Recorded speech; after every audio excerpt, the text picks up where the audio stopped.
Welcome to Quiet Scare, where horror doesn't scream, it whispers. Real documented experiences, carefully adapted into sleep-friendly narration. Sophisticated storytelling meets documentary truth, so the core stays intact and the atmosphere lingers. Quick note, please like and subscribe, and tap the bell for new episodes. There are no more than 3 ads in the first 15 minutes. After that, uninterrupted listening. Curated accounts, elevated with literary craft for sophisticated listeners. Sleep well and dream dark.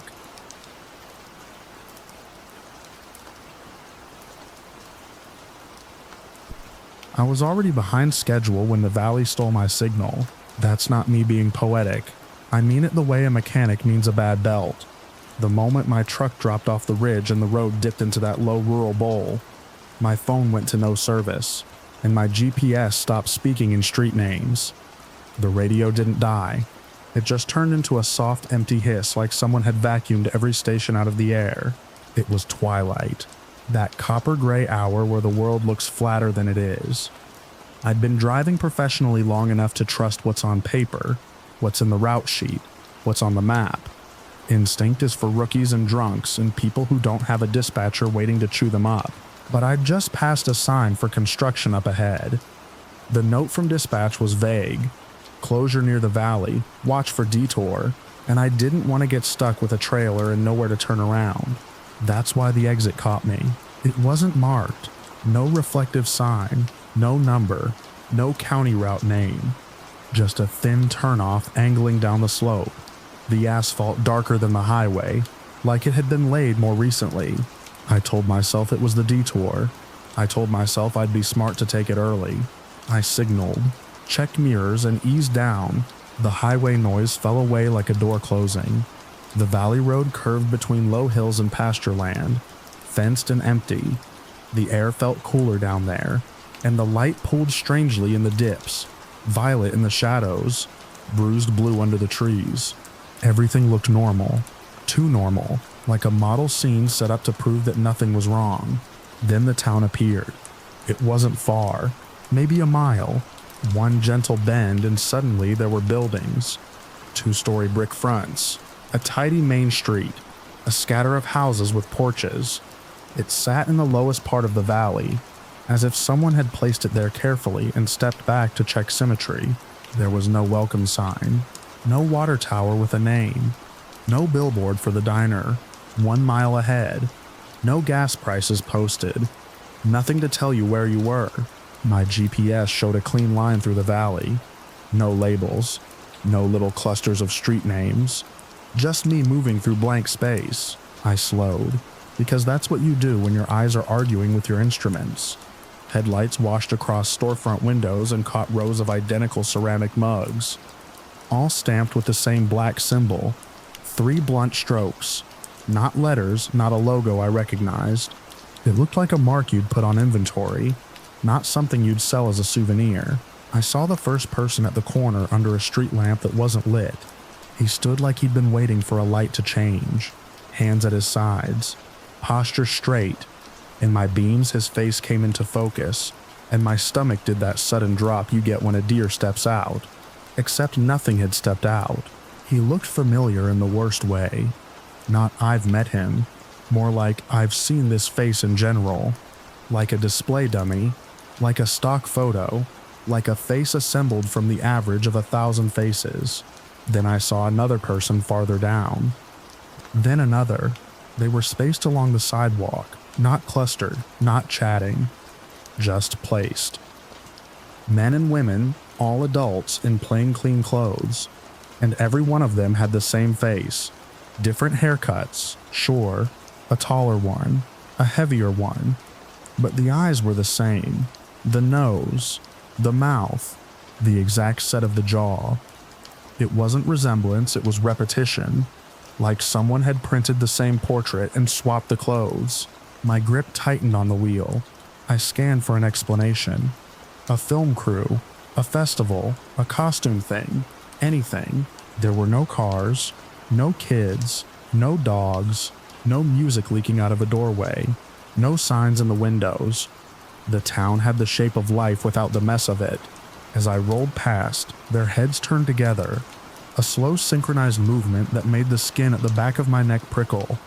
I kept my speed steady, trying to look like I belonged on that road, like I wasn't a trucker, suddenly realizing he'd driven into the wrong story. One of them stepped off the curb. Not fast, not threatening, just one careful step onto the edge of the asphalt, close enough that my headlights threw a clean shadow under my bumper. He raised his hand, palm out. It wasn't a wave. It wasn't a stop sign. It was an invitation delivered like a command. Calm enough to assume I'd obey. Every rule in my job says don't swerve for anything you can brake for. Don't panic. Don't do something that turns a near miss into an accident. But the part of my brain that handles danger wasn't thinking about physics. It was thinking about distance, about keeping space between me and whatever was happening in that town. I didn't stop. And I eased left just enough to give him room and kept rolling. He didn't flinch. He didn't blink. And as I passed close enough to see details, I noticed the same black 3-stroke symbol stitched on his shirt pocket, neat as a stamp. I checked the mirror. He was still there, standing exactly where I'd left him, watching the trailer go by like he was counting the wheels. At the end of the main strip, the road split around a small square with a fountain in the center. The fountain was dry, pale stone bowls stacked neatly. No stains, no coins, no algae. The benches around it were empty. The storefronts were shut with curtains drawn to the same depth, as if someone had measured every window and decided uniformity mattered. My thought, clear as a road sign, was turn around. Now, a rig doesn't just spin on a dime. You need space, time. You need to commit to backing up and swinging wide and trusting your mirrors. I didn't want time in that town. I took a side street that looked slightly wider, the tires thumping over a seam in the pavement. Houses lined the road, porches, rails, porch steps. So similar it felt like passing the same house over and over. And there were more of them out there, standing in driveways, on porch steps, at the edge of lawns, watching, same face, same calm, same quiet. I found what looked like a community building or school brick. Tall windows, no name. The road widened enough that I could attempt a 3-point turn.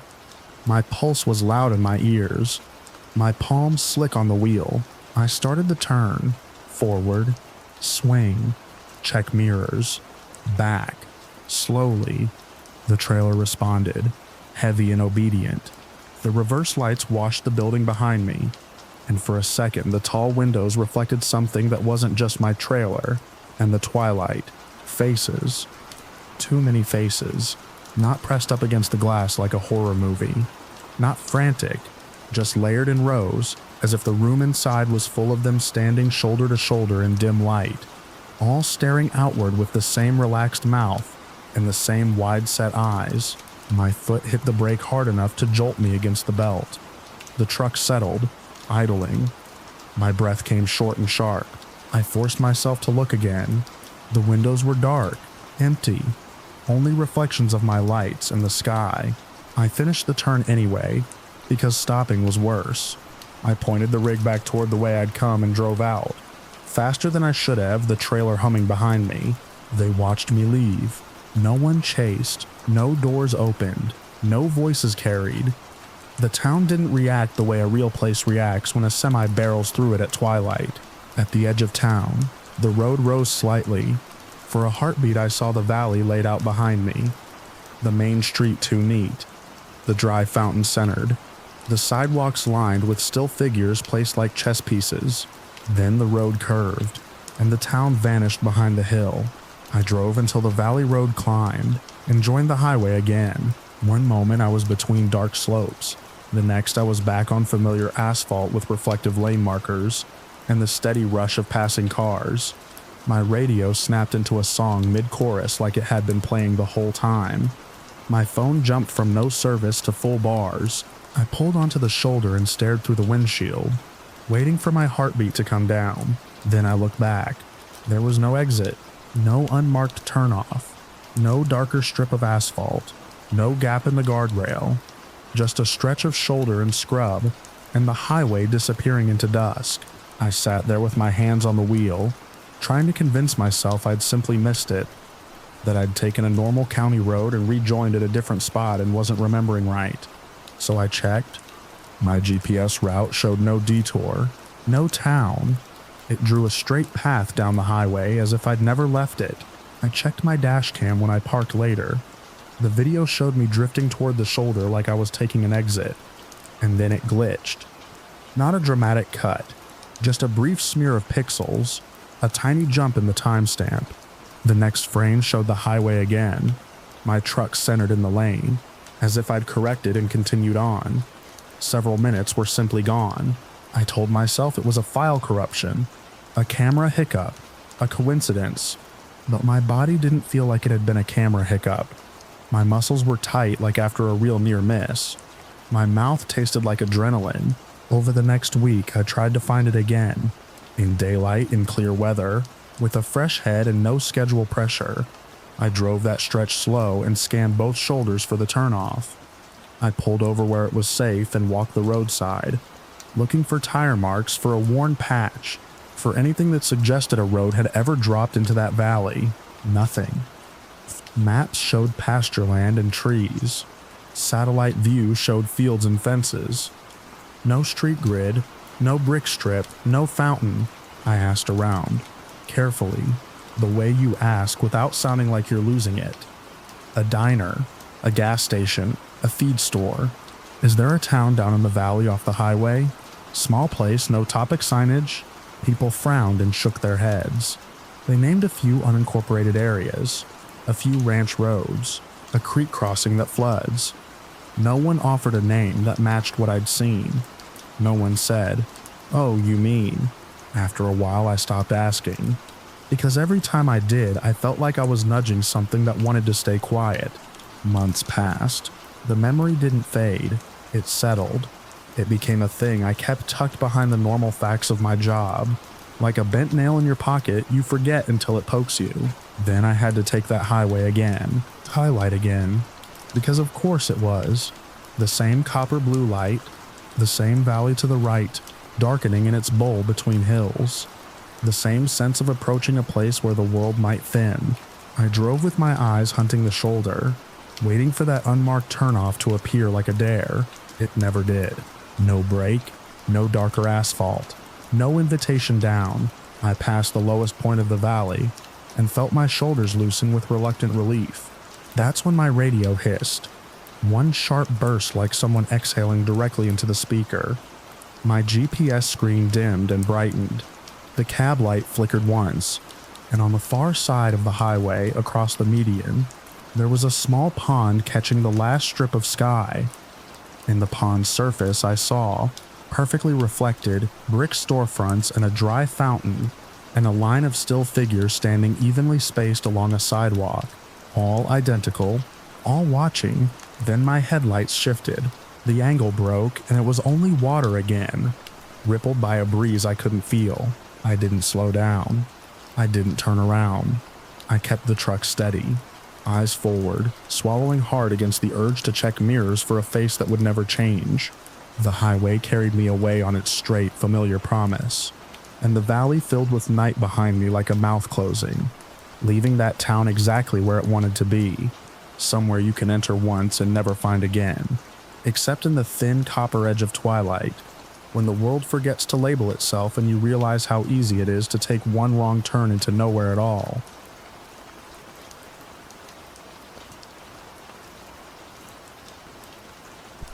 At 72 miles an hour, with my trailer tracking steady behind me, I heard footsteps on the roof. Not wind, not a loose strap slapping aluminum, not the dull patter of grit kicked up by tires. These were spaced, deliberate impacts, heel, then toe, like someone walking a narrow hallway above my head. The sound came through the trailer frame and into the cab in a way I felt more than heard, a low, confident thump that didn't belong on an empty run. I'd been driving long enough to know my rig's language. 20 years behind the wheel, another life before that, boots, sand, and nights where you learned the difference between normal silence and the kind that waits for you to blink. I wasn't jumpy. I wasn't new. I didn't scare easy. That's why my first reaction was irritation. Something's loose. Something's wrong with the roof. A panel's flexing. A latch is rattling. Then the next footstep landed, heavier, and my irritation drained out like coolant from a cracked line. I was deadheading west on I-80, empty dry van, heading for a pickup before sunrise. The cab smelled like coffee and menthol. The dash lights were dimmed low, so the dark outside stayed dark. Beyond the headlights, the prairie was a sheet of ink, with a few distant red lights floating at tower height. The highway was mostly mine, just occasional taillights far ahead, and the rare set of headlights pushing up from behind. Thump. A pause. Thump. My hands tightened on the wheel. I checked my mirrors out of habit, expecting to see something ridiculous. Some kid clinging to a ladder rung, some drunk daredevil, some stupid human answer that would make me mad and relieved at the same time.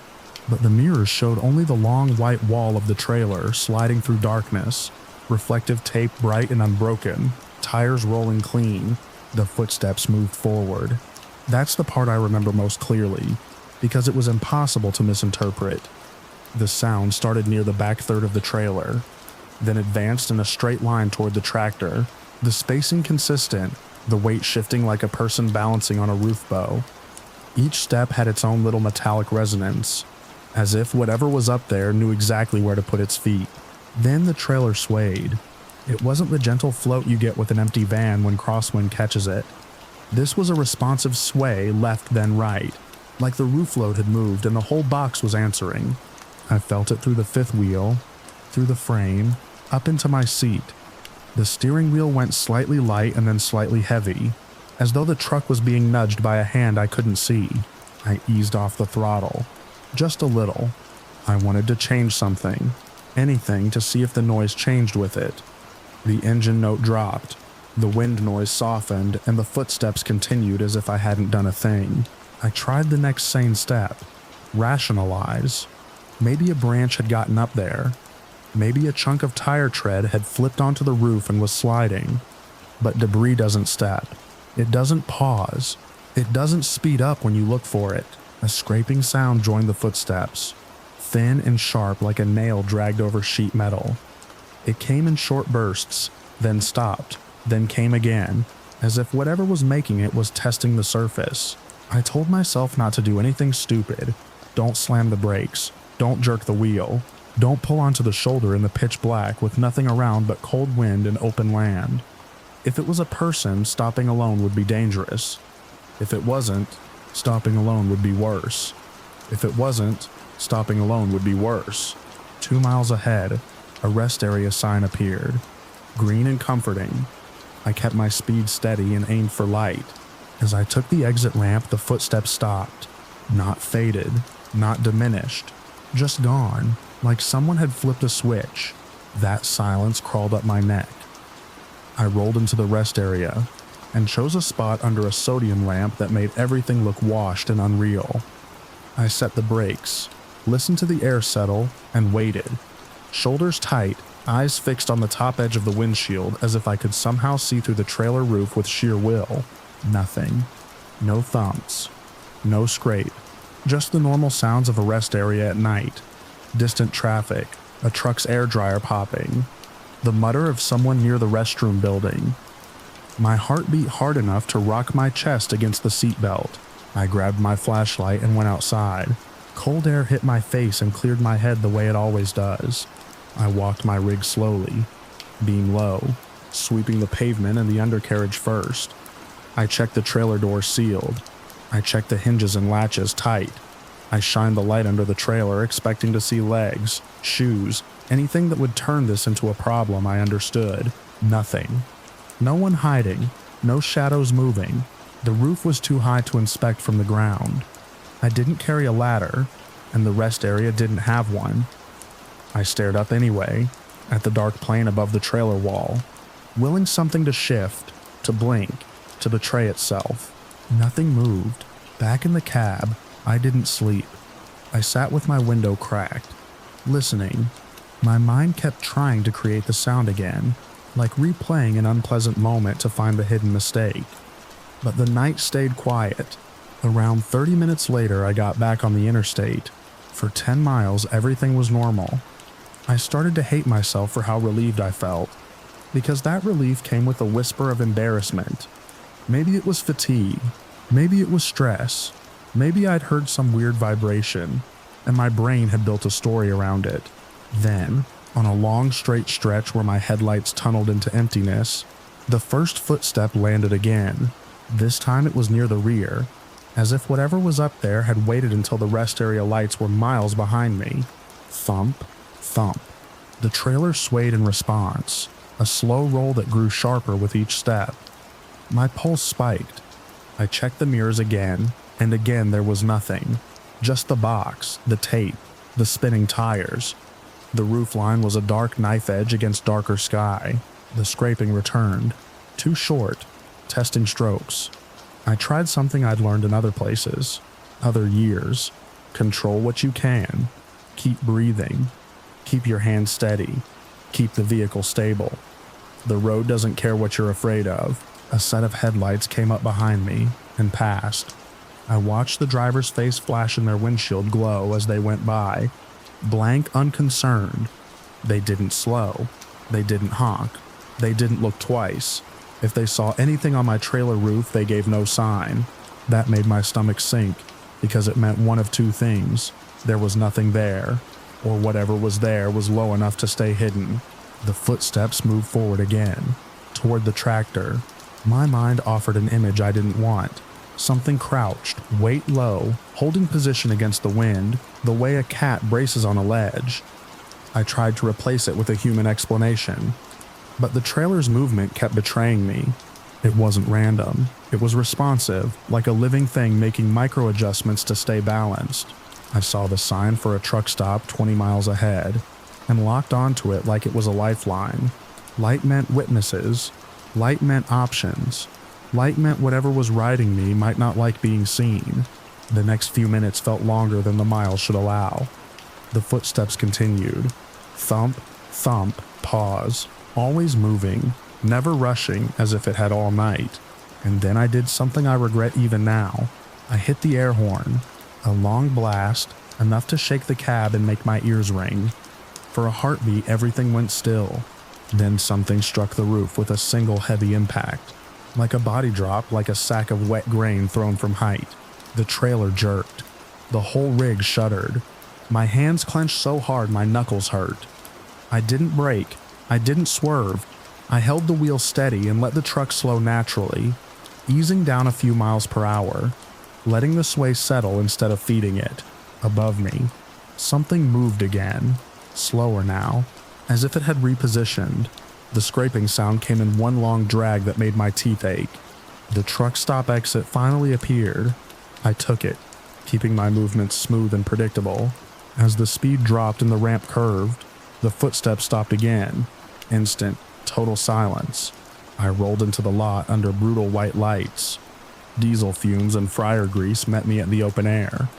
People walked between rigs with bags and hoodies, and the easy body language of folks who believed the world was ordinary. I parked close to the building, killed the engine, and sat very still. I went inside, tried to keep my voice level, asked the clerk if their cameras covered the lot.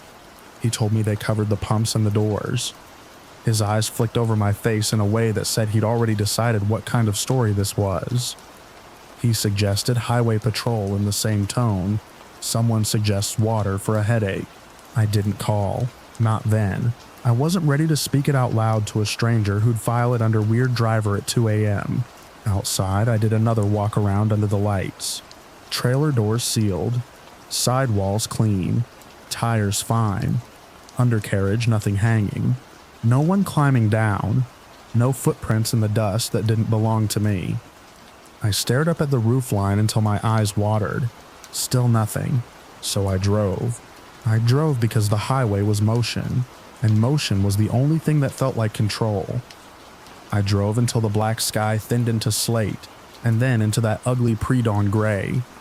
The footsteps didn't return, and that absence felt like a choice, like it didn't need to perform with the sun watching. When I reached the receiver's yard, the place was waking up, forklifts beeping. men in reflective vests moving between trailers, the smell of cold metal and exhaust. I parked and finally did what I should have done the first time. I got eyes on the roof. A ladder leaned against the yard office. I dragged it over without asking. My hands were steady, but my stomach was a tight knot. I set the ladder against the trailer's side and climbed until I could hook my arms over the roof edge. The aluminum was scarred. 4 long gouges ran forward in parallel lines. Not perfectly straight, but close enough to make my skin prickle. They started near the rear third of the roof and angled toward the center, like something had dug in and been dragged, or had dragged itself while the trailer moved. In places, the metal was curled up in bright burrs that caught the morning light. Near the front, there were shorter, deeper punctures, clusters where something had braced hard, digging in with concentrated force. I touched one of the gouges with a fingertip and felt the sharp edge bite. Fresh. No oxidation. No dirt packed in. It had happened during my run. I sat back on my heels, careful not to put too much weight on the roof panel, and stared at the marks until my eyes started to blur. All I could hear in my head was the rhythm of those footsteps, and all I could feel was the trailer's sway answering a weight that shouldn't have been there. I took pictures, close-ups, wide shots. I climbed down slowly, like gravity had become personal. Later, I wrote it up for my company in plain language. I stuck to times and locations. I described the noises, the sensation, the inspection.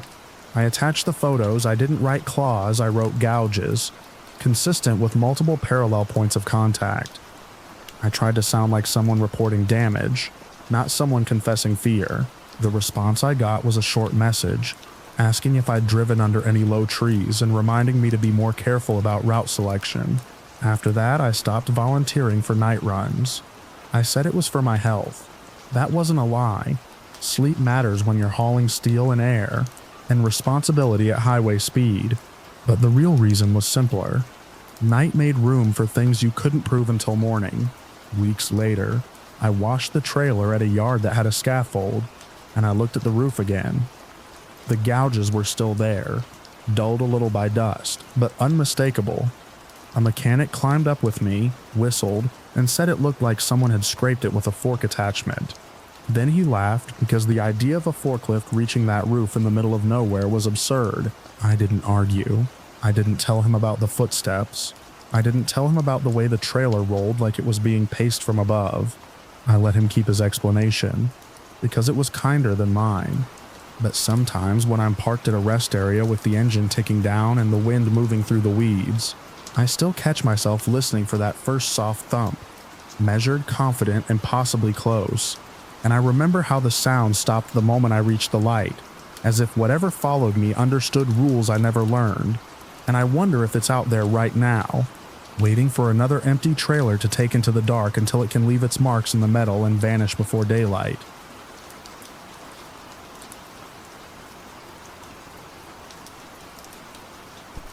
I didn't slam the brakes, I didn't freeze, I did the worst possible thing you can do at highway speed when you're surprised. My hands moved before my brain finished identifying what I'd seen. It was a clear night, the kind that makes the road feel like a private corridor. No rain gloss, no fog, no snow glare, just asphalt stretching out under my headlights, white lines sliding past in a steady rhythm. The heater whispered. The tires made that soft, constant hiss that usually calms me. I'm not a vibes driver. I'm the boring kind. Seatbelt before ignition. Mirrors set the same way every time. Phone face down where I can't reach it. I work safety compliance for a construction company, which means my whole job is prevention. Spot the hazard before it turns into a report. I'm the guy who circles loose cords with a pen and asks why a guardrail is missing, even if everyone swears it'll be put back tomorrow. That mindset follows me into the car. I keep distance. I don't tailgate. I don't drift.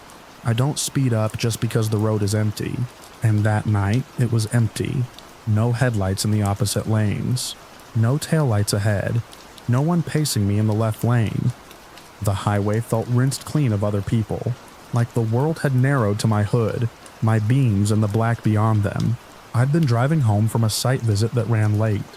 Nothing dramatic, just the usual arguments disguised as explanations. A foreman who thought temporary meant optional.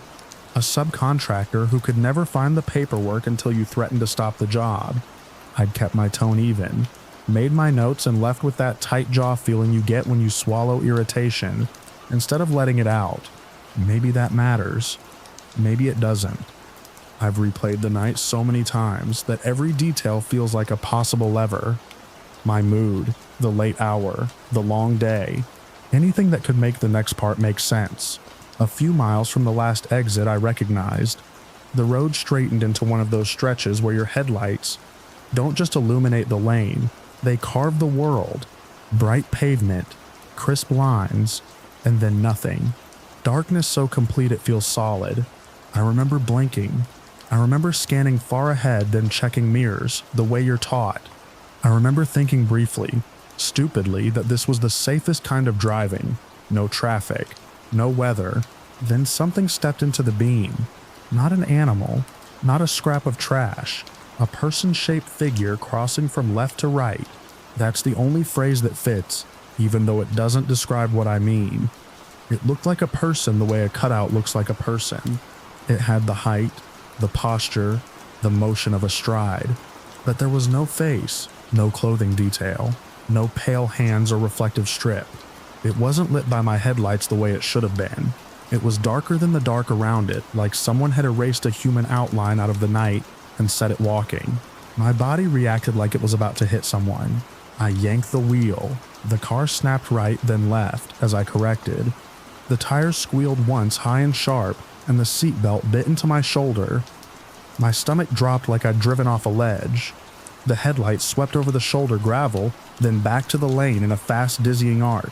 For half a second, I thought I'd overcorrected into a spin. I saw it in my head with disgusting clarity.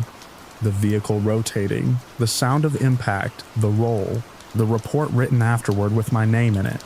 I could almost hear myself explaining it to an insurance adjuster, my voice too calm, because I wouldn't know what else to do. But the tires grabbed, the car settled, the wobble smoothed out into a straight line.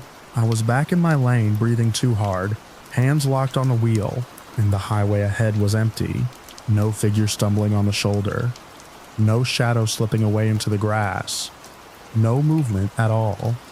Just the same clear stretch of road I'd been driving on before my hands tried to kill me. I kept looking left shoulder, right shoulder, the narrow band of pavement where a person would have been if they'd crossed. My eyes were hunting for proof that I hadn't imagined it. A flash of motion, a shape crouched low, anything, nothing. My heart refused to slow. My skin felt hot and cold at the same time. I eased off the accelerator without realizing it, letting the car drift down in speed while I forced myself not to make any more sudden moves. The safety part of my brain tried to take over. Steady your breathing, keep the vehicle stable, scan for hazards, don't compound the mistake. A couple miles later, I took an off-ramp, just so I could stop in a controlled way. At the end of it was a wide patch of broken pavement where trucks sometimes pull over. I parked under a lone light that made the hood look gray and tired. The engine ticked as it cooled. For a long minute, I just sat, listening to my own breathing, staring at my hands like they belonged to someone else. My dashcam's little blue indicator was still glowing. I'd installed it years ago after a near miss, partly for insurance and partly because I like evidence. Evidence is clean. Evidence means the story doesn't get slippery. I didn't want to mess with it out there alone, but I got out anyway and checked the front of the car with my phone flashlight. I swept the beam over the bumper, the grille, the hood, as if I might find a smear of dirt or fabric that would tell me I'd clipped someone, and my mind was refusing to accept it. There was nothing. No new scratch, no scuff, no hair, no anything. I walked a few steps down the ramp and stared toward the highway. The road itself was mostly hidden by the angle, but I could hear the distant hush of passing cars far away, like the world continuing without me. The air was cold and clean. No smell of burnt rubber, no smell of anything. Back in the car, I sat until the tremor in my legs faded. I told myself it was fatigue, a trick of the light, a post or sign at the edge of the beams that my brain briefly shaped into a person. because brains love patterns, but the memory was too specific. The stride, the angle, the split-second certainty. If I didn't swerve, I would hit it. I drove home after that with both hands on the wheel and my eyes doing double duty. Every reflective post seemed too bright. Every dip in the shoulder seemed like it could rise up and walk. When I got home, I didn't go to bed. I brought the dash cam inside like it was a witness. I didn't fully trust. I made coffee. I didn't need more for the ritual than the caffeine. Then pulled the memory card and slid it into my laptop. The file opened to the familiar wide-angle view, my headlights flattening the road into a bright strip, blackness on both sides. The timestamp marched forward. The audio was steady, engine hum, tire hiss, my occasional inhale. I watched the minutes leading up to it, waiting for the moment my body had decided to panic. The road looked normal, empty, clear. Then the camera lurched as I swerved. The headlights swept the shoulder. The tires squealed. You could even hear the edge of my breath change. Sharp and involuntary, but the road was empty. No crossing figure, no shadow, no shape, no interruption in the light, no dark outline, no movement at all. The lane was a clean ribbon of asphalt, undisturbed. I rewound and played it again. Same result. Again, slower. I stared at the exact spot my memory insisted the figure had been. Mid-lane, mid-stride. I paused frame by frame. I leaned in so close my nose nearly touched the screen. Nothing. The dash cam showed an empty highway, and a driver who suddenly yanked the wheel for no visible reason. A colder feeling crept in, replacing the initial shock. It wasn't fear of the road anymore. It was fear of myself. Because if the camera was right, then my eyes were wrong. And if my eyes were wrong, what exactly had I reacted to? I tried to be rational about it. Cameras aren't perfect in low light. Wide-angle lenses distort. Sensors don't capture depth and contrast the way human eyes do. Maybe it had been something that didn't register on the video. Some trick at the edge of illumination, but my headlights had been on it. The figure, whatever it was, had been inside the brightest part of the beam. If something solid had crossed there, it should have shown up. At least as a blot, an interruption, a change in the road's brightness. The dash cam caught my swerve perfectly, caught the squeal of tires, caught the sweep of light across the shoulder. It just didn't catch what I swerved for. I spent the next hour doing what I do when something feels unsafe. I investigated. I checked the lens for grime. Clean. I checked the mounting angle. Stable. I watched the clip on a different screen. Same emptiness. I turned off the lights in my kitchen and replayed it again, hoping the dark would somehow reveal a shape I'd missed. Nothing. And the longer I watched, the more my memory began to feel negotiable, like a dream you're sure was vivid, until you try to explain it and it starts to thin. The stride stayed in my mind, sharp as a photograph, but the evidence on the screen was louder in a different way. Blunt, indifferent, impossible to argue with. The next day at work, I found myself paying too much attention to automatic movements. The way my hand reached for a railing without looking. The way I stepped over a cable without thinking. We live on reflexes. We trust them because they keep us alive. But reflexes don't ask for proof. They just act. I considered telling someone, not because I wanted comfort, but because saying it out loud would make it real in a controllable way. A story you can share is a story you can file. I didn't. I could already hear the jokes. Saw a ghost. Huh. Too much caffeine, man. Get more sleep.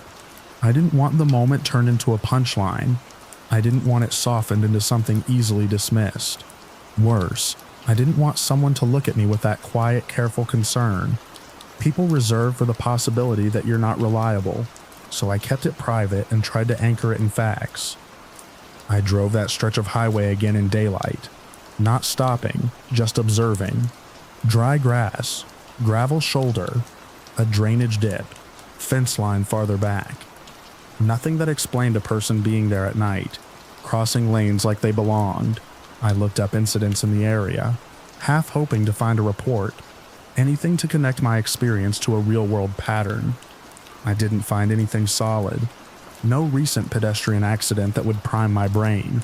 No construction detour that might put someone on foot out there. The highway was just a highway. That should have made me feel better. Instead, it made the memory feel like an intrusion. Like something had entered my world without leaving a footprint. Weeks passed, and I kept driving. I kept the dash cam running. If anything, I became more cautious, which is a frustrating kind of irony. I couldn't point to a lesson. I couldn't warn anyone about a hazard because I couldn't describe it in terms that fit inside normal reality. All I had was this: a clear night, an empty road, a person-shaped darkness stepping into my headlights, and my hands choosing survival over reason. Sometimes, late when I can't sleep, I pull up the clip again. I watch the clean highway roll toward me. I watch my own sudden swerve, the squeal, the sweep of light. I pause it at the exact moment. My memory insists the figure crossed. I stare at that blank, illuminated stretch until my eyes burn, and every time the emptiness sits there on the screen, steady and unarguable, while somewhere inside me the reflex that saved me keeps insisting it saw someone. Right there, right in front of my hood, perfectly timed, perfectly shaped, perfectly unrecorded, waiting to cross again, just beyond whatever a camera can prove, just outside the reach of headlights, just out there.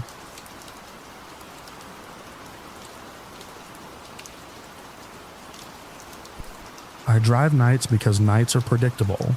That sounds backward, I know, but the day has too many moving parts. Kids darting between cars, delivery trucks double parked, people stepping off curbs while staring into their phones. Evening is different. Evening settles, streetlights click on, the city exhales, everyone has somewhere to be, and most of them are already on their way there. It's orderly in the way a locked door is orderly. That sense of order is the whole reason I've lasted in a job where strangers climb into your back seat with their secrets, their arguments, their half-drunk confessions. I keep my cab clean. I keep my routes familiar. I keep my routines tighter than a drum. Seatbelt, mirrors, doors locked, partition up when I'm alone. I like the feeling of the cabin being mine, my little box of rules moving through a world that can't help breaking them. That evening had rain earlier, the kind that leaves the asphalt dark and glossy, making everything look like it's underwater. The clouds were low, bruised purple over the buildings, and the air still had that wet concrete smell. I'd been between rides for a while, cruising the edges of downtown where the fares thin out, but the traffic does too. My meter was idle, and my thoughts were already drifting to the garage and a late snack. That's when the radio started playing. It wasn't a station I recognized. At first I thought I'd bumped the tuner by accident. A slow crackle of static rolled in, then a bright brassy swell swing music, clean horns, brushed drums, the whole sound of another era stepping into my cab like it belonged there. A singer joined in with that rounded, careful diction you only hear in old films. I smiled before I could stop myself. My grandfather used to have records like that. The sound carried a weird comfort, like a warm lamp in a dark room. Then I looked down at the radio display. It wasn't showing a frequency. The digits that should have read 98.7 or 104.3 were just a dull dash, like the unit couldn't decide what it was tuned to. I tapped the faceplate. No change. I twisted the tuning knob, expecting the music to slide into something else. It didn't. The song stayed perfectly locked in place, as if it were pinned to the exact center of the speaker. I tried the seek button. The moment my thumb pressed it, the band stuttered just a half-beat wobble like a needle catching on a scratch. Then the music snapped right back into rhythm without shifting station. My smile faded. That little stumble felt reactive. The closest stumble felt. I told myself it was interference. Some nostalgic broadcast bouncing off the wet air. A pirate station. Something. I know the local stations the way you know the cracks in your own driveway, and none of them ran 1940s big band at this hour. Still, the idea of a weird station was easier to hold than the alternative my body was already hinting at with a prickle under my collar. I kept driving. The traffic lights ahead were mostly green, stretching out into a long corridor of slick pavement. The city was quiet enough that the song seemed louder than it should have been. even though it stayed at a polite volume. I turned the knob down. Nothing changed. I turned it up. Nothing changed. The music stayed at the same exact level, like the volume control wasn't connected to anything, like the sound was choosing its own distance from me. That's when the song thinned, as if someone had pulled the band a few steps back from the microphone. The static hiss rose slightly, and a voice cut in, close and steady, in the perfect gap between lyrics. Ben, my name, not shouted, not teased, just spoken like the voice knew it belonged to me. My hands clamped around the wheel. I checked the rearview mirror so fast my neck twinged. The back seat was empty.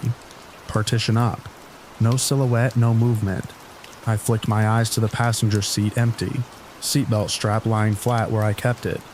The voice had sounded like it came from inside the cab anyway, from the space a person would occupy if a person existed there.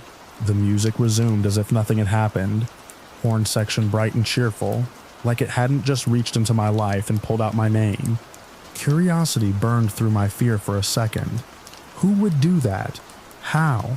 A prank? Someone with a scanner? Someone on my dispatch channel? But dispatch doesn't go through my radio, and nobody calls me Ben on air. Most people call me driver, I signaled, eased to the curb under a streetlight, and stopped. I didn't slam the brakes. I did everything calmly, because calm is control, and control is safety. The song kept playing. I stared at the radio display with those dead little dashes. Then I pressed the power button. The display went dark. The music did not stop. I sat there, waiting for my brain to catch up. The singer kept singing. The drums kept brushing. The static hiss kept breathing along the edges. Slow and steady. I pressed the button again. Again. Nothing. The radio face was dead. Black plastic reflecting a faint ghost of my eyes. The music continued, unchanged. That's when I felt the first real shift inside me.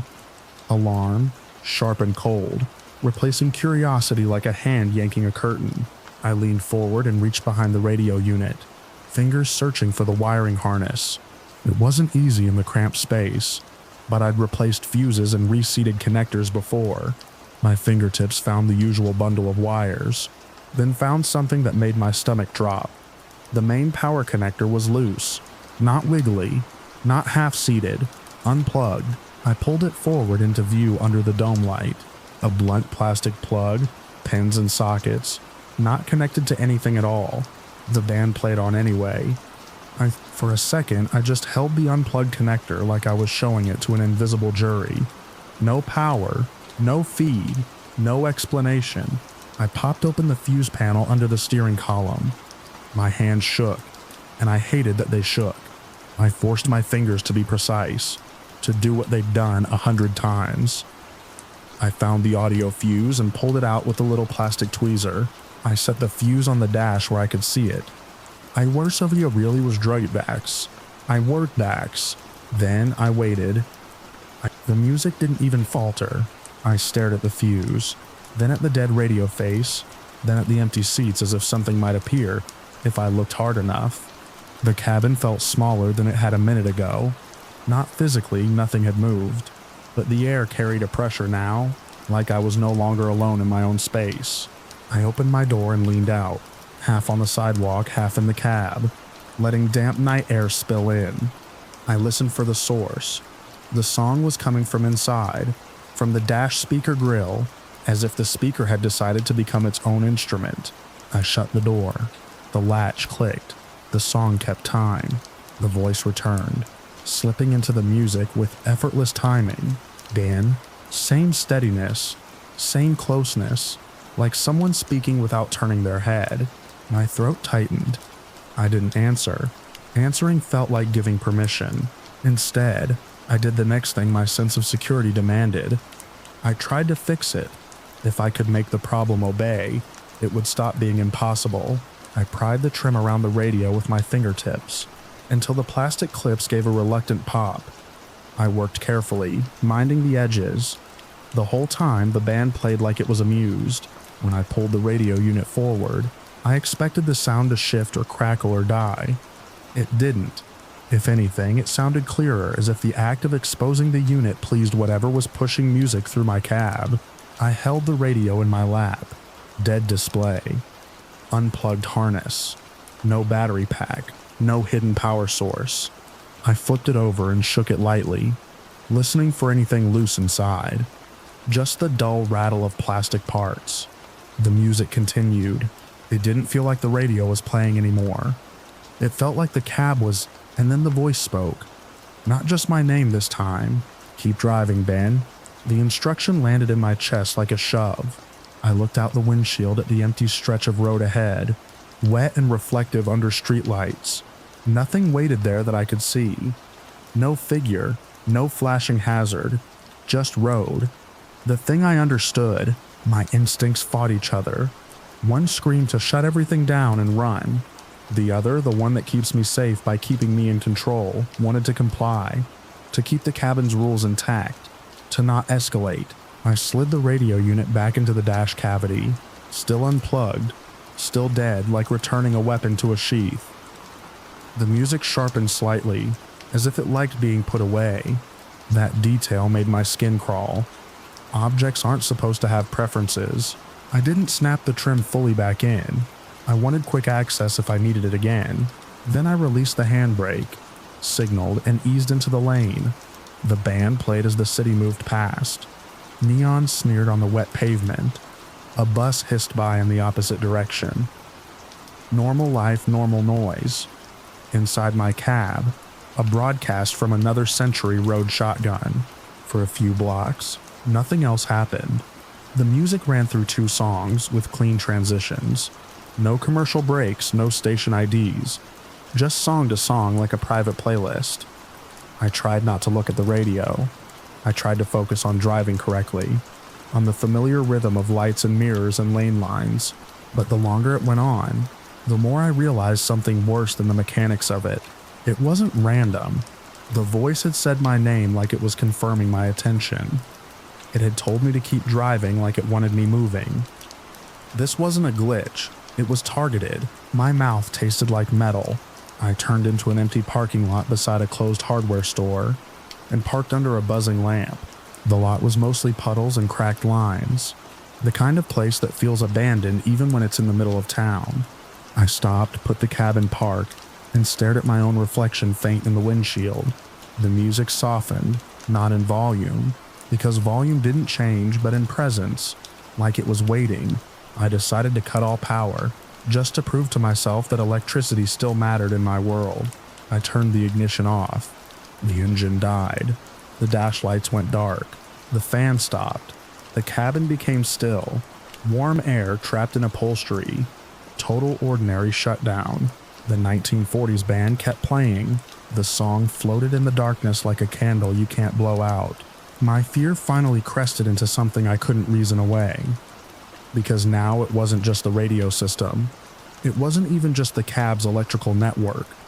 I had removed the key and stopped the engine, and still the music persisted, perfect and patient and impossible. I held the key in my hand and stared at it, as if I could make it mean something again.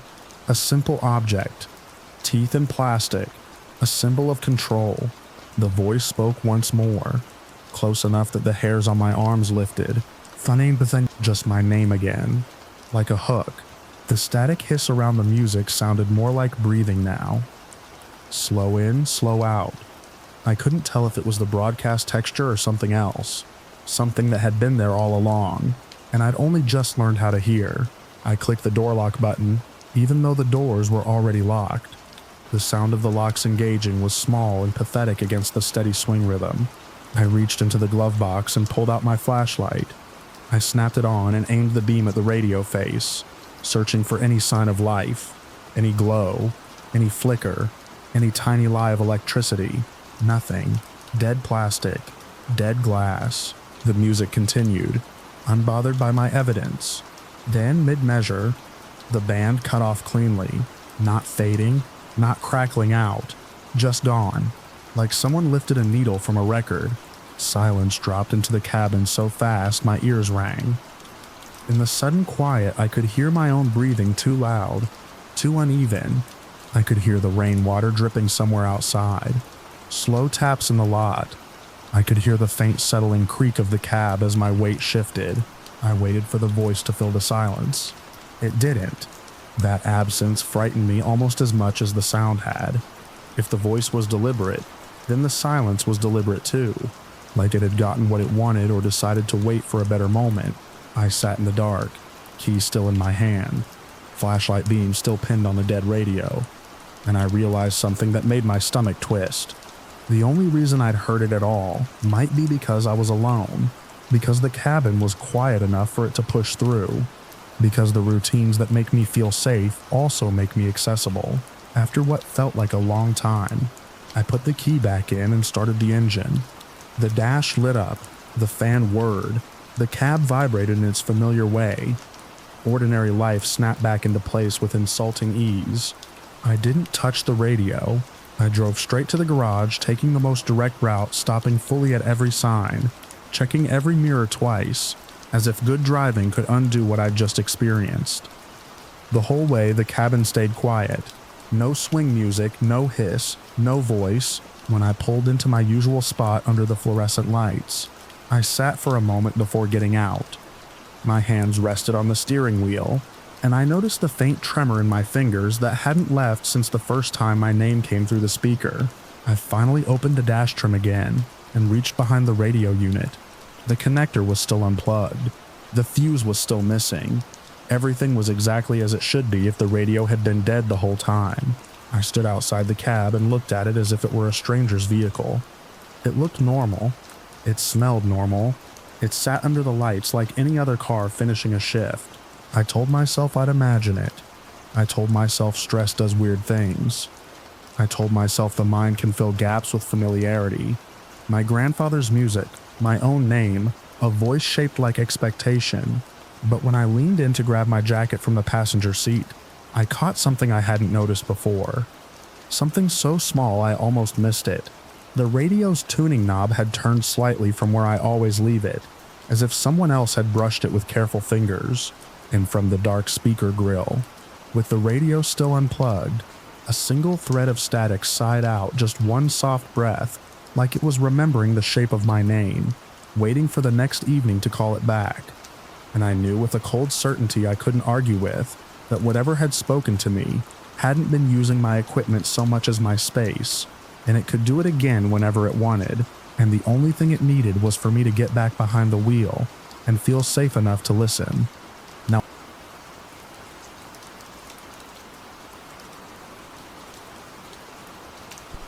fog turns a highway into a hallway with no walls.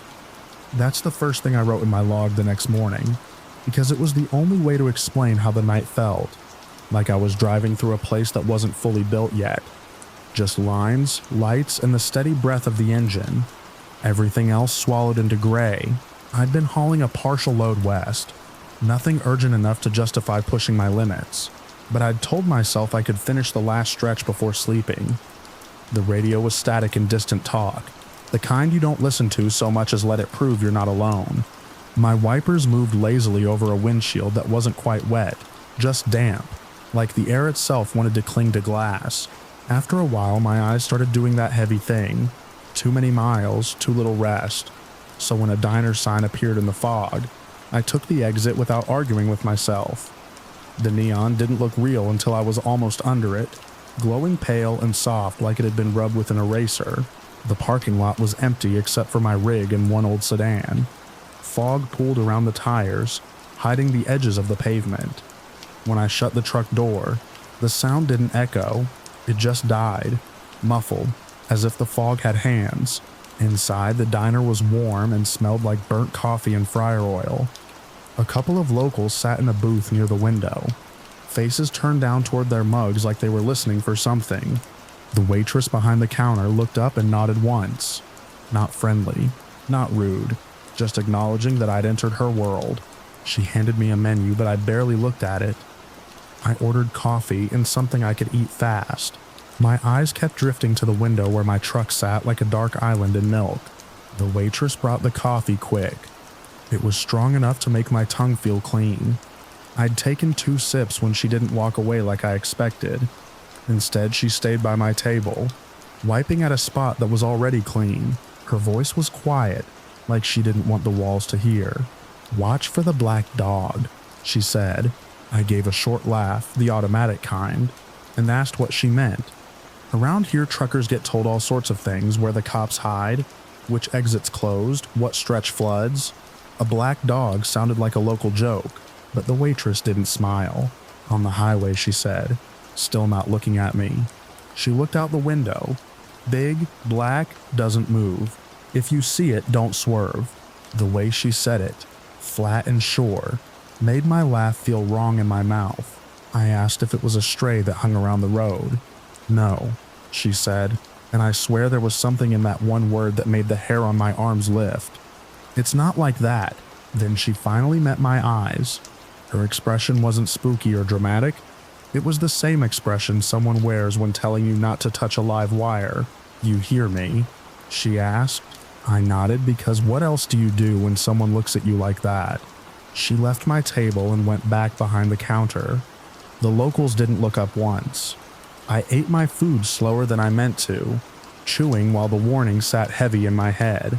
I tried to talk myself out of it. Maybe it was a deer. Maybe there'd been a bad wreck, and this was the diner's way of telling drivers to be careful without saying the word death. Maybe the waitress had a dark sense of humor, but it didn't feel like humor. When I paid, she didn't add anything, just slid the receipt over and watched me sign it. As I stood to leave, she said, almost like an afterthought, "Fog brings it out." Outside, the cold hit my face, and the fog swallowed the lot lights again. I climbed into the cab, shut the door, and the world narrowed to gauges and the fan of my headlights. For a moment, I sat there with my hands on the wheel, feeling ridiculous for being unsettled by a sentence. Then I pulled out and eased back onto the highway. The fog was thicker than before, heavy enough to soften the beams into pale cones. The road was a 2-lane stretch between fields and ditch lines. No streetlights, no houses, just black land and a gray sky pressed low. I kept my speed under what I normally would, not because I believed in black dogs, I told myself, but because fog is honest danger. Fog hides stalled cars. Fog hides deer. Fog hides anything that doesn't care whether you live. Still, my eyes kept drifting to the edges of the light, searching for a shape I didn't believe in. Mile after mile, nothing happened. The truck's engine tone stayed steady. The trailer tracked true. My coffee warmed my stomach. With time, the waitress's warning started to lose its bite and turn into a story I'd tell later. A weird roadside superstition. Then on a long straightaway, I saw a darker patch on the right shoulder. At first it looked like a clump of brush or a broken sign. The fog makes everything uncertain, and my brain kept trying to name it something normal. But the darkness didn't scatter like fog darkness does. It held its shape as I got closer. It seemed to rise, not jump, not step, right. A silhouette unfolded from the gray, and my hands tightened on the wheel before I could stop them. The shape was low at the front, high at the shoulder, like a large dog or a wolf standing with its weight forward. Too big for a coyote, too heavy for any stray I'd ever seen near a road. My mouth went dry. I glanced at the speedometer, then back up. The shape was clearer now, edging into the light. Black, not dark brown, not wet fur reflecting gray. Black like a hole. I remembered the waitress's voice. A part of me wanted to laugh again to break the tension, but my throat wouldn't do it. The thing stepped into the lane, slowly, like it had all the time in the world. Its legs were long and thick, the joints bending wrong in a way that made my stomach twist.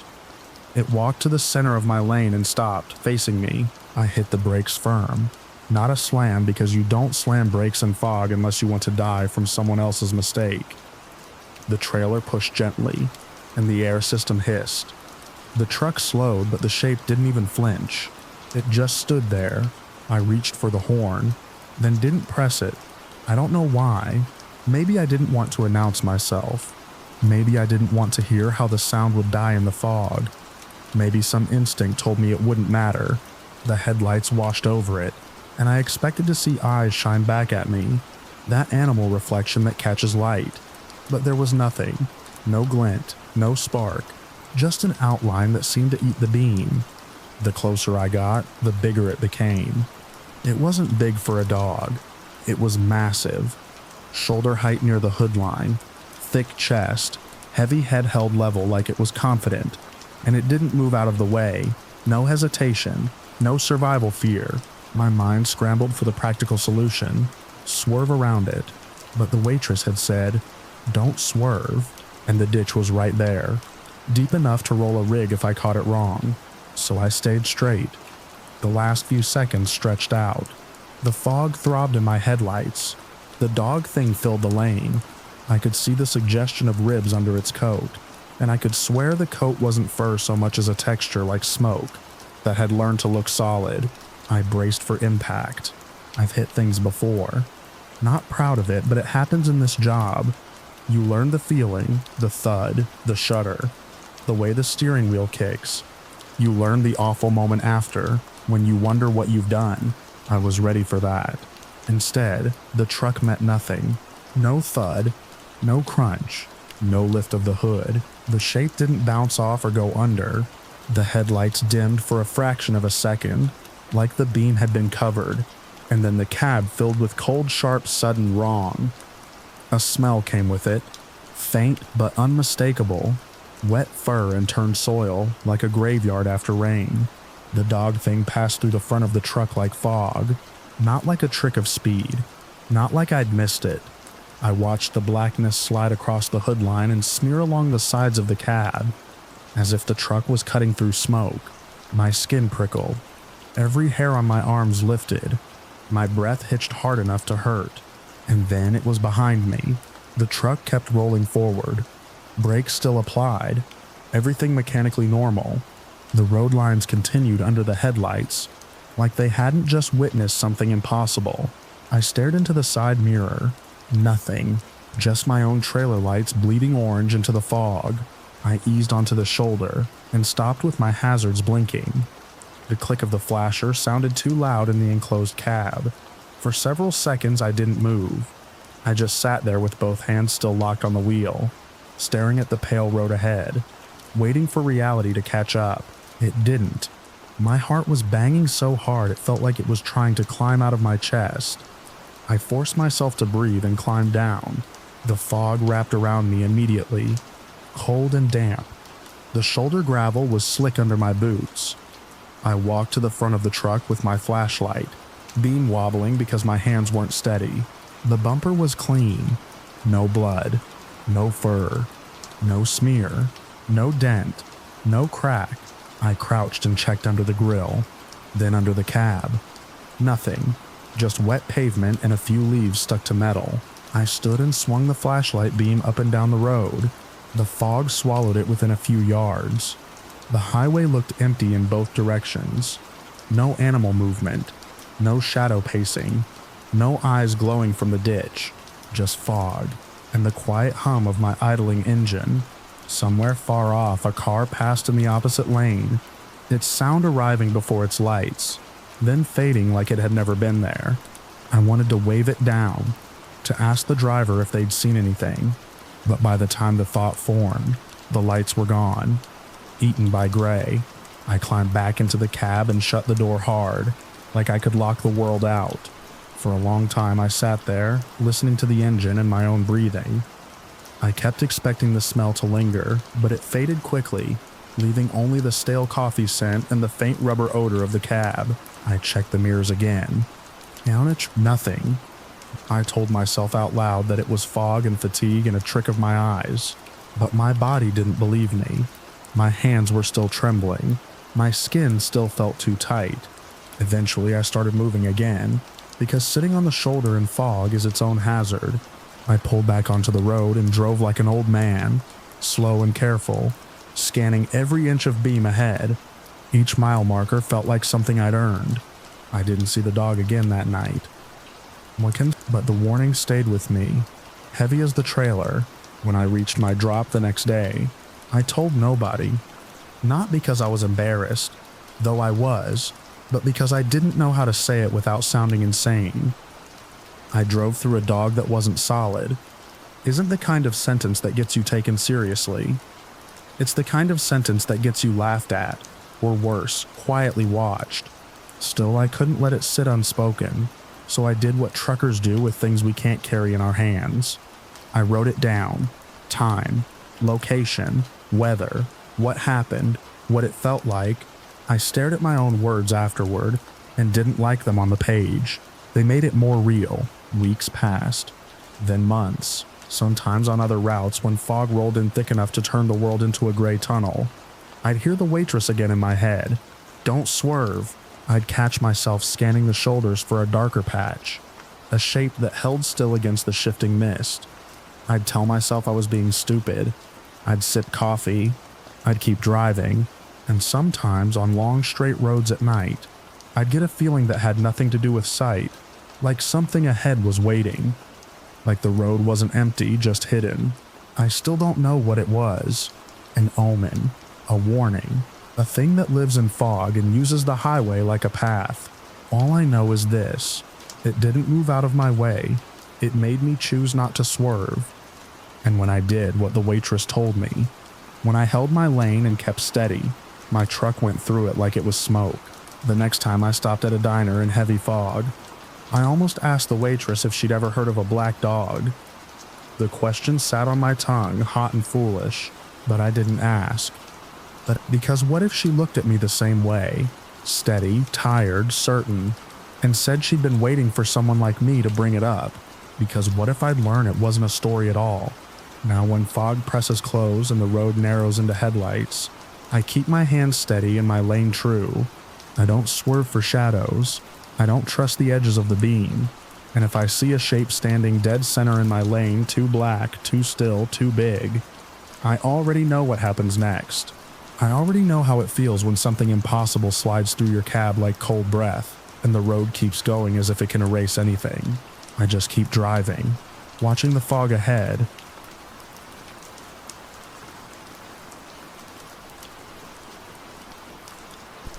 Night freight has a way of sanding the world down to essentials. Lane lines, headlights, the hum of rubber on cold asphalt, the steady pull of a diesel that's done the same job for 1,000,000 miles and doesn't care what time it is. I've always liked that part of it. The simplicity, the professionalism of it. When everything else is noisy, the road is honest. You keep your rig straight, you keep your logs clean, you keep your promises. I'd built my whole life around that. Deliver on time. Don't take dumb risks.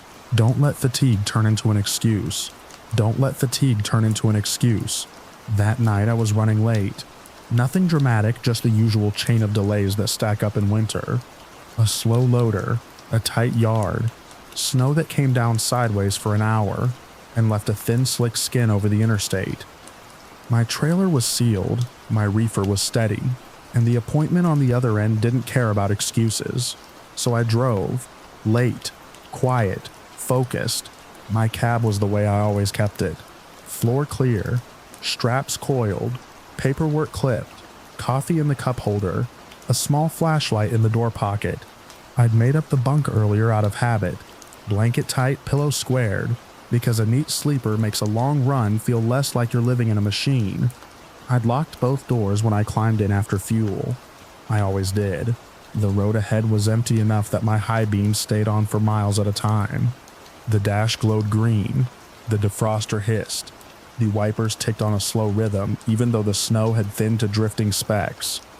The CB was dead except for the occasional crackle that sounded like someone whispering and losing their nerve. I remember thinking for no reason at all that the cab felt smaller than usual. It wasn't claustrophobic. Just close. Like the dark outside was pressing in on the glass. I shifted in my seat and rolled my shoulders once, trying to knock the stiffness out of my back. My eyes were tired in that gritty way that makes you blink harder than you need to. But I wasn't drifting. I wasn't dozing. I was present. Then I felt the truck settle. It was subtle but unmistakable. Like when someone climbs up into a cab and drops into a seat without easing their weight down. A small dip in the suspension, a change in balance that traveled through the frame and into my spine. Not a bump in the road, not wind, a human kind of weight, My hands tightened on the wheel before I even realized I'd done it. There's a moment after something like that where your brain scrambles for the nearest normal explanation. Load shift, air suspension burp, road scene, anything that keeps reality neat. But the sensation had the wrong texture for all of those. It wasn't sharp or rolling. It was the blunt certainty of presence. I kept my eyes forward, because that's what you do when you're driving 80,000 pounds through darkness. You don't whip your head around. You don't let panic jerk your hands. You keep it steady, find a safe place, handle it like a professional. Still, my gaze flicked up to the rearview mirror, the one I keep angled into the sleeper opening, and there he was. A figure, upright, sitting behind me as if my truck had a back seat. Broad shoulders, dark clothing that swallowed most of the dim interior. A face that looked too pale for the shadows.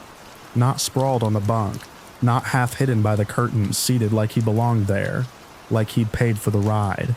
My throat went dry so fast it hurt. I didn't turn around. I stared into the mirror and tried to make the image fall apart. Tried to force it into a reflection. A trick of convex glass. A smear of light from outside. I shifted slightly in my seat, expecting the angle to change and the shape to slide away. It didn't. The figure stayed centered. Still, patient. The cab was warm, but the back of my neck prickled with cold. I forced my breathing slower, in through the nose, out through the mouth. I checked my lane position, checked the speed. The road was straight, empty, quiet.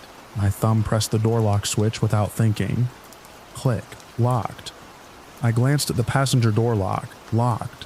In the mirror, the man's head seemed angled toward me, as if he'd been watching the whole time, and only now I'd finally looked. That was when the weight shifted again, just a small adjustment like someone settling more comfortably. My stomach clenched hard enough to make me taste acid. I kept driving. I told myself, safe first, shoulder later, lights later. I started scanning for an exit sign, for a truck stop logo, for anything that meant people and cameras and bright fluorescent reality. 10 miles to services. The green sign promised. 10 miles is nothing. 10 miles is forever. The thing behind me didn't move like a living passenger. No fidgeting. No cough. No rustle of fabric. Just that steady, oppressive sense of someone occupying my space. Violation is the only word that fits. Not an attack. Not a threat. A trespass. Like someone had stepped into my locked house and sat down at my kitchen table without asking. My mind tried to bargain. If it's a real person, you'll hear them. If it's a prank, they'll laugh. If it's fatigue, it'll vanish if you change something temperature, music, light. Light. The dome light switch was above my head. A small rocker near the top of the windshield. I'd used it 1,000 times. I knew exactly how bright it would make the cab, how it would flatten shadows and turn the sleeper into plain upholstery and blanket folds. I told myself not to do it while the road curved. Not while passing an on-ramp, not while my hands were shaking. The highway straightened out again, lane lines rolling under the hood in a steady rhythm. No headlights behind me, no taillights ahead, just me and winter and that silent presence. I lifted my left hand from the wheel. My fingers felt stiff, like they belonged to someone else. I reached up by feel, found the switch, and hesitated. A ridiculous thought slid in. What if the light doesn't make it disappear? What if it makes it clearer? Then my professional brain snapped the argument shut. Control the variables, confirm what you can, handle it. I clicked the dome light on. Warm yellow flooded the cab. It lit the passenger seat, the dash, the floor. It filled the sleeper opening behind the seats, showing the made bunk and the folded blanket and the hanging coat exactly as they were. And in the same instant, the weight vanished. Not eased, not drifted away. Vanished, like a hand lifting off your shoulder. The suspension rebounded a fraction. A tiny rise I felt more than saw. I stared into the mirror. There was no one there. No pale face. No shoulders. No seated outline. Nothing but the empty sleeper, now plainly lit, The kind of normal that almost looks staged when you're desperate for it. My own eyes stared back at me in the mirror. Wide, glassy, disbelieving, I kept the light on. I drove the remaining miles to the exit with the cab bright as noon, because I didn't trust the dark anymore. I checked the mirror so often my eyes started to ache. Every time, the back stayed empty, but my body didn't accept that emptiness. My shoulders stayed tight. My jaw hurt from clenching. The place where the weight had been felt exposed, like skin after something crawls away. When the truck stop sign finally rose out of the darkness, it looked like salvation. I took the ramp carefully, smooth on the brakes, smooth on the steering, professional, controlled. I parked under a sodium light with other rigs nearby, backed in slowly, set the brakes and sat there with the engine idling and the dome light still on. Silence roared in the cab. I grabbed my flashlight anyway. I swept the beam across the sleeper, even though the light above me made it unnecessary. I leaned back, twisted in my seat, looked directly not through mirrors, not through doubt. Empty. Bunk smooth. Pillow square. No disturbed fabric. No footprints because there was nowhere for footprints to be. No smell that didn't belong. Nothing. I got out and walked the perimeter of the truck like I was doing a pre-trip inspection. Passenger door sealed. Locked. Driver door locked. Outside storage under the bunk. Latched. Trailer intact. Seal unbroken. No sign of tampering. No stranger stepping out from between trailers. No laughter. No running footsteps. Just the ordinary noise of a truck stop airline sighing. Distant voices. A door slam somewhere. Human life continuing like nothing had happened. Back in the cab, I shut the door and sat with both hands on the wheel, dome light still on, staring at the mirror until my eyes watered. I tried to be honest. If it had been a real person, they couldn't have dissolved because I turned on a light. They would have had to move, to climb over seats, to open a door. I would have heard it, I would have seen it. If it had been my imagination, it wouldn't have come with that clear physical drop of weight into my suspension, physical sensation. Then the sight, then disappearance. A clean sequence, like something following rules I didn't know. Eventually, I turned the dome light off. Not because I felt brave, but because I couldn't live in constant brightness. The dark returned, softer now with the truck stop lights outside, but still dark enough to make corners. I watched the mirror. Nothing. I finished the run because that's what I do. I delivered on time. I handed over the paperwork. I nodded at the dock workers and made small talk that felt like acting. In daylight, the whole thing felt impossible, like the night had tried to fold itself away and pretend it never happened, but it didn't fold away completely. Even now, on empty late-night stretches, I sometimes feel my cab tighten around me. Sometimes the suspension will give a harmless little sigh, and my heart will jump like it's learned a new reflex. And sometimes rarely, just rarely, I'll glance at the mirror and hold my breath a beat too long, waiting for a pale oval in the darkness. Most times there's nothing, just my clean sleeper and my hanging coat and the road sliding beneath me. But the worst part isn't seeing something. The worst part is knowing how it felt when something sat down behind me, like it owned my space, and how easily it took that weight away when the light came on, leaving me alone in my locked cab with the certainty that it could come back whenever it wanted, and I might only ever catch it in the mirror, smiling in the dark where it belongs.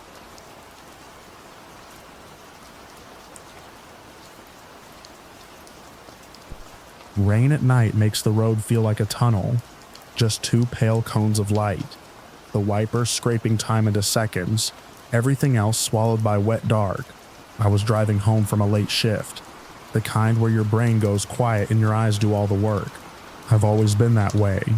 I noticed the little things. A mailbox knocked sideways, a deer print in the shoulder mud, the faint shimmer that means black ice. That night the rain wasn't a storm. Exactly. It was steady, cold, patient. The asphalt shone like oil, reflecting my headlights back at me in a thin, nervous line. I was rounding the long bend by mile 17 when the first thing went wrong. A pair of headlights appeared ahead in the oncoming lane. too fast for the weather.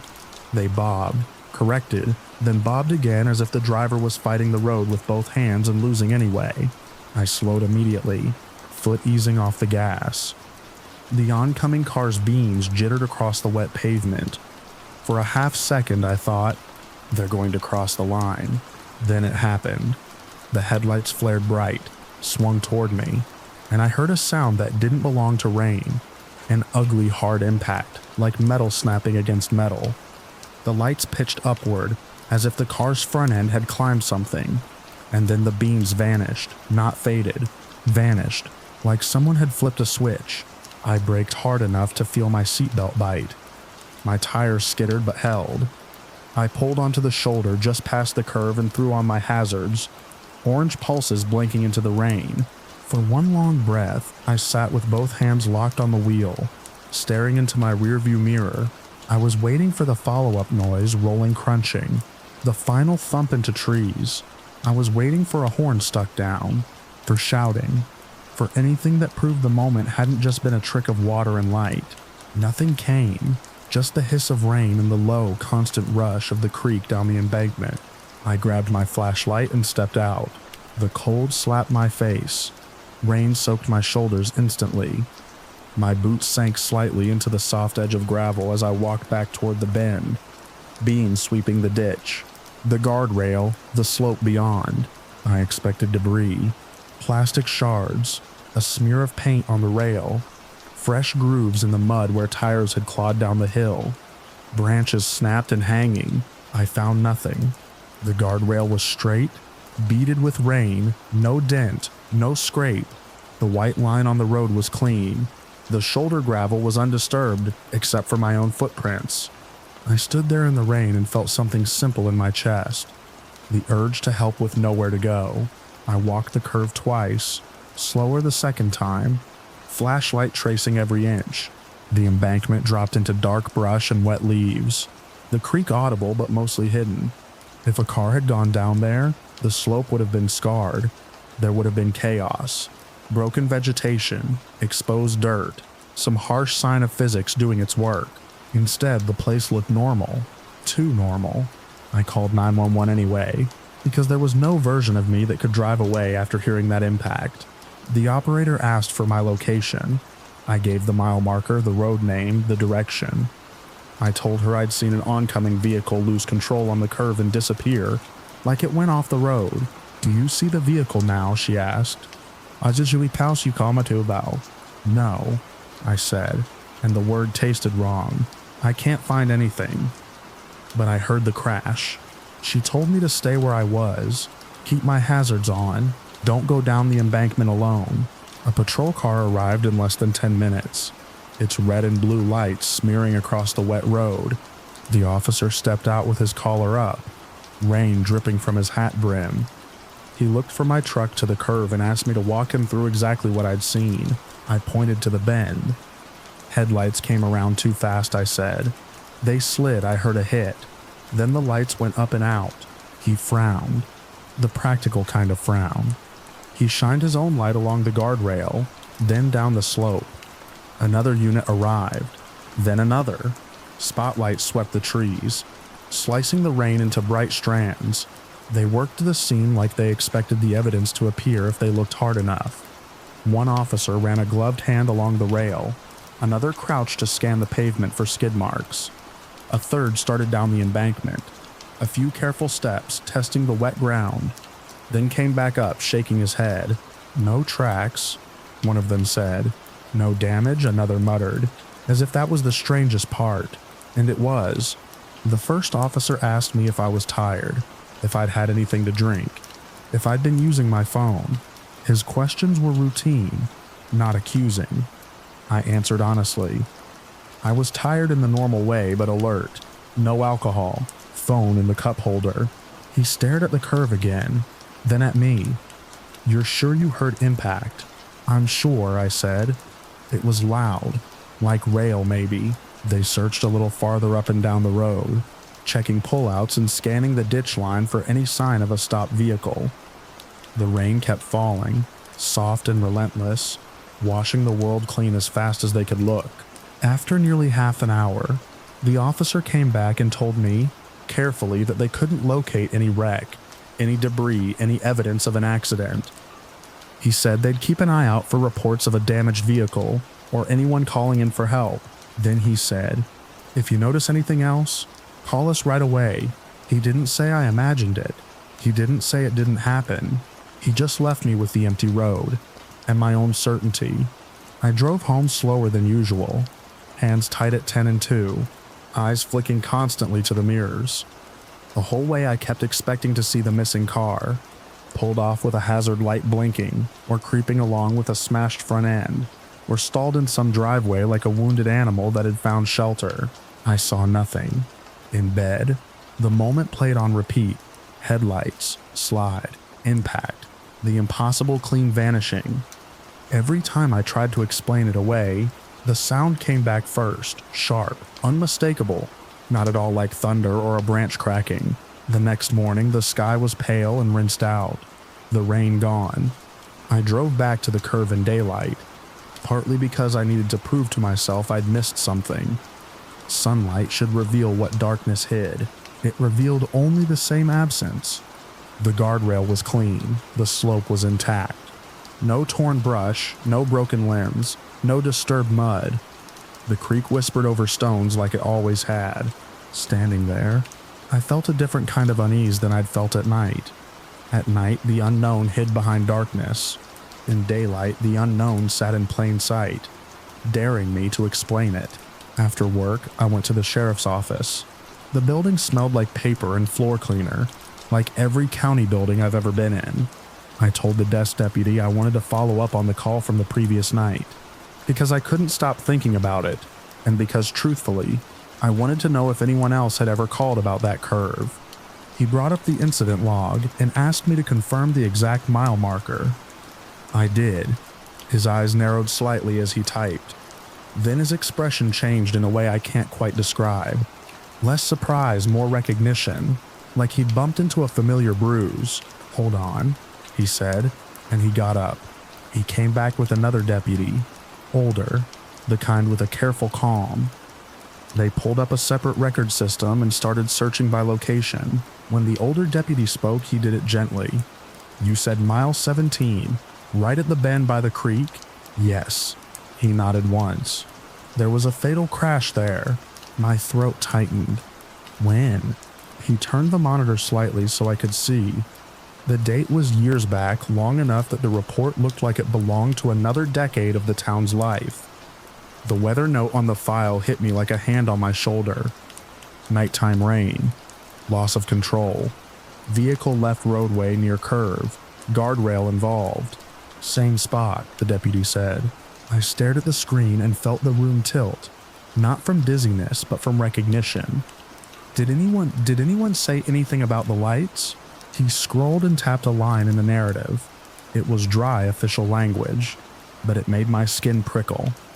Witness described headlights lifting briefly, before disappearing from view due to slope and rain. The accident I'd reported without wreckage, without tracks, had already happened. I asked, quietly, if I could see the report. They printed a summary page and handed it over. 2 occupants, both dead at the scene. The car recovered from the embankment near the creek. The guardrail repaired later. Case closed. I left the office with that paper folded in my jacket like a weight. On the drive home, everything looked too ordinary. People parked at the grocery store. Kids rode bikes in driveways. A dog barked at nothing behind a fence. The world kept moving, smooth and forward, while my mind kept drifting backward to that wet curve in the instant the headlights went out. For a week I tried to set it down. I told myself the brain is a pattern machine. I'd heard the impact of something else. My own tires over a seam maybe, and paired it with headlights and panic. The rain had warped distance. Reflection had tricked me. But every time I imagined the scene, the details stayed stubborn. The speed, the slide, the unmistakable hard hit, and the clean, empty road afterward, as if the place had been reset. I didn't tell many people. The few I did tell laughed or shivered or offered the kind of explanations people offer when they don't want the world to have cracks in it. Maybe it was a drunk who made it home. Maybe you saw a reflection. Maybe you dreamed it. I didn't argue. I didn't need them to believe me. I just needed to understand why my body had reacted the way it did. The immediate physical urge to stop and rescue. That instinct had been so strong it felt borrowed, like it belonged to someone else and had simply passed through me. The second time it rained at night, I drove that route again on purpose. Not because I wanted to see it again, but because I couldn't stand not knowing whether it would repeat. The rain fell steady, just like the first night, turning every streetlight into a hazy halo. My wipers kept time. My headlights carved the road into a narrow corridor. As I approached mile 17, my pulse climbed, my grip tightened. The curve waited ahead, black and shining. No headlights came around the bend. No impact sounded. Nothing slid. I rounded the curve slowly, eyes scanning the shoulder, the guardrail, the drop toward the creek, and yet right at the point where the old report said the vehicle had struck, I felt it again. That urgent, senseless need to pull over and run down the embankment. My chest tightened as if someone had called my name. The sensation wasn't fear, it was duty. A command without a voice. I almost stopped. My foot even drifted toward the brake. Then I remembered the report in my jacket pocket back home. The date. The names. The fact that the rescue had already happened years ago, under a different set of headlights. I forced myself to keep driving. In the rearview mirror, the curve shrank into rain and darkness. For a moment, my taillights reflected off the wet guardrail in two thin red lines, like a pair of eyes blinking open and shut. When I got home, I stood by my window and listened to the rain hit the street, soft and endless. I thought about that long ago night, someone coming around the bend too fast, the sudden slide, the helpless lift of headlights, the creek waiting below. I thought about how a place can keep a memory the way fabric keeps a smell, and how sometimes if you pass through at the right moment, you can breathe it in. I didn't see anything outside. No figures, no glowing shapes on the road, nothing that would make a neat story, just rain. And somewhere out there, on a clean, ordinary stretch of highway, a curve that had learned one terrible scene so well it could replay it without leaving a mark, waiting for a helpful stranger to stop again in the dark and feel the old urgency rise up, sharp as impact, and vanish into the rain.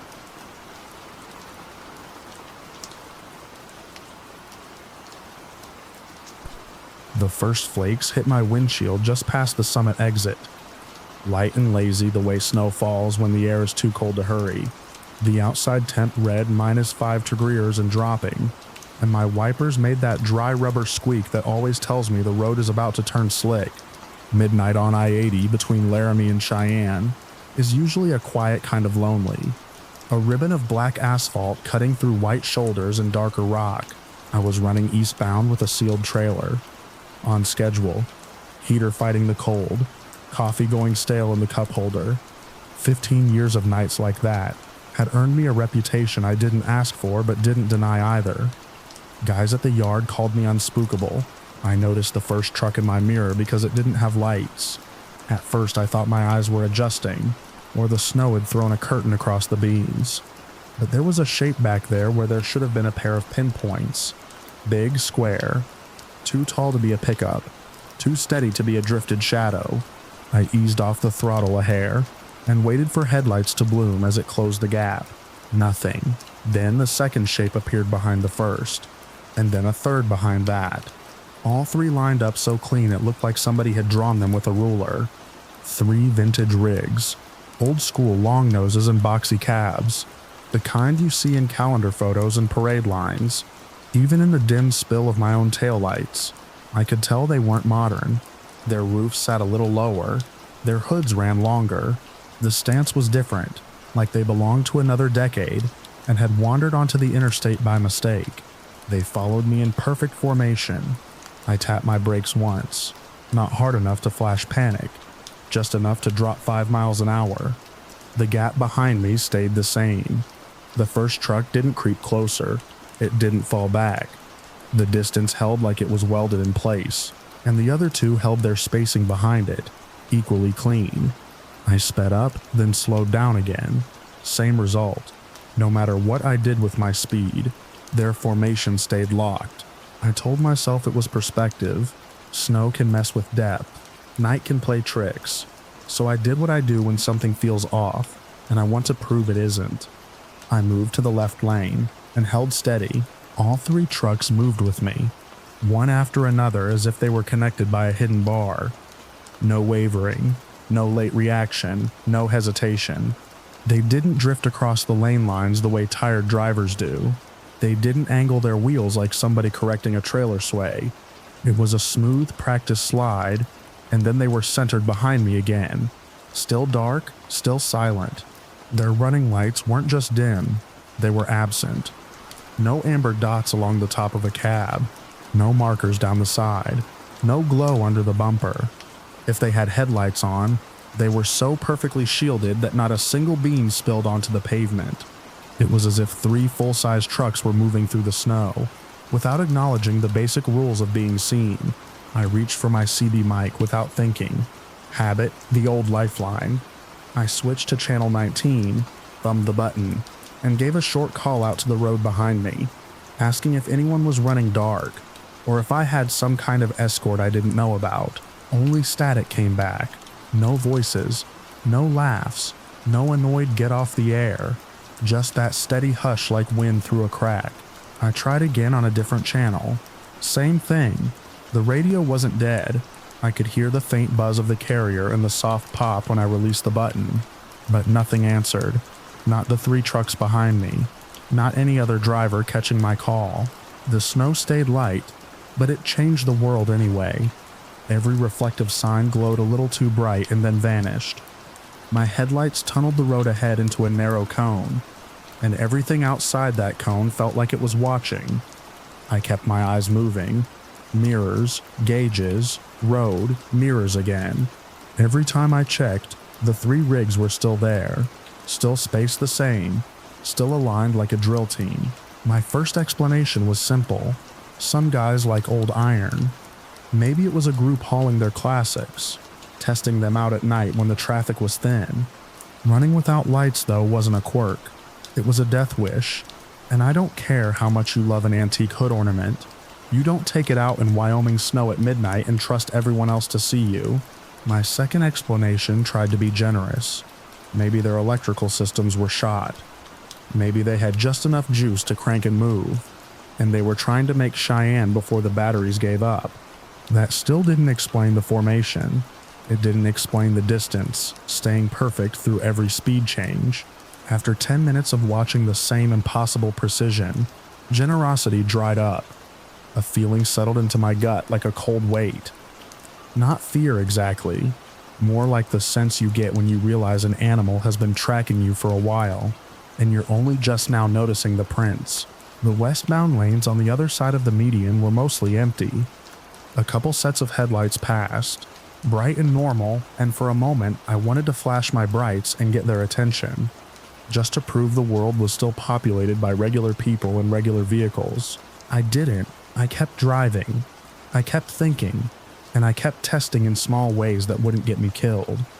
I nudged up to 70. The 3 trucks held back at the same distance. I drifted down to 60. Same distance. I signaled right and took the right lane again. They followed with the same clean slide, no delay, no wobble, by 0040.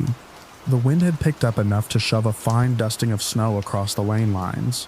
The road crews had been through earlier, but the cold made the surface glassy in spots.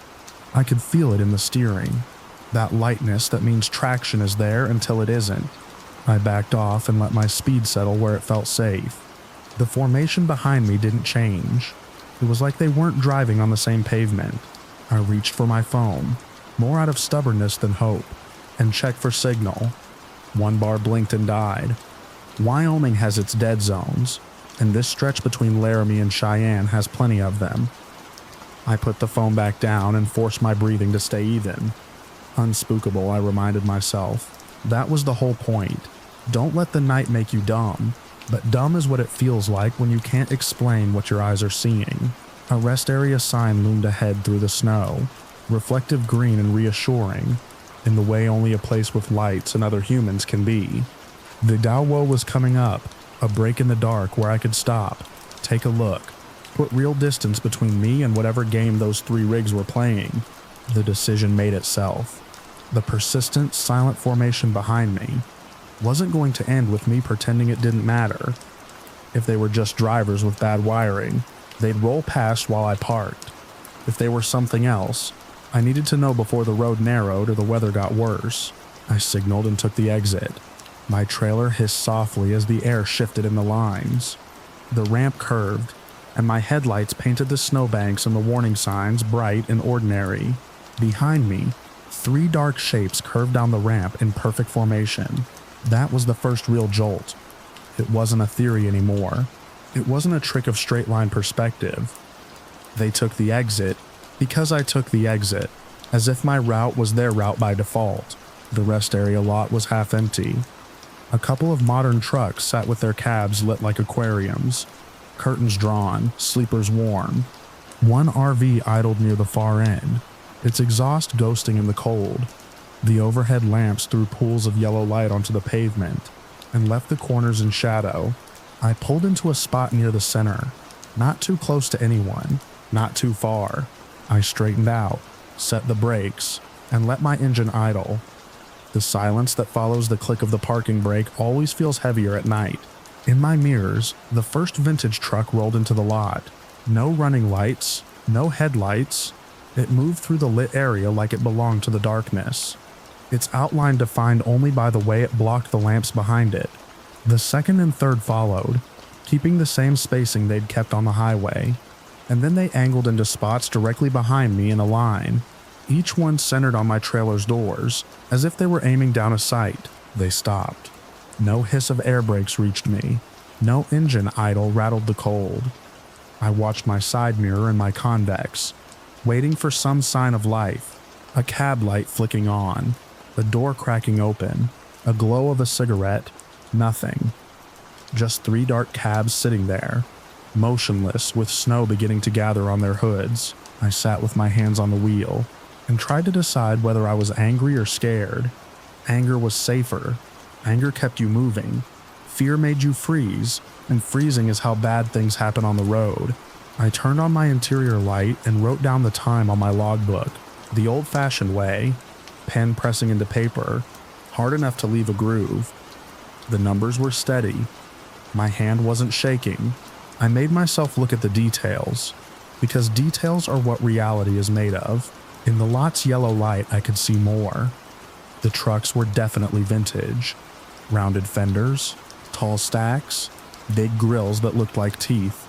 The paint was dark, maybe black, maybe something else that the night swallowed. The chrome, if there was any, didn't catch the light. The windows were dark as if tinted or covered. I cracked my driver's side window an inch. Cold air knifed in. I listened. No idling. No ticking metal cooling. No faint music. Just wind and the distant hum of the interstate. The world doing what it always does when you stop paying for movement with fuel. That's when a small irrational thought tried to wedge itself into my mind. If they weren't running, how did they follow me down the ramp? I didn't let it grow. I shut the window and did what any driver with a problem does. I checked what I could control. I locked my doors. I turned on my hazard lights. I adjusted my mirrors until I could see the front of the first truck behind me as clearly as possible. Then I waited. Minutes stretched thin. Snow tapped softly against my windshield, melting into dots. The rest area stayed quiet. The other trucks didn't stir. No one came out to stretch or smoke. Even the RV's exhaust seemed to fade, as if it had shut down or moved on. My mind started running through normal explanations again, desperate for something that fit. A prank, maybe. 3 buddies messing with a lone driver because they were bored. But who pranks in a blizzard at -5 degrees with antique rigs and no lights? And why keep the distance so perfect? Why park in line behind me like that? I couldn't see license plates. The lot lights didn't reach their bumpers well, and the snow softened everything. I thought about climbing down and walking back to get a closer look, but the idea of stepping into that cold darkness between my trailer and their grills made the back of my neck tighten. Unspookable, Danny, I told myself. But unspookable doesn't mean stupid. I decided on a test that didn't involve leaving my cab. I released my brakes, eased forward 5 feet, and stopped. In my mirror, the first truck rolled forward the same amount. The second and third moved too, each one matching the motion so smoothly it looked like a single thing with 3 segments. I sat back, heart thudding once, hard, then steady again. I eased forward another 10 feet. They followed. I backed up a little. They backed up. The spacing stayed the same, as if an invisible tape measure stretched between us and refused to change length. It wasn't random. It wasn't a coincidence. Whatever was behind me was actively maintaining position in relation to me. Predatory behavior. That phrase came to me like something I'd read on a safety bulletin about road rage incidents and stalking. The kind of scenario they warn you about in orientation, and everyone half listens to because it sounds like a movie. The difference was I'd never heard of the predator being 3 silent vintage trucks with no lights. I tried the CB again, voice low, not wanting to wake anyone in the lot, but needing to hear another human sound. I called out that I was at the rest area between Laramie and Cheyenne, and had 3 rigs following me, asked if anyone nearby could confirm what I was seeing. Static, a faint click, nothing else. I flipped channels. I listened. I tried again. It was like the air itself had been emptied of voices. I turned my interior light off and sat in the dim glow of my dash. The 3 trucks behind me were harder to see without the cab light reflecting in my own window. They became shapes again, darker than the night, anchored in place. My phone buzzed once with a weak vibration, then went quiet. When I checked, there was no new message, no missed call. Just the screen waking and sleeping, as if it had shivered in the cold.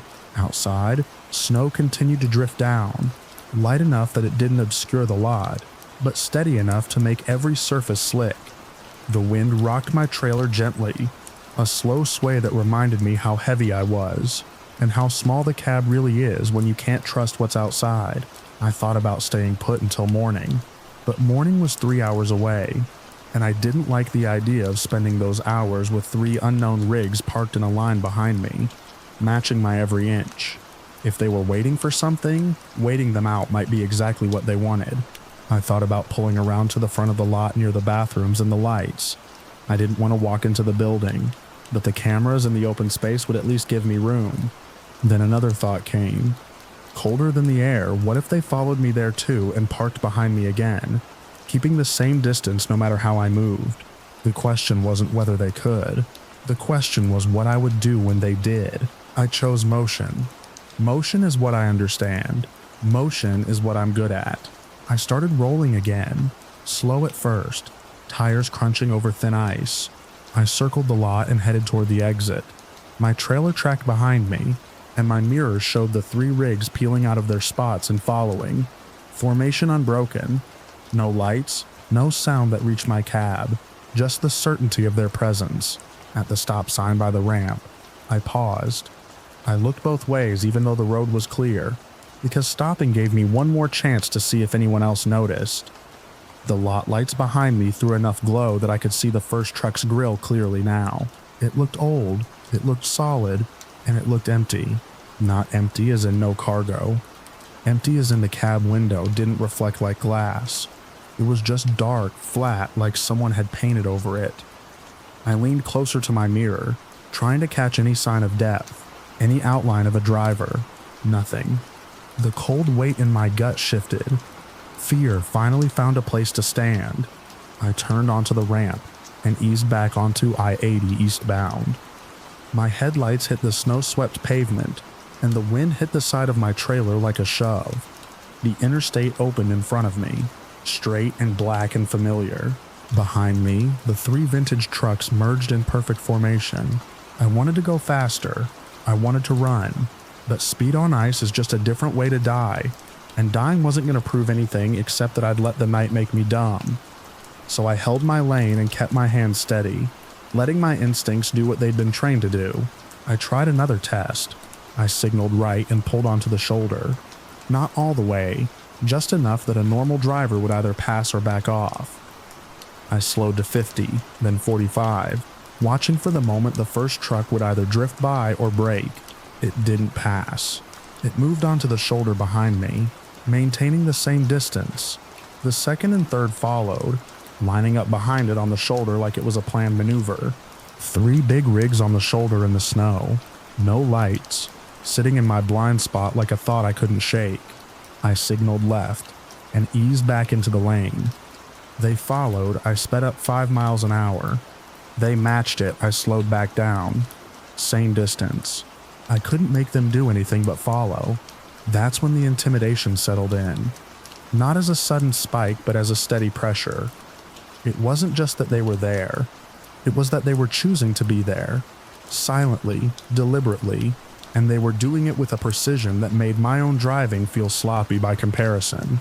The road signs for Cheyenne began to appear more often. Reflective green panels promising exits and services. The faint glow of the city was still far off, but it existed, a low dome of light under the clouds. I aimed for it like it was a lighthouse. At 0220, a gust of wind pushed a sheet of snow across the lanes, and for a moment the world went white. I tightened my grip and rode it out, eyes fixed on the faint tracks of the vehicle ahead of me. There was no vehicle ahead of me, just my own headlights in the snow, in my mirror. The 3 trucks were still there, still dark, still perfectly spaced. I did something I hadn't done in years. I reached into the glove compartment and took out the little flashlight I kept for pre-trips. It was cheap, plastic, nothing special. I clicked it on and aimed it at my mirror, trying to bounce the beam back onto the first truck's cab. The light caught nothing. No reflection, no glint. It was like shining a flashlight into a hole. My throat tightened, and I swallowed hard. In the cab's quiet, I could hear my own breathing and the faint rattle of the heater fan. Everything else felt muted, like the night was holding its breath with me. I kept driving. I kept my speed safe. I kept my eyes moving. As Cheyenne drew closer, traffic started to appear, one car then another, their headlights normal and bright. For a moment, I felt relief. More witnesses meant less power for whatever game was happening behind me, but the cars didn't react. None of them slowed. None of them honked. None of them flashed their lights or swerved as if they'd seen 3 unlit trucks in the lane behind me. They passed in the rememberable way cars do. Little streaks of light that come and go, and it was as if the space behind my trailer was empty to them. I watched a sedan move into the right lane, settle behind me briefly, then change lanes again and pass. In that brief moment, if those vintage rigs were truly there in the lane, the sedan should have either approached them or been blocked by them. It wasn't blocked. It didn't brake, it didn't even hesitate. The sedan passed like the road behind me was clear. My mouth went dry. My hands stayed steady because they had to, but my thoughts started to skid like tires on ice. I checked my mirrors again and again, searching for the mistake, the angle, the trick. The 3 trucks remained, locked in place at the same distance, as if they were painted onto the night. I told myself there had to be an explanation that didn't involve the impossible. That was the only way to keep functioning. The human brain will accept a lot as long as it can keep driving the truck. At 0247, I saw a lit sign for a travel plaza off an upcoming exit. Bright lights, open lot, cameras, other drivers. I decided I was done being alone on the interstate with 3 silent shadows. I signaled and took the exit. The ramp was clearer here, sanded more, and my tires hummed on the surface. The plaza lights threw a hard white glare onto the snow, making everything look sharp and clean. Behind me, the 3 vintage trucks followed me off the interstate in perfect formation. I pulled into the lot and headed toward the brightest section near the storefront, where cars and trucks were parked in clusters. I chose a spot under a lamp and swung my rig in, setting my trailer straight and my cab close to the curb. I set the brakes and sat there for a second, listening to my own engine idle, like it was the only heartbeat in the world. In my mirrors, the first vintage truck rolled into the lot. It didn't go to the far end. It didn't choose a dark corner. It came straight toward me, staying centered behind my trailer's doors. And then it stopped at the same distance it had kept all night. The second and third stopped behind it, forming a line that pointed directly at me like an accusation. Under the harsh lot lights, they still had no running lights. No markers, no glow at all. The snow on their hoods didn't sparkle. It looked dull like ash. I sat there staring and realized something I should have noticed earlier. Their cabs were too clean. Not polished, not shiny, just free of the little signs of life that every working truck has. No bug splatter, no road grime, no random sticker, no reflective tape catching the light. They looked like objects placed in the world, not machines that had driven through it. I forced myself to act. I couldn't stay frozen. I reached for my phone again. This time I had signal 2 bars. Steady. Relief hit me so hard it almost made me laugh. I opened the camera and aimed it at my mirror, trying to capture what I was seeing. The screen showed my trailer doors, the lamp glow, the edge of the lot. No trucks. I shifted the angle. I zoomed. I aimed out the side window toward the space behind me. The screen showed empty pavement and falling snow. My heart thudded once, hard, and then it started to beat faster. I lowered the phone slowly and looked with my own eyes. In the mirror, 3 vintage trucks sat in formation. On my phone, there was nothing. I didn't get out. I didn't walk into the store. The idea of leaving the cab, even under bright lights, felt wrong in a way I couldn't put into words. I stayed where I was and did the next best thing. I rolled my window down 2 inches and listened for anything. An engine, a footstep, a cough, a voice. All I heard was wind and the distant hiss of traffic from the interstate. A security truck drove through the lot at a slow crawl, headlights sweeping. It passed near my rig and continued on. It didn't pause. It didn't shine a light on the line behind me. It didn't react like there were 3 unlit trucks sitting in the open. When it was gone, I looked back in my mirror. The 3 trucks were still there. I don't know why, but my eyes dropped to the paperwork on my dash. And that's when I noticed the receipt I'd grabbed earlier from the fuel counter without really looking. It was crumpled at the edges, printed on thin paper. Across the middle, between the usual store codes and the pump number, there was a line of characters that didn't belong. Like a glitch in the printer, I stared at it until my eyes started to water. Then I looked away. The receipt didn't explain anything. It just added one more piece of wrongness to a night already full of it. At 03 like, the clock on my dash clicked over, and the world outside didn't change. The snow kept falling. The lights kept buzzing. My engine kept idling. The 3 trucks kept their distance. I sat there long enough for my coffee to go cold, and my fear to stop spiking and become something steadier, something more useful. I couldn't make sense of what was happening, but I could choose what I did next. I didn't try to outrun them again. I didn't try to confront them. I waited until a cluster of other trucks began to pull in, their headlights washing the lot in movement and noise. When a pair of reefers rolled past my driver's side window and parked 2 spots over, I used the moment. I released my brakes and eased forward, turning toward the exit lane that led back to the interstate. In my mirror, the first vintage truck moved with me. The second and third followed, as if they'd been waiting for that exact cue. But as I approached the lot's edge, something shifted. Not in their distance, they held that like always, but in the way the light hit them.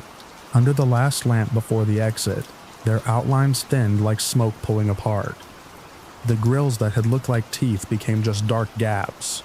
The cabs flattened. The whole line behind me seemed less like solid trucks and more like the idea of trucks occupying space. I kept my foot steady. I didn't speed up. I didn't brake. I just rolled toward the exit and watched, because watching was all I could do. At the exact point where my trailer cleared the brightest pool of light and the ramp dipped toward the interstate, my mirrors showed empty pavement. 1 second, there were 3 dark shapes holding formation behind me. The next second, there was nothing but falling snow and the glare of my own taillights. I drove back onto I-80 with my eyes locked on the mirrors, expecting them to reappear as soon as the road turned dark again, expecting that familiar pressure to settle back into place. They didn't. The rest of the run into Cheyenne was ordinary in the way ordinary can feel unreal after something like that. Cars passed, signs reflected, the wind pushed at my trailer. My tires hummed over the seams in the pavement. My CB crackled, and this time I heard a voice distant, bored. talking about chain laws and coffee.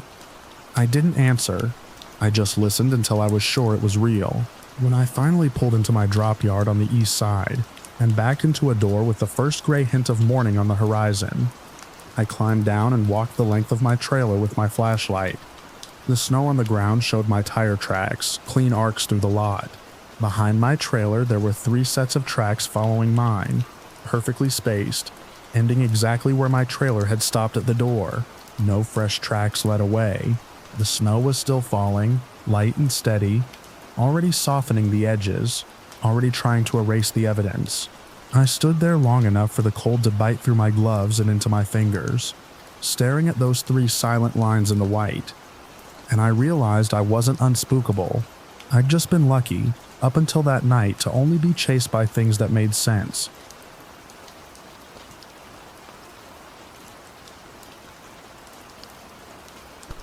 I noticed the clock first because it was the only thing in the cab that didn't vibrate.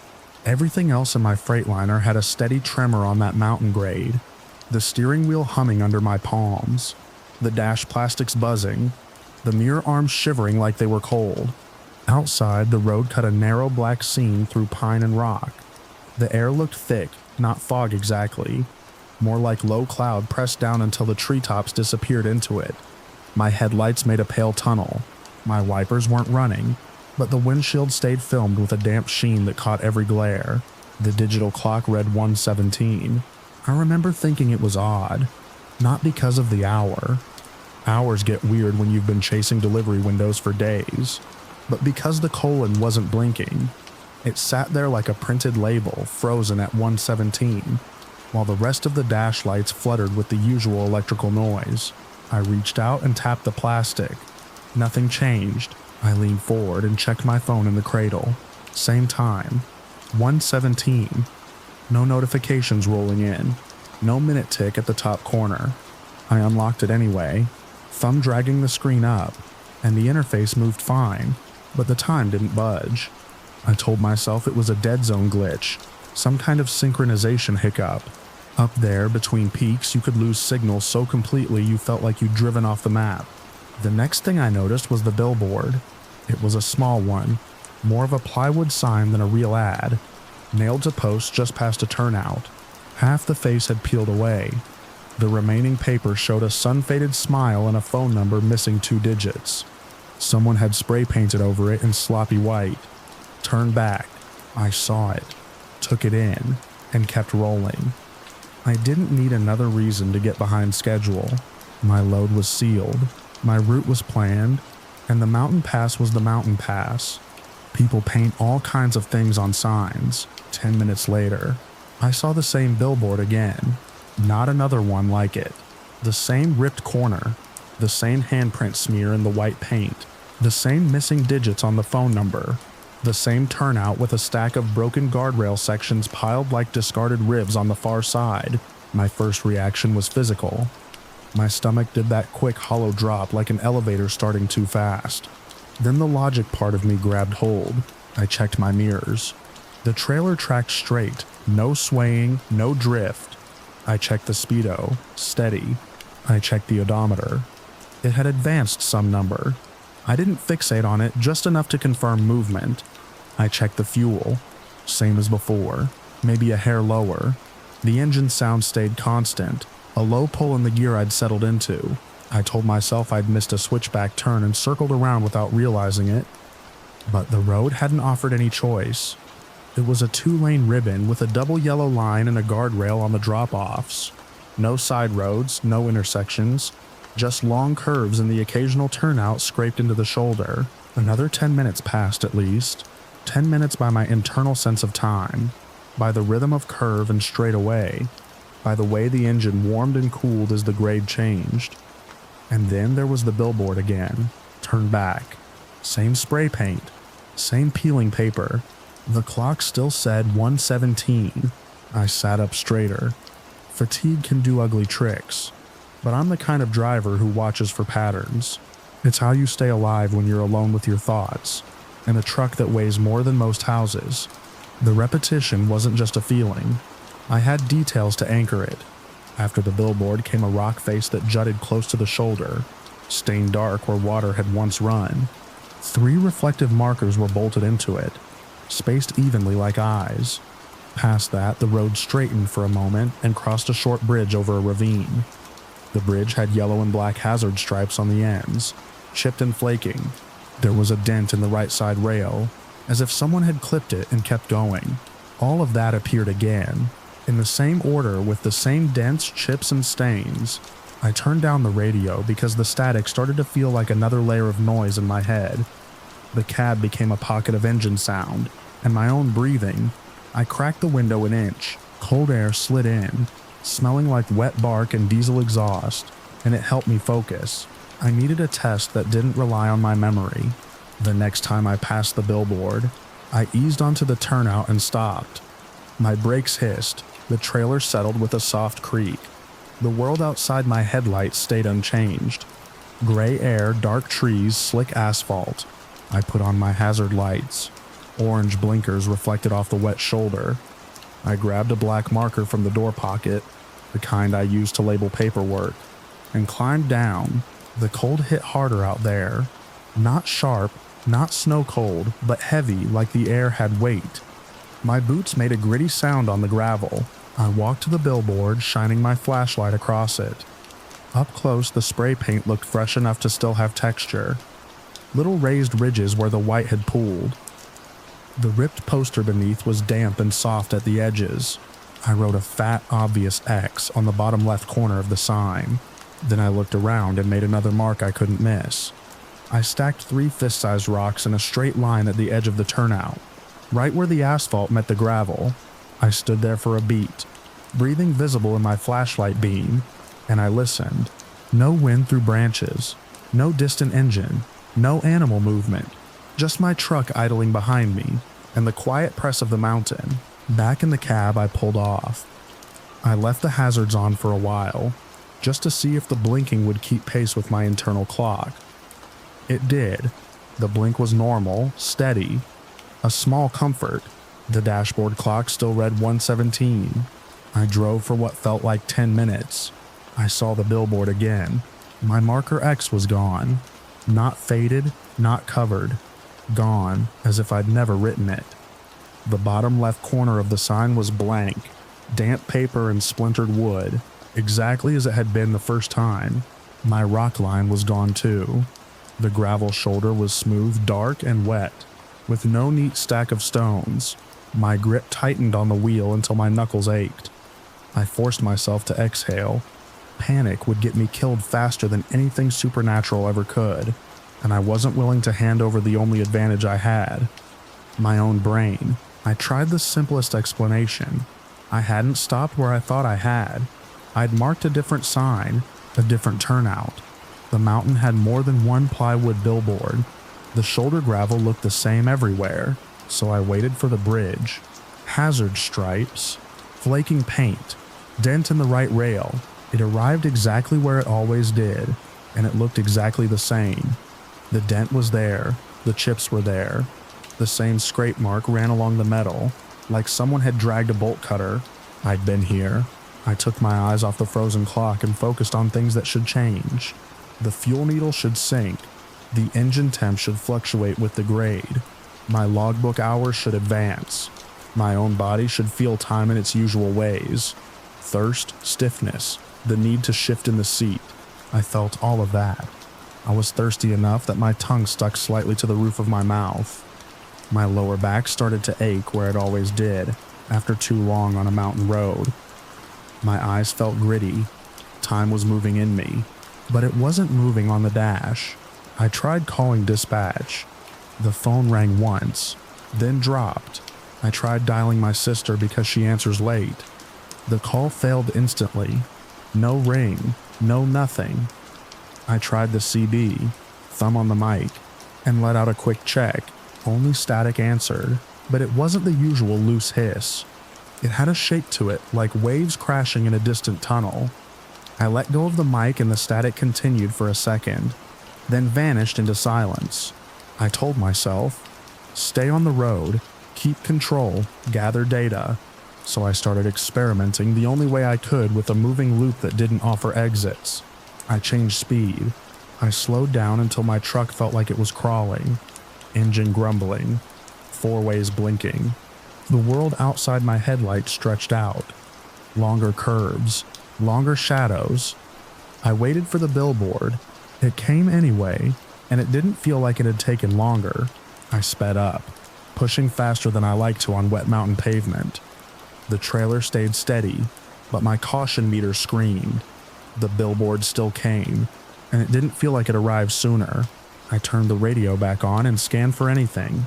Every station was empty. No music, no talk, just dead air, as if the entire band was missing. I tried AM, FM, weather. The weather band gave me one thin tone and then nothing. I turned on my interior dome light, then turned it off. I switched the dash brightness up and down. The lights responded.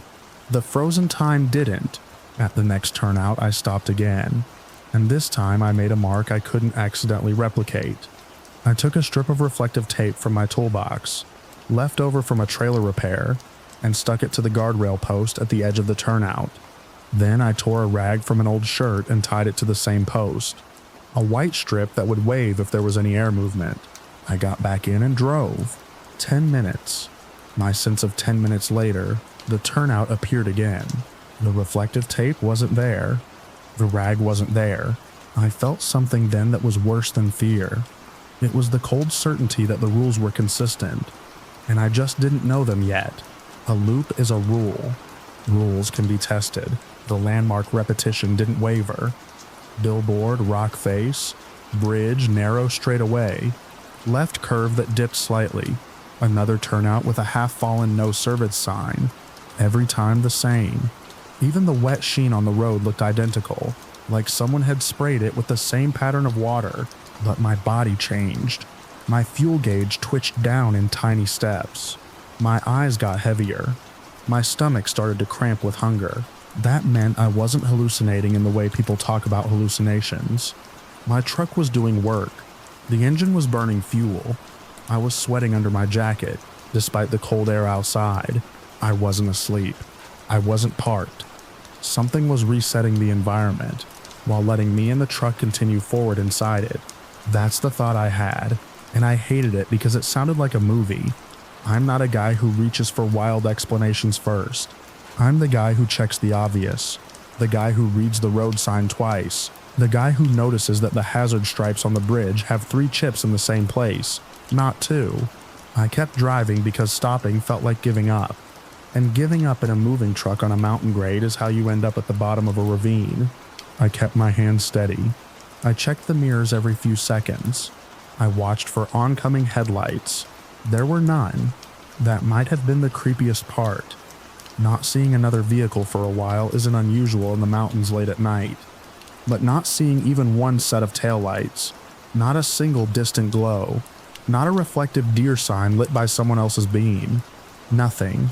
The road belonged to me, and the mountain was letting me have it, or trapping me in it. I took the next turnout again, not to mark it, but to do something different. I stopped, set the parking brake, and shut the engine off. The cab went quiet in a way that made my ears ring. The dash lights stayed on. The clock stayed at 1:17.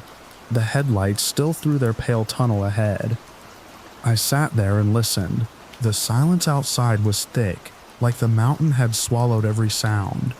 I expected to hear my own cooling engine tick. It didn't. I expected the usual soft creaks as metal settled. Nothing. I felt my pulse in my throat. I turned the key and started the engine again. The truck fired up normally. The sound came back. The world felt less like a vacuum. I pulled out. The loop continued. That told me the anomaly didn't care whether the engine was on. It cared that I was moving forward with light. I didn't know that yet, not consciously, but the idea began forming in the back of my mind, like a shape under a sheet. I tried turning around. At the next wide spot, I did a slow, careful 3-point turn, trailer swinging with inches to spare. My headlights swept across tree trunks and wet rock, and for a second I felt better, like I was doing something decisive. Now I'd go back the way I came. Now I'd find the downhill. Now I'd see different landmarks in reverse and prove I wasn't stuck in a circle. I drove back. 10 minutes later, the billboard appeared. Turn back. It faced me like it always had, readable for my lane, as if I'd never turned around at all. My throat went dry. I swallowed and tasted coffee gone cold. I glanced at the side mirrors, half expecting my trailer to be missing, half expecting the road behind to be the one I'd just driven. It looked normal. Everything looked normal except the parts that weren't. I forced myself into a calmer routine. If I couldn't escape yet, I could at least keep myself functioning. I took a drink of water. I ate a granola bar. I adjusted my seat. I cracked the window again.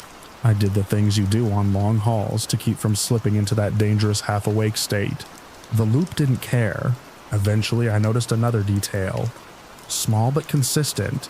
Every time I approached the rock face with the 3 reflectors, my headlights would flare a certain way, and the reflectors would shine back like bright coins. Each loop, the brightness was identical, not roughly the same.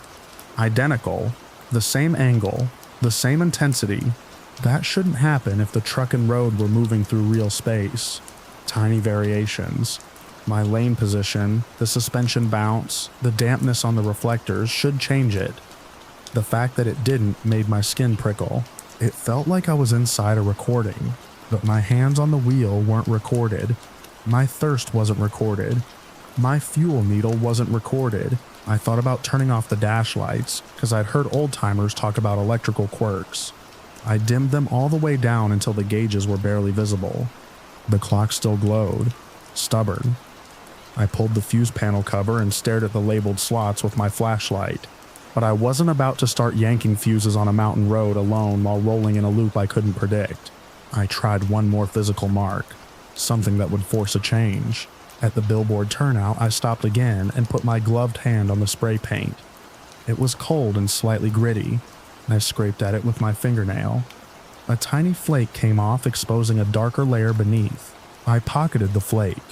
A stupid little piece of paint. Proof.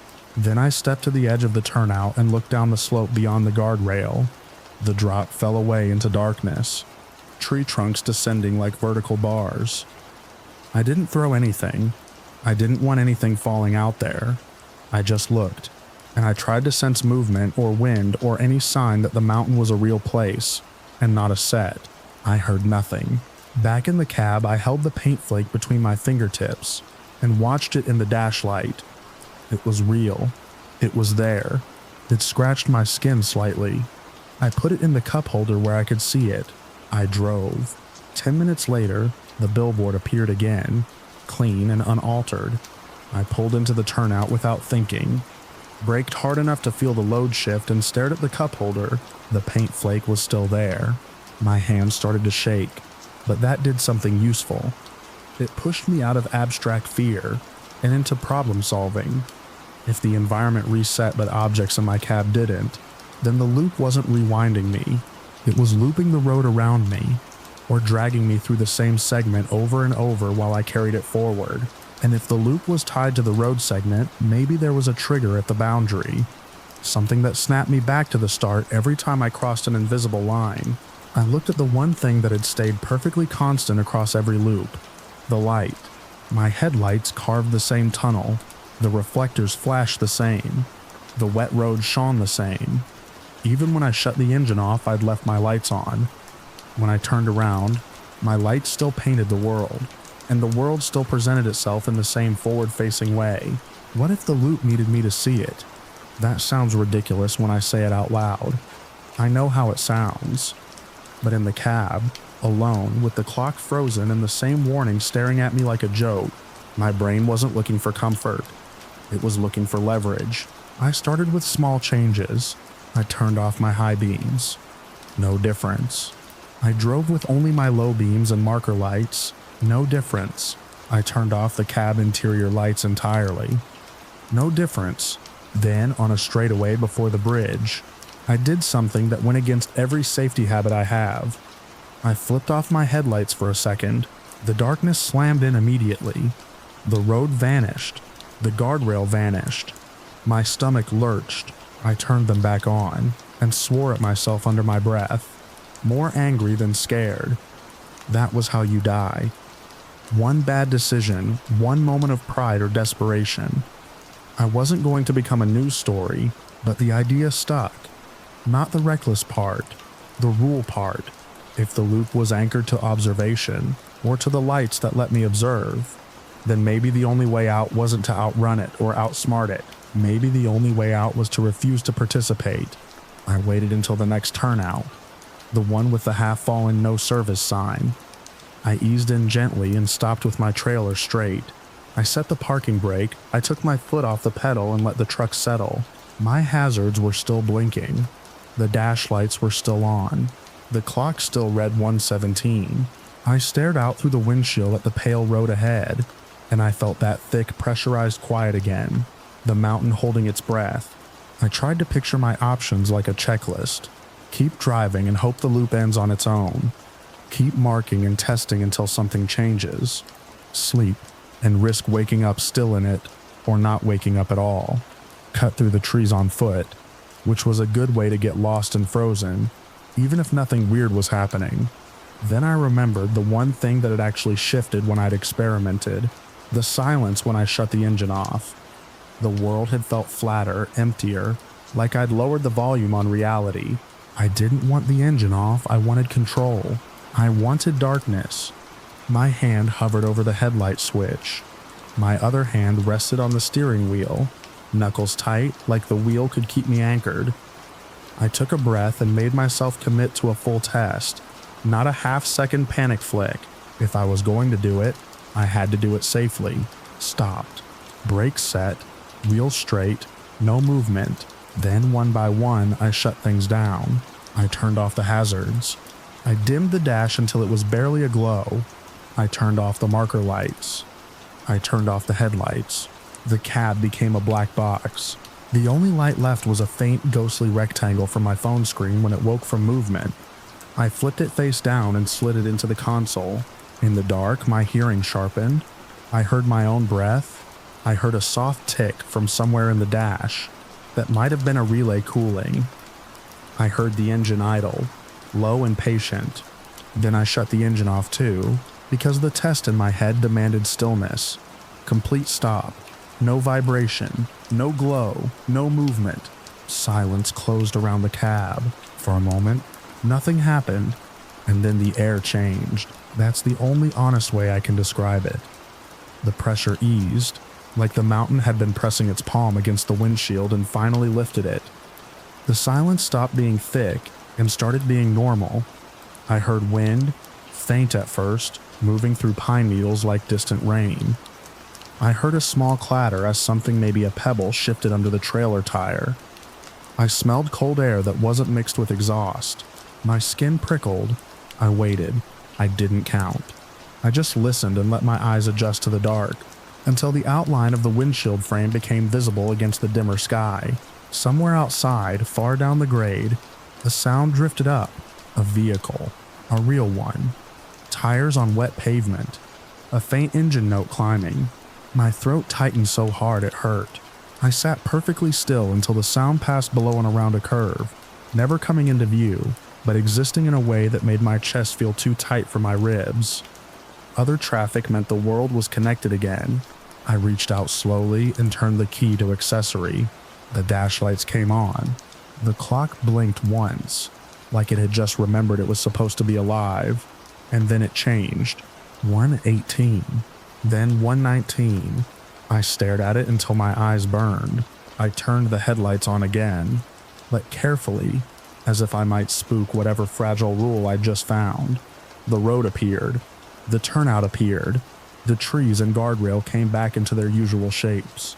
But the feeling was different. The space beyond my lights didn't feel like a wall anymore. I started the engine. It rumbled to life. I released the parking brake. My hands were steady now, not because I was calm, but because the logic had snapped back into place. Loop broken, time moving. Confirmed with landmarks, I eased out of the turnout and rolled forward. The bridge came. Hazard stripes, dented rail, flaking paint, still there. That made sense. I hadn't escaped the mountain road, just whatever segment had been folding back on itself. I drove on, waiting for the billboard. Minutes passed. Real minutes, because the clock advanced and my brain believed it. The road curved in ways that felt new. I saw a fallen tree limb on the shoulder that I hadn't seen before. I passed a mile marker that wasn't familiar. The grade steepened, then eased. No billboard, no turn back. I didn't feel relief the way people describe it. Relief is warm. What I felt was a cold, cautious permission to keep breathing. Eventually, after another stretch of climbing, I came around a bend and saw a set of taillights far ahead. 2 red dots floating in the damp air. They might as well have been a lighthouse.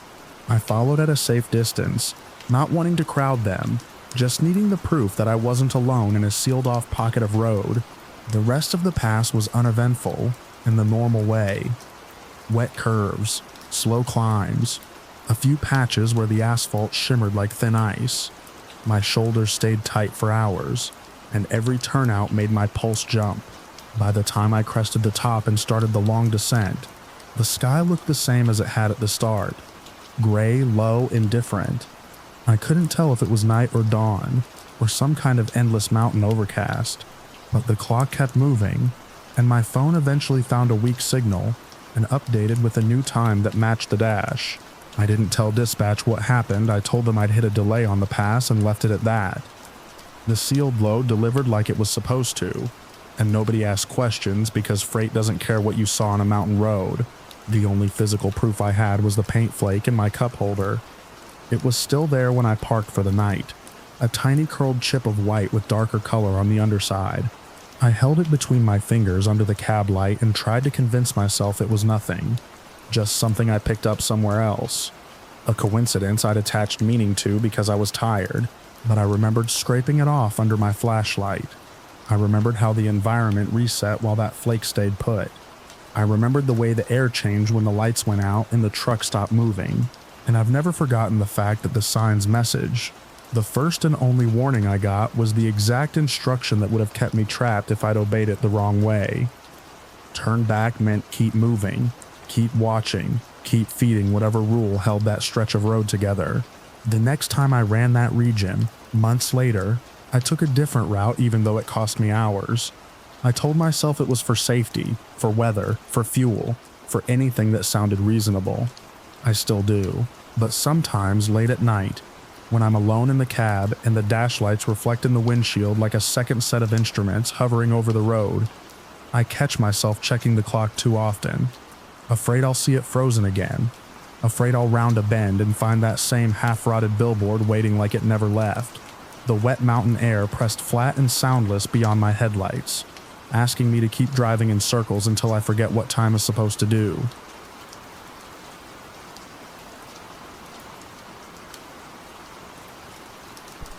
At 02 a.m., the dash clock looked like a tiny blue bruise in the dark, and the highway ahead of me was so empty it felt unfinished. The wipers whispered over a clean windshield more out of habit than need.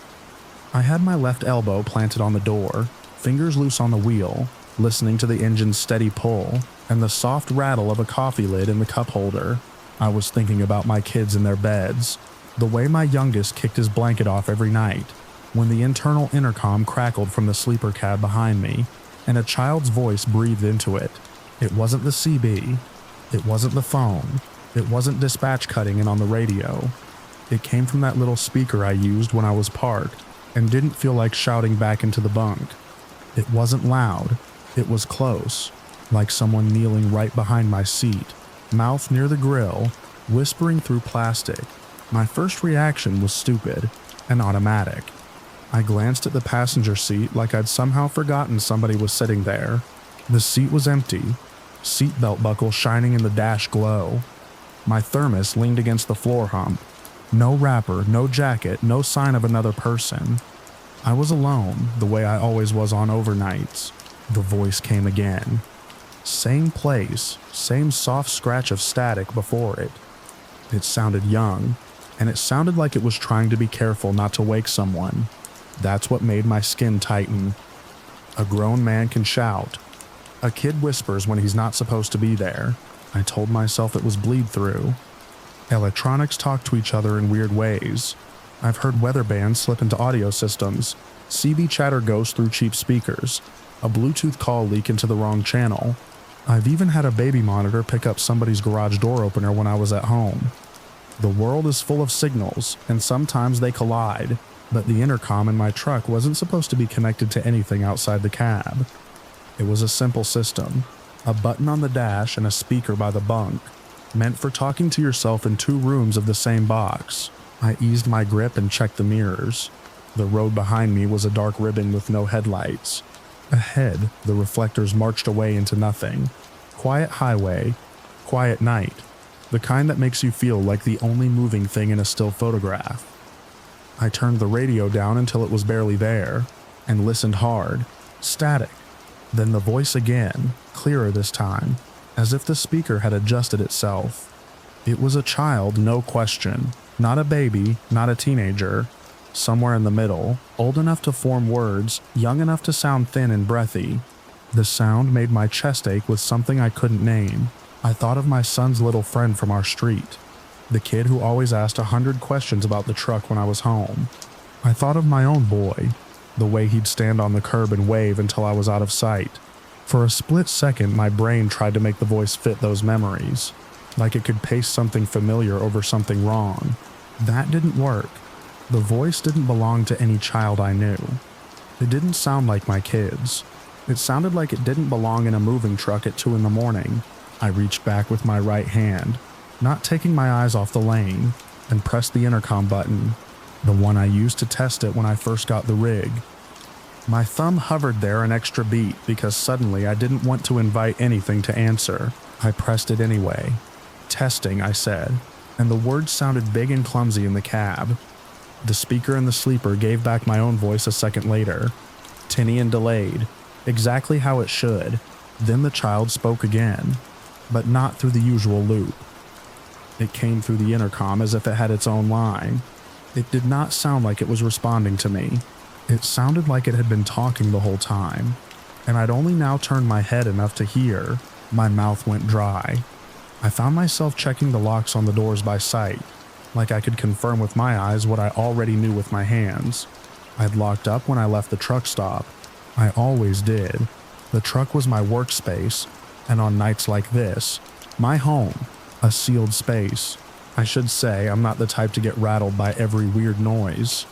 You live in a sleeper cab long enough, you accept that the truck has its own language. You get bangs from shifting freight, groans from the frame, a tick-tick in the cooling metal after you shut down. You hear wind catch a mirror bracket and sing. You learn which sounds matter and which don't. But there is a difference between a truck talking and a child talking. The next exit was still miles away. The shoulder was narrow, the kind that punished you for stopping with a cloud of gravel and a line of rumble strips under your tires. I kept going, because in that moment moving felt safer than stopping. Moving meant rules. Moving meant lanes and speed and a job. Stopping meant turning around to face the dark behind my seat. The voice didn't keep up a steady stream. It came in short bursts, separated by stretches of silence long enough for me to convince myself I'd imagined it. Each time it returned, it sounded closer, not in volume but in intimacy, the way the human voice changes when you're leaning toward someone. My palms started to sweat, and the steering wheel got slick in the places my fingers rested. I swallowed, tasted cold coffee. I tried to breathe like I did when I was squeezing through Denver traffic at rush hour, steady and practical. I ran through the list of normal explanations again. Maybe the intercom button was sticking. Maybe a wire had rubbed bare and was catching the vibration of the road, turning it into sound. Maybe the speaker itself was picking up something it shouldn't, like a cheap amp catching radio interference. Maybe I was overtired and my brain was turning static into syllables the way it turned headlights into animals on the shoulder. That last one sounded the most sensible, which is why I held on to it like a handle. Still, when the exit sign finally appeared, green and reflective and real, I took it. I didn't care where it led. I wanted light. I wanted a place with other vehicles, other people, even if they were asleep behind their own glass. The ramp curled away into darkness. A small rest area sat off the side, not much more than a long pullout with a handful of spaces and a bathroom building set back from the road. The place was half lit, sodium lamps making circles of amber on the pavement. A few cars sat scattered like they'd been dropped and forgotten. One other semi was parked near the far end. Its cab dark, I pulled into a space where I could nose out quickly if I needed to. I set the brake. The sudden quiet after the engine dropped to idle made my ears ring. For a moment there was nothing but the faint hiss of air systems and the ticking of the turn signal I hadn't canceled yet. Then, from behind me, the intercom crackled again. I did not answer. I reached up and killed the intercom power switch on the dash. The little indicator light went out. The cab stayed quiet. I sat there with both hands on the wheel, listening to my own breathing. The truck smelled like diesel and vinyl, and the peppermint gum I kept in the console. The windshield was a dark rectangle filled with the reflection of my face, pale in the dash glow, eyes too wide. The rational part of me wanted to laugh at myself. A voice on a speaker. That's all. There's always a reason. The other part of me kept seeing the words "no passengers" like a note stuck to the inside of my skull. I grabbed my flashlight from the door pocket. The heavy one, not the little pen light. The beam cut a hard white line across the cab when I clicked it on. I unlatched my seatbelt as quietly as if someone could hear the metal tongue sliding free. The sleeper was directly behind the seats, separated by a curtain I usually kept half open so air could circulate. Tonight it looked like a black mouth. I had been back there at the last stop. I knew what was there. My bunk, my bag, a cooler, a couple of plastic bins with clothes, spare gloves, paperwork. I knew what wasn't there. Another person. Still, when I stood and turned, my stomach tightened as if I were about to open a door I shouldn't. I pulled the curtain back with my left hand and shone the light knowing the sleeper cab is not big. You can check it in one sweep. The beam hit the mattress, the rumpled blanket, the pillow with my wife's old t-shirt pulled over it like a case. It hit the back wall with its little window and the storage net. It hit the floor where my boots were lined up. Nothing moved. Nothing breathed. I climbed back there anyway, knees and shoulders bumping, the way you do in that narrow space. I opened every compartment. I checked under the bunk. I pulled out my bins and felt inside them, like I expected a small body to be curled there. I even checked the tiny closet space where I hung my jacket. The whole time the intercom was off. There was no voice. That should have calmed me down. It didn't, because the silence felt like something holding its breath. When I ran out of places to look, I sat on the edge of the bunk and listened. The truck creaked as it settled. Outside, a car door shut somewhere, with a soft thunk that echoed across the empty lot. A faint breeze pushed against the side of the trailer, making it pop once like a finger tapping metal.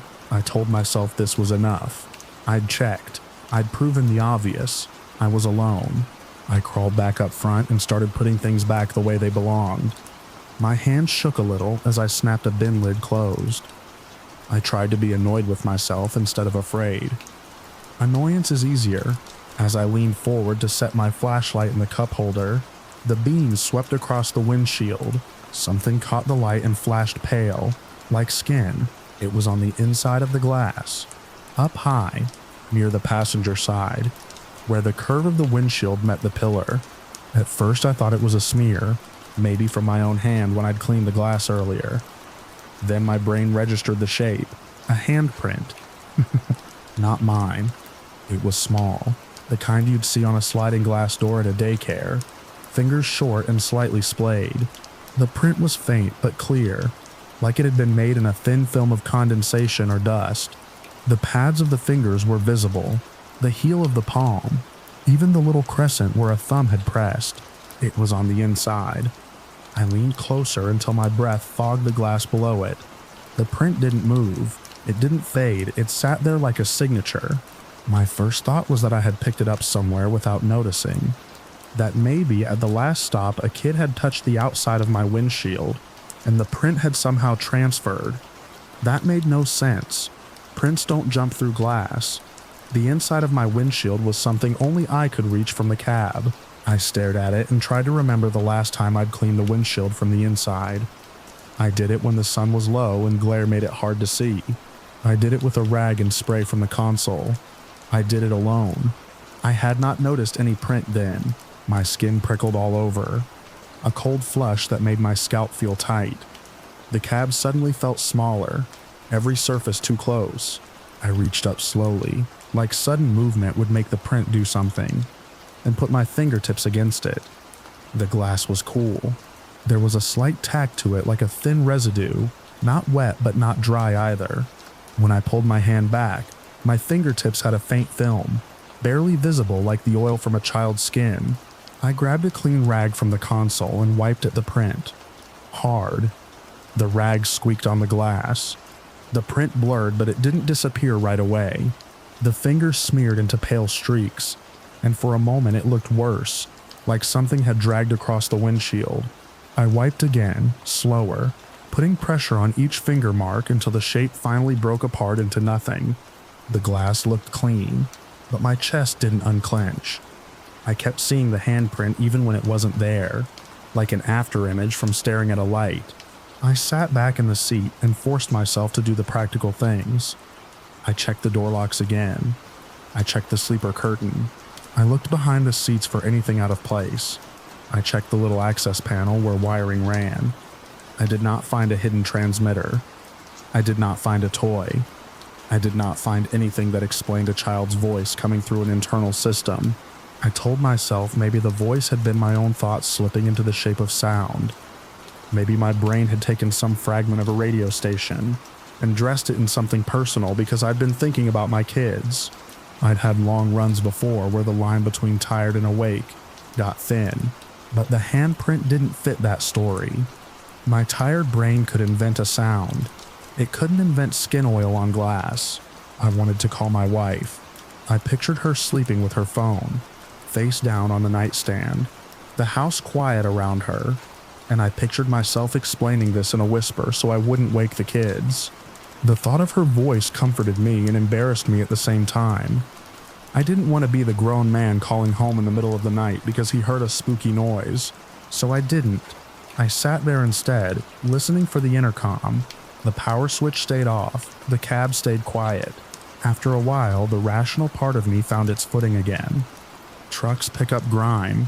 Hands touch things at truck stops. Maybe I'd leaned a glove against the windshield earlier and it left a shape that looked like a hand. Maybe the voice was just a glitch, and my fear stitched the two together into a story. That explanation was thin, but it was better than the alternatives my mind kept offering. I held onto it the way you hold onto a guardrail in the dark. I started the engine back up. The diesel rumble filled the cab and pushed the silence out. I pulled out of the rest area and merged back onto the highway. The road swallowed me again, black and quiet, lines flashing under the headlights. The longer I drove, the more normal things became. The radio static sounded like static. The engine sounded like an engine. My body settled back into its familiar posture, shoulders loose, eyes scanning. I kept the intercom power off. I didn't touch it. I didn't want to prove anything one way or another. Miles rolled by. The night stayed still. The only other lights were occasional reflectors and the red blink of a tower in the distance. At one point, a set of headlights appeared in my mirror far back, then passed in the left lane without slowing. A car full of people I couldn't see. For a while, I almost convinced myself it had been nothing. Then, without any crackle or warning, the intercom speaker in the sleeper popped softly, as if it had received a signal. The indicator light on the dash was still off. I knew it was off because I'd glanced at it. The speaker should have been dead. A breathy sound came through, not quite a word, more like the beginning of one, and the hair on my arms lifted. I felt my hands tighten on the wheel, until my knuckles ached. The sound lasted less than a second, and then cut out, leaving nothing but the engine. I did not look back. I did not speak. I drove as if I could outrun it. The next truck stop was 40 miles ahead, a familiar one with a wide lot and bright lights that made everything look like daytime. When I pulled in, I chose a spot between two other rigs with their curtains drawn. I wanted the comfort of proximity, even if it was just steel boxes with sleeping strangers inside. I shut down and sat for a minute before moving. I listened. Nothing. I got out and walked the length of my truck, flashlight in hand, checking the seals on the trailer doors, the locks, the side compartments. Everything was intact. No cut straps, no pried latches, no sign that anyone had climbed up. The world outside was normal. Diesel smell, distant voices, a door slamming somewhere, the hum of vending machines through the wall of the building. When I climbed back into the cab, the air inside smelled like it always did. I looked at the windshield, half expecting to see the print again. The glass was clean. No marks, no pale smear, just my reflection and the bright truck stop lights behind it. I crawled into the sleeper and lay down without taking my boots off. I kept the curtain open so I could see the dash. I kept my flashlight within reach. I tried to tell myself sleep would reset my brain the way it always did, and that in the morning this would feel like a tired night hallucination. Sleep didn't come easily. Every shift of the truck as another rig rolled past made me flinch. Every distant voice outside made me listen for a smaller one inside. I lay there thinking of my kids again, but now the thought was sharp instead of warm. I pictured their hands on the inside of our own car windows, fingerprints and smears, and my throat tightened. When I finally did drift off, it was shallow. The kind of sleep where you can feel your own heartbeat and you wake up thinking you heard something. I woke up more than once with my hand reaching for the curtain, ready to pull it back and shine the flashlight into the cab. Morning came gray and ordinary. I made coffee. I ate a stale breakfast sandwich. I did my pre-trip walk around with the sun on my neck and the world full of noise. In daylight, fear doesn't vanish, but it looks ridiculous like a costume you put on in the dark. Still, as I drove out of the truck stop and back onto the road, I couldn't stop myself from glancing at the intercom switch. It sat there like any other piece of plastic, harmless, waiting. I left it off. I told myself I'd have the shop look at it when I got home. I told myself I'd check the wiring, maybe replace the speaker. I told myself it was an equipment issue, and the handprint was some fluke I couldn't explain but didn't need to. That was the story I practiced in my head, because it was the only one that let me keep doing my job. A week later, I was home for my reset. The kids ran to the driveway when they heard the truck, like they always did, and my youngest pressed his hands to the passenger window, leaving perfect little prints on the glass as he tried to see inside. I laughed and told him to get down, and he laughed back, and for a moment everything felt clean again. That night, after dinner, I went out to the truck with a roll of paper towels and glass cleaner. It was a normal chore. I cleaned the inside of the windshield until it squeaked. I wiped the dash. I wiped the steering wheel. I even wiped the intercom grill in the sleeper, because I couldn't help myself. When I finished, I sat in the driver's seat with the engine off and the doors closed, the cab still and quiet. The intercom power switch was in the off position. The house lights glowed through the windshield. My reflection looked tired but normal. I stayed there longer than I needed to, staring at the place where the handprint had been, waiting for anything to happen. Nothing did. The silence held. The cab remained what it was supposed to be. My sealed space. My private box of metal and glass. And yet when I went back inside, washed my hands and stood at the kitchen sink, I couldn't shake the memory of that small palm on the inside of the windshield, like a kid had been sitting where no kid could sit, reaching forward in the dark to touch the glass as the highway slid away beneath us.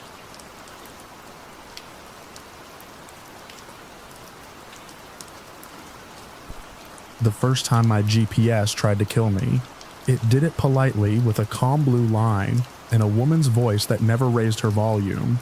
It was after midnight in the high country, the kind of black you only get when the mountains block the last spill of town light, and the clouds pressed down like a lid. My headlights tunneled through it, two hard beams catching snowflakes that weren't quite snow yet, just wet grit drifting on a wind that smelled like rock and pine sap. The road I was on was a state route I'd run a dozen times, a long climb with switchbacks and runaway ramps, then a ridge that always made my ears pop. Cell service came and went. Radio chatter faded until it was just static and the engine. I don't like paper maps. I never have. I came up right when dispatch apps got good, when the truck could tell you your fuel burn and your idle time, when you could see a weather blob moving across the screen and decide to outrun it. I like certainty, and technology feels like certainty, especially when you're alone at night with 40,000 pounds behind you, and the mountains don't care if you're tired. That night I had a load of boxed hardware, nothing hazardous, nothing that needed babysitting, tight schedule, but not insane. I was making time.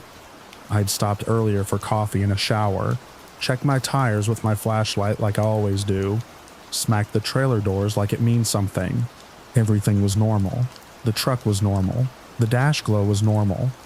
Even my GPS was normal, sitting up on its mount with the route locked, counting down miles in that patient way it has.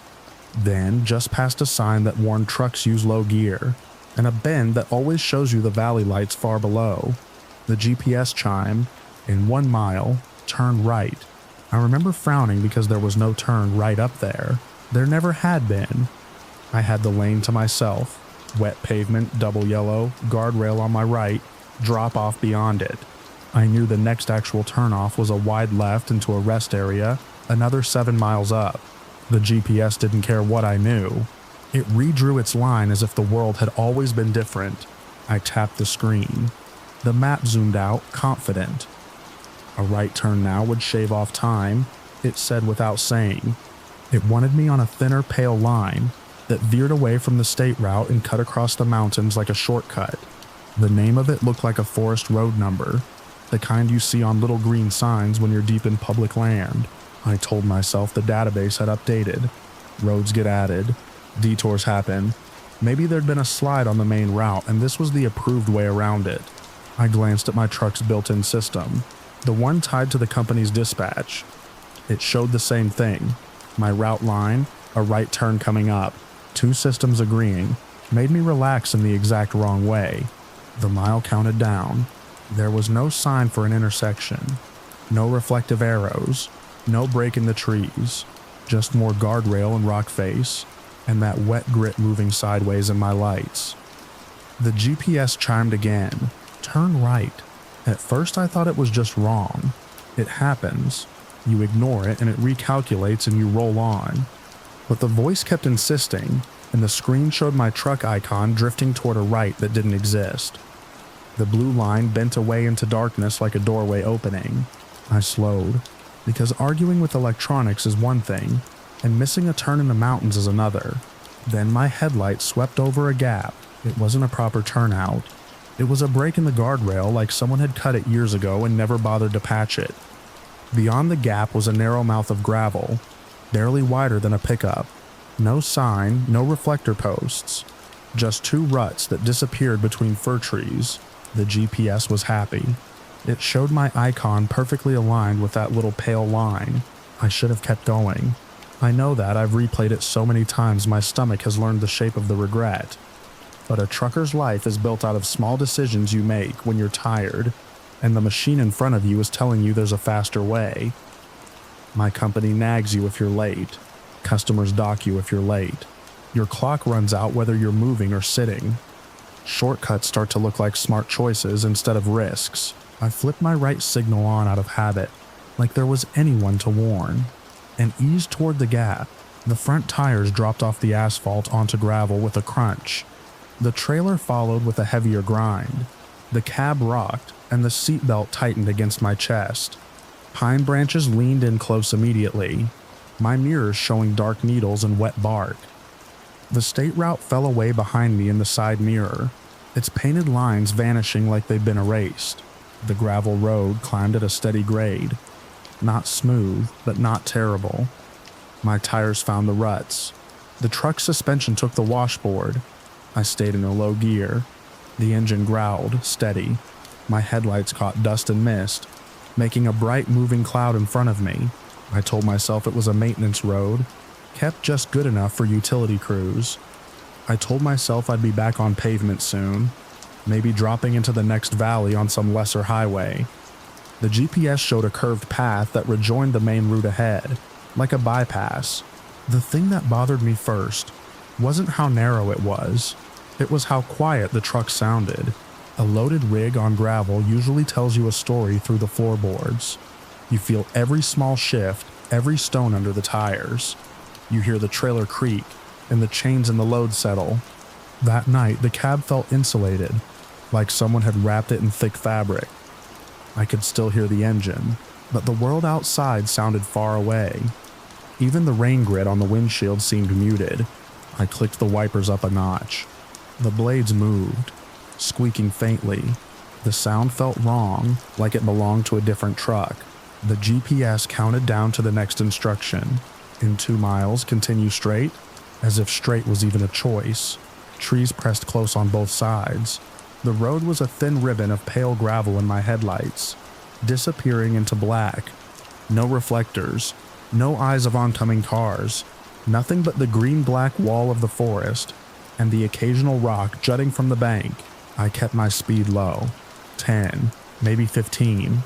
I watched the temperature gauge, I watched the air pressure, I watched the little icon that showed my drive wheels. I watched everything except the part of my brain that was trying to whisper, "This is wrong." The road began to smooth out, and that's when the sensation changed.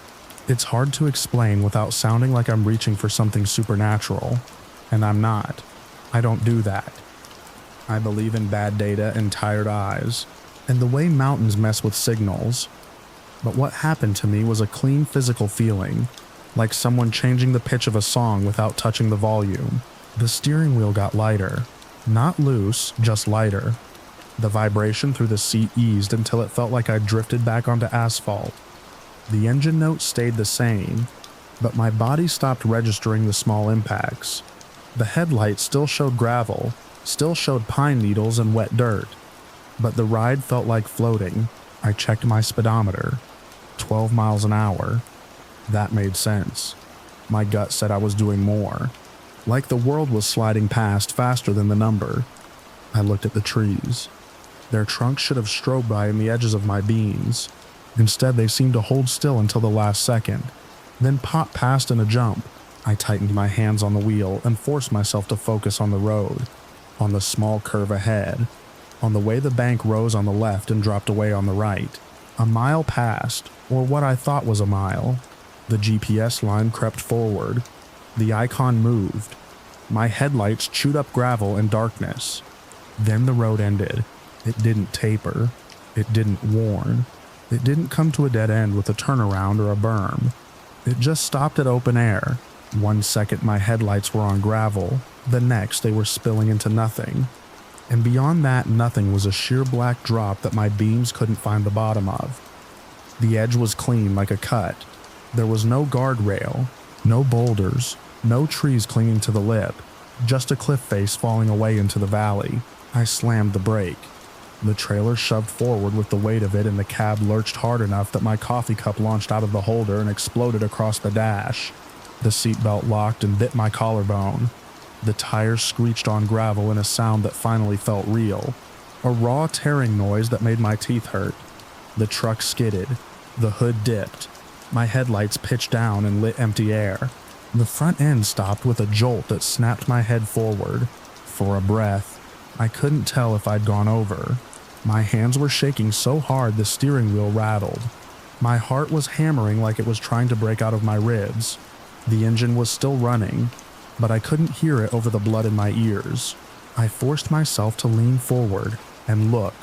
The bumper was inches from the edge. Not feet, inches. My headlights lit the cliff face now. A wall of gray stone dropping away so steep it looked vertical. Wet streaks shone where water ran down it. My beams didn't reach the bottom. There was no sound of a river, no road below, just wind that came up from the dark and fluttered the loose paper in my cab. I took my foot off the brake just enough to feel the truck settle.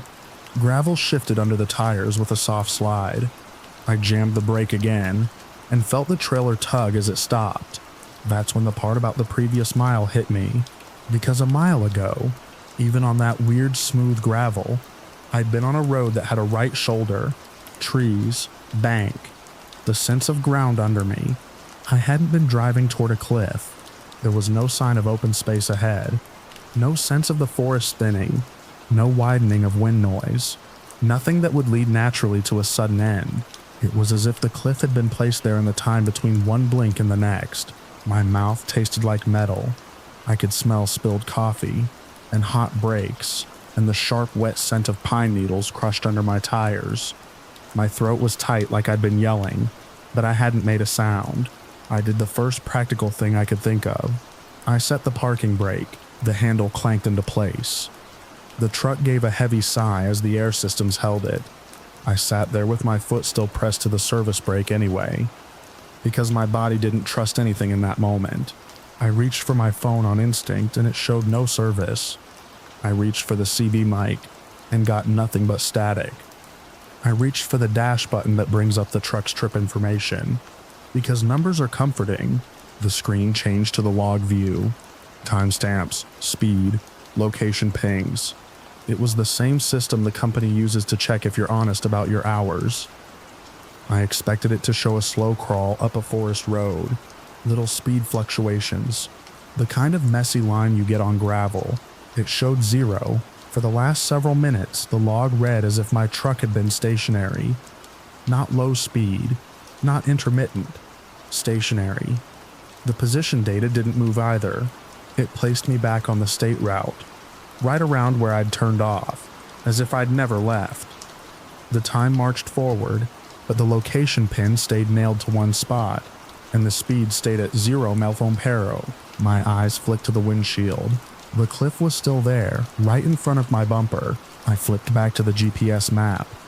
The GPS showed me on its pale road, right where the blue line ended. It labeled the spot like it was a normal endpoint, like a driveway. Then as I watched, the map twitched. My icon jumped backward a tiny distance, then forward again, like a glitch. The voice remained silent, as if it had done its job. The dash clock ticked. The engine idled. My breathing sounded loud. I did what I always do when electronics disagree. I tried to verify with something dumb and physical. I looked down at my odometer. It showed the same miles it had before the turnoff, plus the small amount I expected. Not exactly because I hadn't memorized the number, but enough to tell me I'd gone somewhere. I leaned out and shined my flashlight down past the bumper. The beam hit gravel right up to the edge, then fell into black. I could see fresh tire marks, my tire marks carved into the wet grit. So the ground in front of me existed, and the edge existed, and my truck existed at that edge. But the log said I'd been sitting still on the highway. The fear in that moment wasn't just the cliff. It was the idea that my own senses, the ones I used to keep myself alive, had become negotiable. If I couldn't trust what moving felt like, if my instruments were lying or blind, then the whole job became a kind of roulette. I wiped coffee off the screen with my sleeve, smearing it. My hands left shaky streaks. I forced myself to slow down. Think like a driver, not like a panicked animal. First, don't go forward. Second, don't get out. People love to tell stories about getting out and looking. In the mountains at night, getting out on a narrow road with a cliff edge is how you slip on wet gravel and disappear. I stayed belted in. I kept the parking brake set and my foot on the service brake because I didn't trust the parking brake alone. Not with the trailer pushing. I put the truck in reverse, just enough to feel the transmission engage. Then I eased off the brake a hair. The truck didn't move. Not at first. It sat like it was bolted to the earth. The reverse gear whined softly. The tack rose. My mirrors showed nothing changing. No gravel shifting, no trailer sway. Then, with no warning, it rolled backward an inch, maybe 2. The motion was smooth, too smooth for gravel. The cab didn't bounce. The trailer didn't creak. It was like easing a shopping cart on polished concrete. I braked hard again, startled by how wrong it felt. The truck stopped cleanly, as if a hand had pressed against it. I stared at the log screen again, half expecting it to update. It still showed me sitting on the highway. 0 movement. A thought came, unwanted and sharp. What if the cliff isn't here? What if you're not here? What if you're still on the highway and your brain is somewhere else? I pushed that thought away because it leads nowhere good. I needed a plan that worked, whether the problem was bad GPS data or tired nerves or something I didn't have a name for. I decided to back out the way I came, in small controlled pieces with the hazards on and the mirrors locked in my vision. Backing a trailer on a narrow gravel road in the dark is miserable, but it beats going over a cliff. I took a deep breath, tasted pine and coffee, and eased into reverse again. The truck rolled back another foot, smooth and quiet. The edge of the cliff in my headlights crawled away from me. Gravel crunched softly under the tires now, like the sound had returned in a delayed wave. My mirror showed the trailer straight. Thank God, the rut's guiding it. I backed slowly, stopping every few feet to check that the trailer wasn't drifting toward the drop. The road behind me was a tight tunnel of trees. My reverse lights lit wet needles and dust. Everything looked normal again, except for the way the air felt, heavy and thin at the same time. After a short stretch, maybe the length of my trailer, the road widened a touch, enough that I could start a three-point turn if I had room. I didn't. The trees were too close. The bank on one side rose steep, the other side fell away. Not a cliff like the one ahead, but enough of a slope that a wrong move would put me on my side, so I kept backing. Minutes passed in slow, careful motion. My foot hovered between brake and accelerator, my hands burning from gripping the wheel too hard. I watched my mirrors until my eyes ached. I listened for any shift in the trailer that would tell me it was starting to jackknife. I didn't look at the GPS again. It had done enough. At some point, the sensation of floating returned. The truck stopped making normal road noise. The steering wheel felt like it wasn't connected to tires. I could see the gravel and the ruts, but my body stopped believing in them. That's when my panic tried to spike again, and I had to talk myself down with facts. You are in reverse. You can see the road. You are controlling the truck. You can stop. I kept going. Then, without any dramatic moment, my reverse lights caught something reflective off to my left. The end of the guardrail. I had backed far enough to see the mouth of the turnoff again. The black rectangle of the highway beyond it looked like a different world, wider and safer and stupidly simple. The gap in the guardrail waited like an open jaw.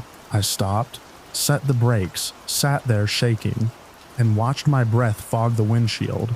I didn't want to pull forward onto the highway until I was sure I could do it cleanly. The road behind me, the gravel tunnel, the cliff somewhere ahead, all of it felt like it might snap back and take me the second I moved wrong. I checked my mirrors one more time. Trailer straight, no traffic behind me on the highway, at least not in the mirror. I turned off my reverse lights by shifting to neutral, then to drive. The moment I did, the dash chimed a normal little alert, like it was proud of me for being safe. The log screen flickered. The speed still read 0. The location pin still sat on the highway.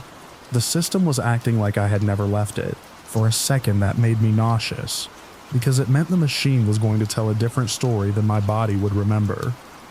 If something happened, if I went missing, if the truck went over, the record would say I'd been sitting calmly on asphalt the whole time. My hands moved on their own. I reached up and yanked the GPS unit off its mount. The suction cup popped with a sharp sound. The screen swung in my grip, still showing the blue line, and the pale road like an invitation. The cliff icon sat at the end of the route, as if it was a delivery point. I didn't throw it. I didn't smash it. I just turned it face down on the passenger seat like it was a snake I didn't want to look at. I pulled forward.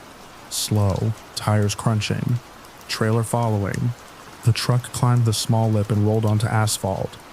The moment the front tires hit pavement, the cab's vibration changed, familiar and reassuring. The highway's reflective paint jumped back into my headlights. The guardrail ran along the edge like it had always been there. I stopped fully in my lane and turned my hazards on. I sat with the engine idling and stared at the gap in the guardrail in my mirror. From the highway, it looked smaller. The gravel mouth was there, sure, but it didn't look like a road you'd take a semi down. It looked like a maintenance cut, barely passable, the kind of thing you'd only notice if you were looking for it. And the thing that made my skin prickle was this. From where I sat, I could see maybe 50 feet into it, and then it curved slightly behind trees. In that short view, there was no hint of a cliff, no open space, no missing earth, just gravel and dark forest. I watched it for a long time, waiting for the world to contradict itself again. Nothing moved. Finally, I did what I should have done earlier. I dug my paper atlas out of the side pocket, the one I keep because every old-timer told me to, and I unfolded it on my lap. The pages smelled like ink and dust. My flashlight beam made the printed lines jump. I found my route. I found the mountain pass. I found the little forest roads that branched off in faint gray. There was no road where the GPS said there was. Not even a faint line. Just contour marks and a blank patch of green. I sat there with the atlas open and felt a kind of anger mixed with fear. Not at the mountains because the mountains don't care. Not even at the GPS because it's a tool and tools can be wrong. I was angry at myself for giving that tool authority over the only thing that matters on a night run. What you can see, what you know, and what you can verify. After a while, a pair of headlights appeared behind me, climbing the grade. I didn't flag them down. I didn't want to explain. The car passed slowly, the driver probably wondering why a semi was stopped with hazards on. Their taillights vanished around the bend, and the highway swallowed the evidence that anyone else existed in the world. I eased back into gear and continued up the mountain. The rest area 7 miles up was exactly where it had always been. The lights were bright enough to hurt my eyes after the dark. I pulled into a truck spot and shut down. The sudden silence rang in my ears. I did a walk around with my flashlight. Even though I'd already done one earlier, I needed the ritual. Tires, mud flaps, lights, trailer doors. Everything was fine. No gouges, no blown lines, no smell of overheated brakes beyond what I expected. The truck didn't look like it had just stared over the edge of a cliff that wasn't supposed to exist. Inside the cab, I brought up the logs again. The screen still showed me stationary for the whole period I knew I'd been on that gravel road. It pinned me neatly on the highway like a thumbtack through a map. The only evidence of my detour was a small hiccup in the GPS track, a jitter of the icon that never settled into a new place, as if the software had tried to draw the truth and then corrected itself. I took photos of the log screen with my phone, even though there was no signal. I took photos of the atlas page. I wrote down the time in a little notebook I keep for fuel receipts. At the bottom of the page, out of habit, I copied the strange internal reference string that the dispatch system stamped on the route file earlier that day, the one I'd never paid attention to before. I tried to sleep in the bunk, but every time I closed my eyes, I saw my headlights spilling into nothing. In the morning, with daylight and coffee and other drivers moving around like the world made sense again, I drove back down to find the gap in the guardrail. It was there. The gravel mouth was there. In daylight, it looked even less like a road, more like a place someone had once pulled a piece of equipment through and then let nature reclaim. I parked safely in the rest area and walked to the edge of the highway shoulder where I could see it clearly. I did not walk into it. From the asphalt, you could see ruts and weeds and small branches. You could see where my tires had crushed the wet gravel the night before. The marks were real. The evidence of my decision was real.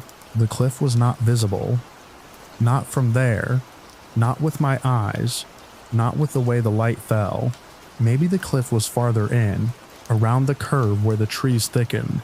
Maybe there was a drop-off that didn't look like one until you were on top of it. Maybe I'd driven onto a shelf of rock that gave way. Maybe the mountains had been undermined by water and frost, and the road had collapsed overnight in the exact spot I happened to be.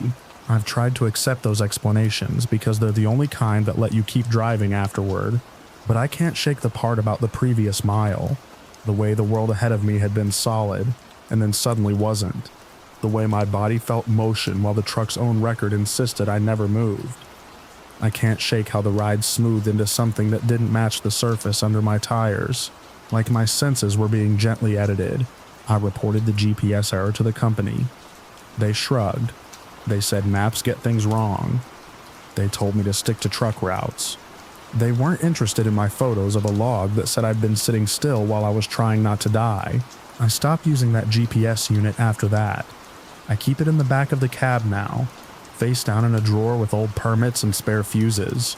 I run on the truck's built-in system, and my atlas and the signs on the road, and when anything disagrees I trust the signs. Still, Every time I'm climbing a mountain at night and the fog presses close and the headlights turn the world into a narrow tunnel, I feel that old instinct to lean on the blue line, to let a calm voice tell me where to go. And every time the screen tries to reroute me onto some thin, pale line that doesn't match what I know, I imagine that sudden clean edge of gravel turning into open air, and I keep my hands tight on the wheel and my eyes on the pavement, because I don't ever want to find out if the truck can be stationary while my body feels it moving again.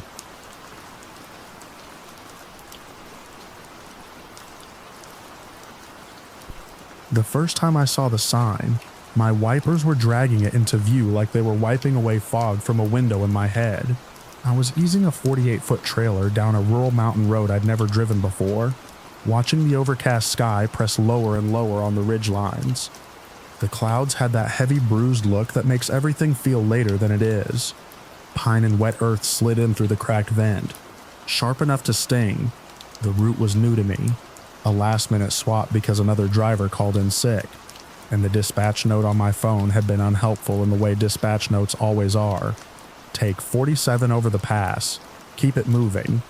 I'd already learned the hard way that 47 meant 3 different roads depending on which county you were in. The GPS had been steady for an hour, then started hesitating like it was second-guessing itself. The signal bars dropped to 1, then none. The map went blank except for my arrow floating on gray. I didn't like that. Not in the mountains, not in the evening, not with a load that didn't belong to me. A mile later, in the sweep of my headlights, a reflective sign flared out of the dark. Rest Stop 1TOI. Under that, smaller travelers welcome. The lettering looked too clean to be old, but the design felt wrong, like something pulled from a photo in a history book. The reflective sheeting caught my beams in a hard white glare, and for a second I thought I'd imagined it. Some tired brain trick of road glare and trees.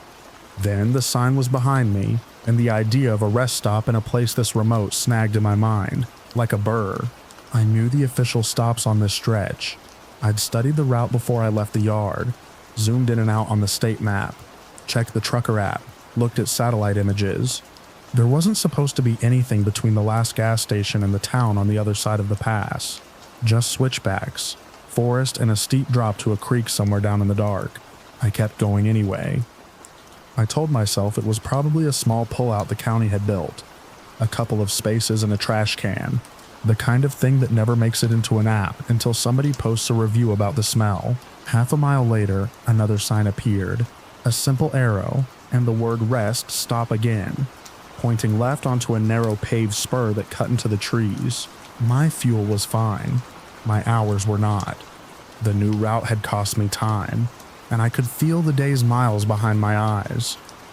I'd been doing delivery work long enough to know that a decision made tired becomes a decision you have to live with later. I signaled out of habit, even though there wasn't another vehicle in sight, and turned in. The spur road dipped and leveled out. The pavement was older than the main road, with cracks like dry riverbeds and moss growing in the seams. My headlights swept across a low stone wall and a wooden sign that should have been rotted gray by now but wasn't. It was dark stained and intact. The words carved deep, Cedar Ridge Rest. Beyond it, the trees opened into a small clearing, and I saw light, not the cold bluish light of LEDs. This was warm and yellow, the kind that pools instead of spreads. It came from windows in a squat building that looked like a diner grafted onto a lodge. A canopy covered 2 old-style fuel pumps near the front, and a handful of vehicles were parked in a loose line. Sedans with rounded bodies, a pickup with a split windshield, none of them with the shape of anything built in the last few decades. For a moment, I just rolled forward at idle, hand tight on the wheel, trying to make the scene fit into the world I knew. The air felt different as soon as I came into the clearing. The forest smell was still there, but underneath it was something like hot metal and cigarette smoke, the ghost of it clinging to the damp. The lot had room for maybe 4 trucks if someone had painted lines, but there were no lines. I chose the far edge where the pavement looked thickest, and eased the rig into a spot that wouldn't block the smaller vehicles.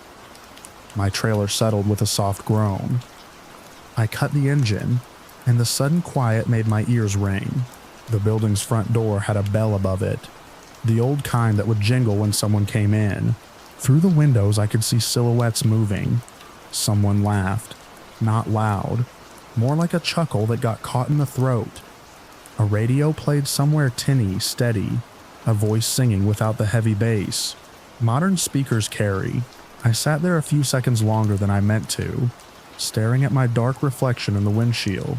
Behind it, the diner windows glowed like a small fire held safely in a box. The idea of coffee in a restroom was enough to push me out of the cab. My boots hit the pavement with a hollow sound. The lot felt slightly soft underfoot, like it had been resurfaced long ago and never quite cured. I zipped my jacket against the damp and walked toward the building. The nearer I got, the more details snapped into focus. The fuel pumps had glass domes on top with numbers inside, the kind you see in antique shops. The canopy supports were painted a faded red. A vending machine stood near the door, but it wasn't humming.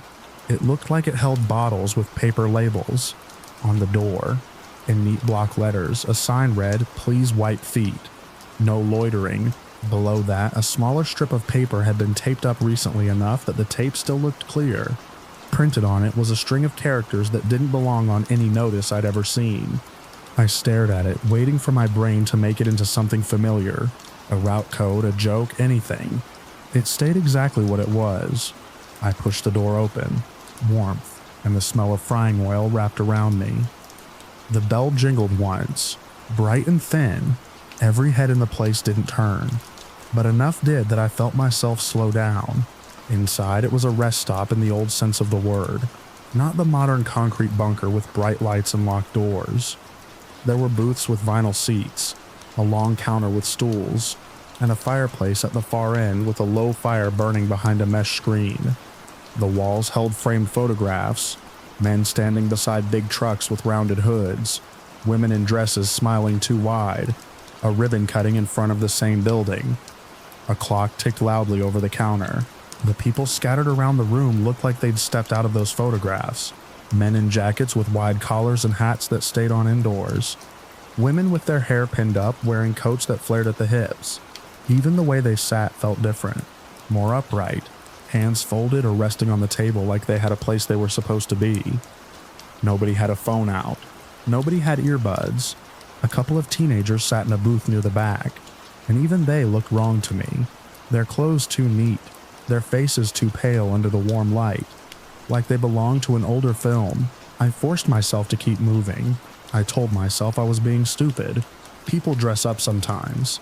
There are events. There are themed diners. There are places out in the hills that never changed, because nobody had the money or the reason to change them. A woman behind the counter looked up at me with a polite, neutral expression. She wore a pale uniform dress and a small white cap that perched on her hair like it had been folded into place. Her name tag said Mary, the letters black and simple. She didn't greet me with the casual cheerfulness I was used to. She watched me the way someone watches a stranger step into a room they consider theirs. I nodded to her and kept my voice steady. I asked for a cup of coffee, and if there was a restroom. She pointed with one hand, the gesture smooth and practiced, toward a door in the back hallway. Then she turned and poured coffee from a glass pot into a thick white mug without asking how I wanted it. The coffee smelled strong and sharp. I paid without thinking, sliding bills across the counter. She took them and placed them in a metal tray, not a register. I noticed then there was no register, no card reader, no display, just a tray, a small stack of bills, and a jar with coins that looked heavier than modern ones. The restroom was down a narrow hall with wood paneling. The light there was dimmer, and the air was cooler. The restroom door had a simple sign that read men. Inside, the sink had separate hot and cold taps, and the mirror was slightly warped, making my face look longer. The soap was a hard white bar that smelled like clean linen. When I came back out, the murmur of conversation was still low and steady. I carried my coffee to a booth near the window where I could keep an eye on my rig. The yellow light outside made the chrome on my trailer look dull and old, like it didn't belong. The coffee was good, not fancy, just real, bitter and hot enough to make my fingers feel alive again. I took a long drink and let myself breathe. At the booth across from me, two men were talking in quiet tones. I wasn't trying to eavesdrop, but the room was small and their voices carried. They spoke about a road closure up by the cut and about the new line they're putting in. One of them mentioned a winter storm from '52 like it was a thing you'd ever refer to that way in casual conversation. Another man, older, nodded and said something about how the pass had claimed more than one careless driver. The way he said pass made my neck tighten. It wasn't fear exactly. It was the feeling of being watched by terrain that doesn't care. A couple at the counter laughed softly. The woman's coat had a fur collar. The man wore a suit jacket with wide lapels. He held a cigarette between his fingers, unlit, rolling it like a habit. There were ashtrays on the counter, clean but used. I looked for the modern things that would anchor me. An exit sign, a soda fountain, a television with the news on. I didn't see any. The radio behind the counter played a song I recognized only in the vaguest sense, like a tune my grandparents might have hummed. On the wall near the kitchen pass-through hung a calendar. It was the kind with a single photo above the grid of dates. The picture showed a bright red truck parked beside a river, and the truck had rounded fenders and a grill like a smile. The year on the calendar was too small to see from where I sat. I stared at it anyway, feeling my stomach tighten with a childish, superstitious reluctance to know. The waitress Mary came by with a pot and topped off my cup without asking. She didn't smile, but she wasn't unfriendly. Her eyes flicked toward my jacket logo, the company name stitched on the chest, then back to my face. She asked me where I was headed in the same tone someone might ask about the weather. I told her the town name on the other side of the pass, and that I was running a load on a new route. That gave her pause. Not a dramatic pause, just a brief stillness, like she was checking a detail in her mind. She said the pass could get slick when the clouds sat low like this. She told me to watch for deer and for rockfall near the second switchback. Her voice made it sound like she'd given the warning 1,000 times. I thanked her, and she moved on. At the far end of the room near the fireplace, a man sat alone with his hat tipped forward. His coat was draped over the chair beside him. On the table in front of him was a folded paper map, not a phone. He traced a line on it with one finger, slow and careful. When he lifted his head, I felt his eyes land on me across the room. He didn't look threatening, he looked tired. The tiredness was familiar, the only thing in the place that felt normal. But his gaze held me a second longer than comfort allowed, and then he looked away. I finished my coffee faster than I meant to. The warmth in the diner had started to feel like a closed lid. On my way out, I glanced again at the photographs on the walls. One of them showed the building with a big sign that read Cedar Ridge Rest Stop in bold letters. In the photo, the lot was full of vehicles like the ones outside now. The edges of the photo were slightly curled and the colors were faded to sepia. Something in me resisted the obvious thought. There had to be an explanation. A museum stop, a reenactment, a community event, anything but what my skin was trying to tell me. Outside, the air hit cold and damp again. The sky was a solid sheet of gray, the clouds so low they hid the tops of the nearest trees. I climbed back into my cab, shut the door, and sat with my hands on the wheel without starting the engine. I checked my phone. No signal. I opened the map app anyway, waiting for it to find itself. It didn't. My location arrow floated in a blank area like a boat in fog. I started the engine. The diesel rumble filled the cab, reassuring in its familiarity. I pulled out of the lot, careful not to clip any of the old sedans, and rolled back onto the spur road. As I drove away, I glanced in my mirror. The diner's windows still glowed. The building looked like it was holding itself together with warmth alone. The wooden sign at the entrance stood straight and dark, and the trees behind it were too still, as if the wind had forgotten them. Back on the main road, the modern reflective markers reappeared, and the asphalt smoothed out. I kept my speed conservative, and watched for the second switchback like Mary had said. Her warning was accurate. At the second switchback, a patch of wet leaves had gathered in the inside corner, slick as oil. I slowed more than I needed to, heart thudding once against my ribs, and made the turn without incident. That should have soothed me. Instead, it made the rest stop feel more real. as if the place had reached out and touched the road beyond its clearing. I got over the pass and down into the next valley without trouble. By the time I hit the town, the overcast had deepened into evening and streetlights were coming on. I delivered the load at a warehouse on the edge of town, signed paperwork, and found a legal spot to park for the night. When I finally had a signal again, I did what any practical person does when something doesn't fit. I tried to prove myself wrong with facts. I searched for Cedar Ridge Rest. Nothing. I searched for rest stops on Route 47. The official state site listed 2, neither of them where I'd been. The trucker app showed no pin in that area. Satellite view showed only forest and a thin gray line of road climbing the pass. I told myself I'd taken a wrong turn. I told myself the spur road belonged to a private camp. I told myself I was tired and had projected meaning onto a place that was just old.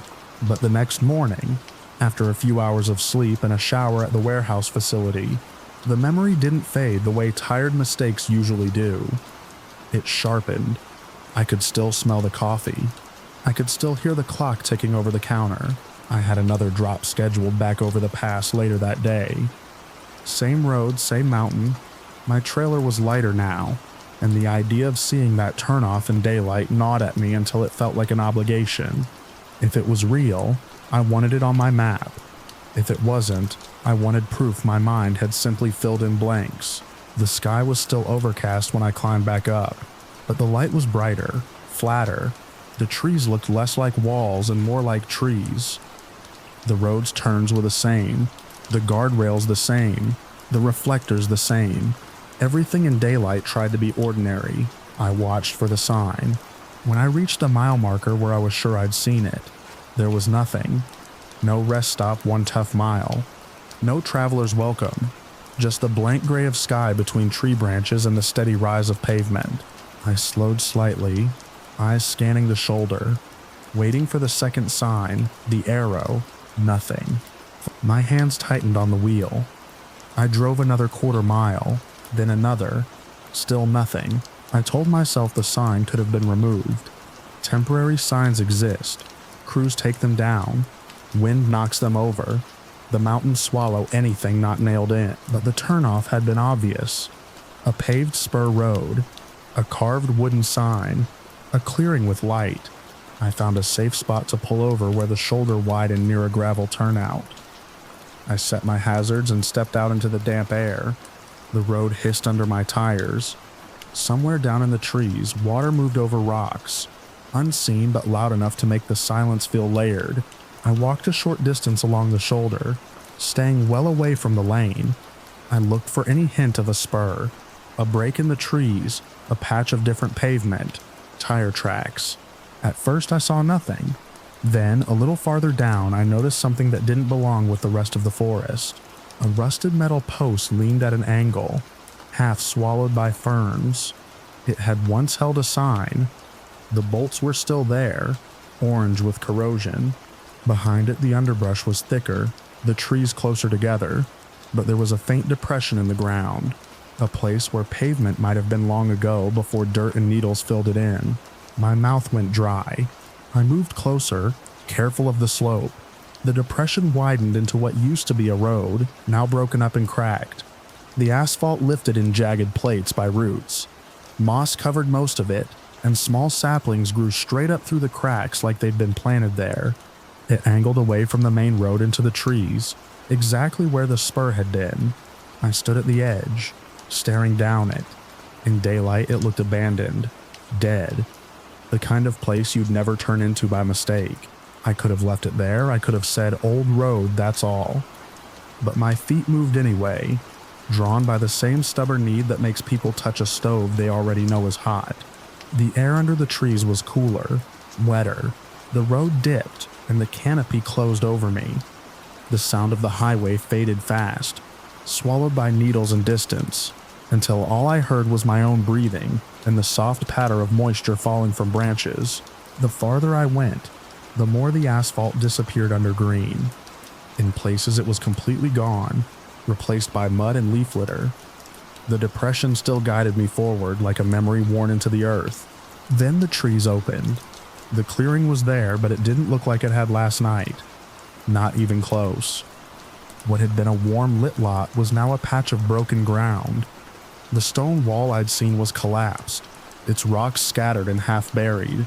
The wooden sign at the entrance was gone, replaced by 2 splintered posts that stuck up like rotten teeth. The diner building was a ruin. Its roof had caved in, leaving jagged beams pointing at the gray sky. One wall still stood leaning inward, with a window frame hanging crooked and empty. The rest was a tangle of wood, rusted metal, and dark damp debris. Vines crawled over everything. Ferns grew through what used to be a floor. The fireplace was still recognizable, a blackened stone shape with no fire in it, just wet ash and leaves. The fuel pumps were there too, but they were not the polished antiques I'd seen. They were twisted, rusted hulks, glass domes shattered long ago, their insides exposed to rain and time. The canopy had fallen, its support snapped. One of the old sedans I'd seen in the lot was present only as a low rusted shape in the weeds, collapsed into the ground as if the earth had been slowly eating it. I took a step forward. My boots sank into soft ground that should have been pavement. The smell here wasn't coffee and oil. It was rot, wet wood, and cold metal. I stood still, listening for any sign of life. There was none. No radio, no clock, no murmur of voices. My skin prickled anyway.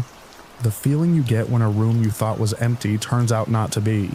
I moved slowly around the edge of the ruin, eyes darting to details as if collecting evidence for a court that would never convene. In the mud near what might have been the doorway, I saw an old porcelain fragment, white with a blue stripe, part of a mug. Nearby, half buried, a small metal bell lay on its side, dulled by years. I didn't pick it up. I didn't want to touch anything that might make this real in a way I couldn't undo. A sudden wind moved through the clearing, and the ruined beams creaked. Leaves skittered across the debris.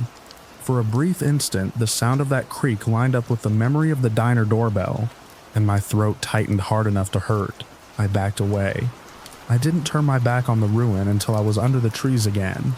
I kept my eyes on it as long as I could, because a part of me was convinced that if I looked away it would change, that the warm windows would flicker back into place, that people in old coats would step out and wave like nothing was wrong. Nothing changed. The walk back up the old spur road felt longer than it had coming in. The forest seemed denser. The air seemed heavier. When the sound of my truck on the highway finally reached me again, it hit like a lifeline. I climbed back onto the shoulder and stood there beside the modern road, staring at the place where the spur road disappeared into the trees. In daylight, it was a wound half healed over. Easy to miss if you weren't looking. Easy to pass without ever knowing anything had been there. I got back into my cab and shut the door. The interior smelled like diesel and my own sweat. I gripped the steering wheel until my hands hurt, then forced myself to release. I drove on because that's what you do. You keep the truck moving, you deliver the load, you don't pull over in the mountains to argue with your senses. For the rest of that day, every time I came around a bend and saw a patch of yellow light from a farmhouse window, my chest tightened. Every time I smelled coffee from my own thermos, it took me back to that counter, that ticking clock, that woman in a uniform that didn't belong to this century. Later, weeks later, when I had time and distance, I tried again to make it fit. I dug into county records online. I found mention of an old rest stop called Cedar Ridge that had been built decades ago, when the pass road was new. There were notes about a fire in the late 70s, about how it never reopened because the highway was realigned. There were grainy photos that looked like the ones on the diner wall, the same building when it was whole, the same sign out front. That should have been the end of it. Old place, closed long ago. My tired mind taking a wrong turn and filling in the blanks. Except I hadn't just seen a building. I'd sat in it. I'd tasted the coffee. I'd watched people move, heard them talk about storms and closures like they were current. I'd been warned about a slick patch of leaves that was in fact waiting for me on the road. And there was one detail I couldn't shake because it didn't fit either explanation. Practical or not, on my dash I keep my paperwork clipped under a little plastic bar so it doesn't slide. When I parked that night in town, I pulled my delivery packet out from under it and found an extra slip of paper that hadn't been there before. It wasn't a receipt from a modern register. It was a small thin strip, the kind you'd tear from a pad. On it, in careful handwriting, was a single line: "Drive safe over the cut." No signature, no date. The paper smelled faintly of coffee and something like old smoke. Even after weeks in my cab, I threw it away at the next stop because I didn't want to keep it. I didn't want a souvenir from a place that could vanish overnight and leave only ruin behind.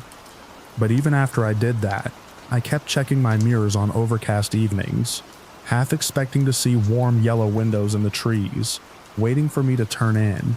Now when I run that pass, I don't stop on that shoulder. I don't look for the leaning rusted post. I keep my hands steady on the wheel and my eyes on the road, and I let the forest be just forest. Still, in the flat gray light before dusk, when the clouds sit low and the world feels older than it should, I sometimes catch the faintest hint of warm light between the trunks, where there shouldn't be any at all, and I keep driving until it disappears behind me.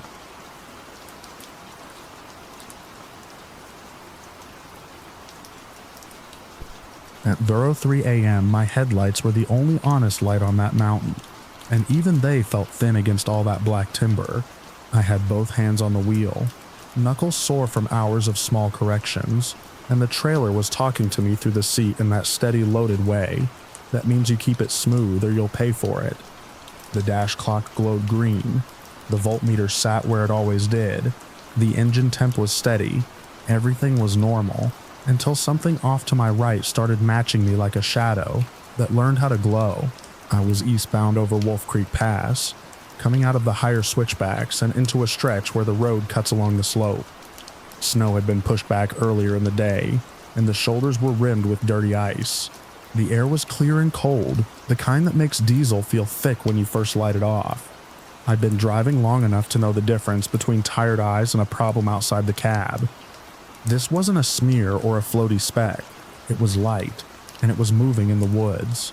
At first it looked like a single headlamp down in the trees, the way a hunter's rig can be seen through branches if you catch it right. But there was no road down there that followed my line. It held level with me as I rounded a bend, and then it rose with the road's rise, staying at the same relative height off my passenger window. When I eased off the throttle a touch to keep my speed under control on the grade, it eased too. When I rolled back in, it rolled with me. It kept the same pace like it was tied to my front axle. I did what I always do when something doesn't make sense. I tried to make it make sense before I let it get inside my head. Reflections are real. Your own marker lights can strobe through guardrail posts and fool you. Distant towers can blink in patterns your brain insists are messages. I scanned the mirrors for a car behind me with high beams bouncing around in the timber. Nothing. I checked my right convex for a four-wheeler on the shoulder or a motorcycle playing games. Nothing. The CB was quiet, except for faint static. My phone had no service up there, and I liked it that way most nights. The light in the trees wasn't steady like a distant house or a radio tower. It pulsed in small, quick surges, not flashing on and off, but swelling and shrinking like something breathing. It wasn't the red-white rhythm of a tower. It wasn't the hard cut of an LED bar, and it didn't throw beams I could see. It was just there, between trunks, sliding along the slope parallel to my lane. Then a second one joined it. Same color, a pale, cold white with a hint of blue that didn't belong to any halogen I'd ever bought. The second light appeared farther back, then accelerated until it ran alongside the first. They held there together, pacing my truck like escorts. My skin prickled under my jacket in that immediate physical way that has nothing to do with imagination. I didn't talk to myself. I didn't say anything out loud. I kept driving, because in a loaded rig on a mountain pass at 03 a.m., you don't do sudden moves unless you want to test gravity. The road straightened for a short stretch, and the trees on my right opened into a shallow drop with scattered boulders and snow patches. That's when I saw there weren't just two lights. There were more. Deeper in the timber, dim points that had been hidden when the forest was thicker. As my headlights washed the slope, those points brightened as if my presence fed them. They formed a loose line, staggered at different depths, all moving with me like a strange convoy that didn't need pavement. I glanced at the voltmeter again, out of habit. Still fine. Air pressure was good. The truck sounded healthy, that steady pull of a motor that knows its job. I listened for any change in the alternator whine through the speakers. Nothing. I toggled the dash dimmer slightly to make sure my own reflections weren't playing tricks across the glass. The interior glow changed, but the lights out there kept their pace. They were independent. They started drifting forward. It was subtle at first. One of the lights eased ahead of the others, slipping between trunks without bobbing like a person walking. Another joined it, and another, and soon the whole group was no longer a parallel line. They were angling toward the road, converging the way birds do when they decide on a new direction. The next curve was a left-hander with a guardrail and a drop beyond it. I've run that pass enough times to know where the pullouts are, where the camber changes, where the wind hits hardest. I also knew that if something was going to step into the road ahead of me, I needed time, not panic. I eased off the throttle and let the Jake hold me steady. The engine note deepened, a comforting mechanical growl. My speed bled down a few miles per hour. The lights responded. They didn't lag behind as if I'd pulled away from them. They adjusted smoothly, keeping their drift forward but matching my new pace. That was the part that pushed it out of the category of maybe and into the category of pay attention. Because whatever those lights were, they were not just drifting, they were tracking. As the curve unwound, I got a view down the road for a couple hundred yards. The center line reflected back at me in broken yellow. Snowbanks glowed dull gray. There was nothing in my lane, nothing on the shoulder. But the lights in the woods were now ahead of my cab, angled toward the pavement like they meant to cross. They came out of the trees without breaking stride. No crunch of snow, no silhouette, just light separating from the black between trunks, and sliding into the open air beside the road. 3 of them, then 4, like somebody had opened a door and let them out. They moved low, just a few feet above the shoulder, and they weren't casting shadows the way a vehicle light would. They were self-contained, bright points with a soft halo, and the halo didn't illuminate the snow like it should have. It made the air look thick around them instead. They sped up and pulled ahead of me. All at once they gathered in the space over my lane, maybe 100 yards in front of my bumper, and hovered there in a loose cluster. The cluster tightened until the points of light were nearly touching, like they were forming something. It wasn't a shape I could name. It was just a concentration, an intensifying glare right where I needed the road to be clear. I did the quickest mental checklist I've ever run in my life. Brakes good, air good, shoulder narrow, grade manageable, oncoming none, stopping on a curve at night bad, pushing through something unknown, worse.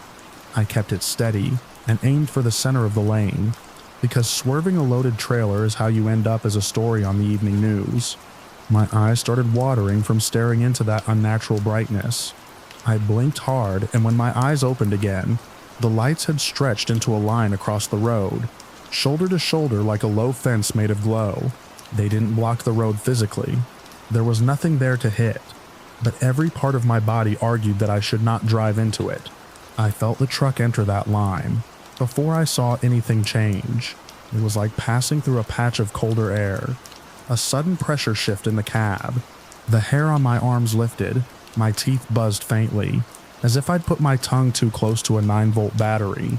For a fraction of a second, the cab smelled sharp, like hot dust off an electric heater. Then the entire electrical system died. It wasn't a gradual fade. The dash went black instantly. The radio cut to silence. The engine stumbled as if somebody had yanked a plug wire, and the headlights winked out for a heartbeat so complete that the world disappeared. In that black second, I heard the trailer chains creak and the tires hiss on cold asphalt, and I had the awful weightless feeling of a big machine losing its mind. The lights were still there. In the absence of my headlights, they were the only illumination, and they were inside the cab now, past the glass, past the steel, past everything that should have kept outside on the outside. A pale wash slid across the steering wheel in my hands. The gauges were dead, but I could see their outlines. The sleeper curtain glowed faintly as if moonlight had flooded in, except there was no moonlight on a night like that. The engine coughed once, hard, and quit. Power steering went heavy immediately. The rumble of the motor disappeared, and all I had was momentum and gravity and the sound of rubber. My foot went to the brake pedal with measured pressure. Air brakes still had reserve, but I could feel the rig settling as I asked it to slow without power. I held the wheel straight with both arms working like I was wrestling a stuck gate. The road was a darker stripe in a darker world, and I kept it centered by the faint reflectors on the guardrail, the only fixed points I could trust. The lights flowed forward through the cab, passing from my chest toward the windshield, as if they were moving through water. There was no sound from them, no crackle, no hum. They slipped out the front and spread across the hood. For an instant, the hood ornament and the edge of my fender were outlined in that cold glow, sharp as a photograph. Then the lights were ahead again, sliding away down the road like they had finished their work. I guided the dead truck onto the narrow shoulder, the moment the curve gave me a few extra feet. It wasn't a full pullout, just a spot where the snowbank was cut back enough to get my right tires off the lane. I brought it to a stop with a final controlled squeeze of the brakes, then set the parking brake by muscle memory even though the dash was still dark. Silence settled hard. The kind of silence that makes you realize how much noise a living truck makes. For several seconds I sat there with my hands on the wheel, staring out at a road that now belonged to those lights. My breath fogged the windshield, my heartbeat was loud enough that I could feel it in my throat. In the distance, the lights drifted back toward the trees. As they reached the timber line, they separated again into smaller points, spreading out the way they had earlier, as if returning to their places. They didn't hurry. They didn't hide. They just melted into the black and were gone, leaving the mountain as it had been before. Dark, cold, indifferent. That's when my training and my temperament took over. Panic is a luxury on the side of a pass at night. If you can't restart, you become an obstacle. If you become an obstacle, you become a hazard. If you become a hazard, somebody else gets hurt. And that part is not acceptable. I reached for my flashlight, and it didn't turn on. I clicked it twice, hard. Nothing. I tried the cab light. Dead. I grabbed my phone and the screen stayed black. The truck had taken everything electric down with it, including anything that relied on the truck's charging cord. I found a spare old-fashioned flashlight in the door pocket, the kind with replaceable batteries, and that one worked when I thumbed it on. The small cone of yellow light looked embarrassingly normal. I opened the door, and the cold punched me in the face. The wind up there has teeth. My boots hit frozen gravel. The truck stood like a giant animal holding its breath. No marker lights, no tail lights, no nothing. The dark trailer behind me was a wall. I pulled out my reflective triangles, because even if there's no traffic, you don't gamble with a blind curve. I paced them out with the beam of my flashlight on the asphalt, placing them where they could do the most good. Farther down the road, the trees were black spikes against a sky, dusted with stars. There was no other movement, no headlights, no sound. Back at the cab, I popped the hood release and worked the latch with cold fingers. The engine bay was a block of shadow until I aimed the flashlight in. Everything looked intact. No smoke, no smell of burning plastic, no obvious melted wire. The serpentine belt was in place. The battery cables looked tight. I touched the alternator housing, and it was cold. I keep basic tools on the truck, because I like solving problems more than I like waiting for a tow. I crawled up on the bumper and checked the main fuse panel near the batteries. I pulled the cover, working by flashlight, and scanned for anything blown. One of the big fuses looked suspect. The metal bridge inside it darkened. It wasn't dramatic, it wasn't melted into slag. It just looked like it had failed cleanly. That should have comforted me. Fuses blow, electrical faults happen. But the timing sat wrong in my gut. A main fuse doesn't usually go out in perfect sync with something you watched glide through your cab, like light passing through a glass of water. I pulled the fuse and held it closer to the flashlight beam. The break was crisp. I found the spare in my kit, same rating, same size, and slid it into place. I tightened everything back down, then paused with my hand on the battery disconnect. In the quiet, I could hear tiny sounds that normally get drowned out. The tick of cooling metal, the faint whisper of wind through pine needles, my own breathing. The mountain didn't care about my hesitation. The road didn't care. Only I cared. I flipped the disconnect back on. The cab came back to life as if nothing had happened. Marker lights blinked on. The dash lit up. The voltmeter jumped, then settled. The radio crackled with static, and then found whatever weak station it had been clinging to before. My phone screen finally woke when I pressed the side button, and it showed a low battery warning that didn't make sense given how long it had been on the charger. The truck's computer threw a couple of fault codes, then cleared them as the system stabilized. I climbed into the driver's seat and turned the key. The starter engaged strong. The engine caught on the first turn and idled clean. No misfire, no stumble like it had been waiting politely. Air pressure began to build. All the normal noises returned, comforting and unreal at the same time. I sat there for a minute with the engine running, looking out at the same dark road. Nothing moved in the trees. No cold white glow, no pulsing points. Just the honest darkness again. I didn't call it in right away. I knew what it would sound like. A driver on a mountain pass claiming lights came through his cab and killed his truck. Dispatch would have written it down politely and filed it under driver fatigue. State Patrol would have asked if I'd hit something. A mechanic would have shrugged and said fuses blow for reasons we never find. Still, I needed something outside my own head, so I used the one bar of service I briefly caught, and sent a short message to my company's maintenance log when the phone allowed it.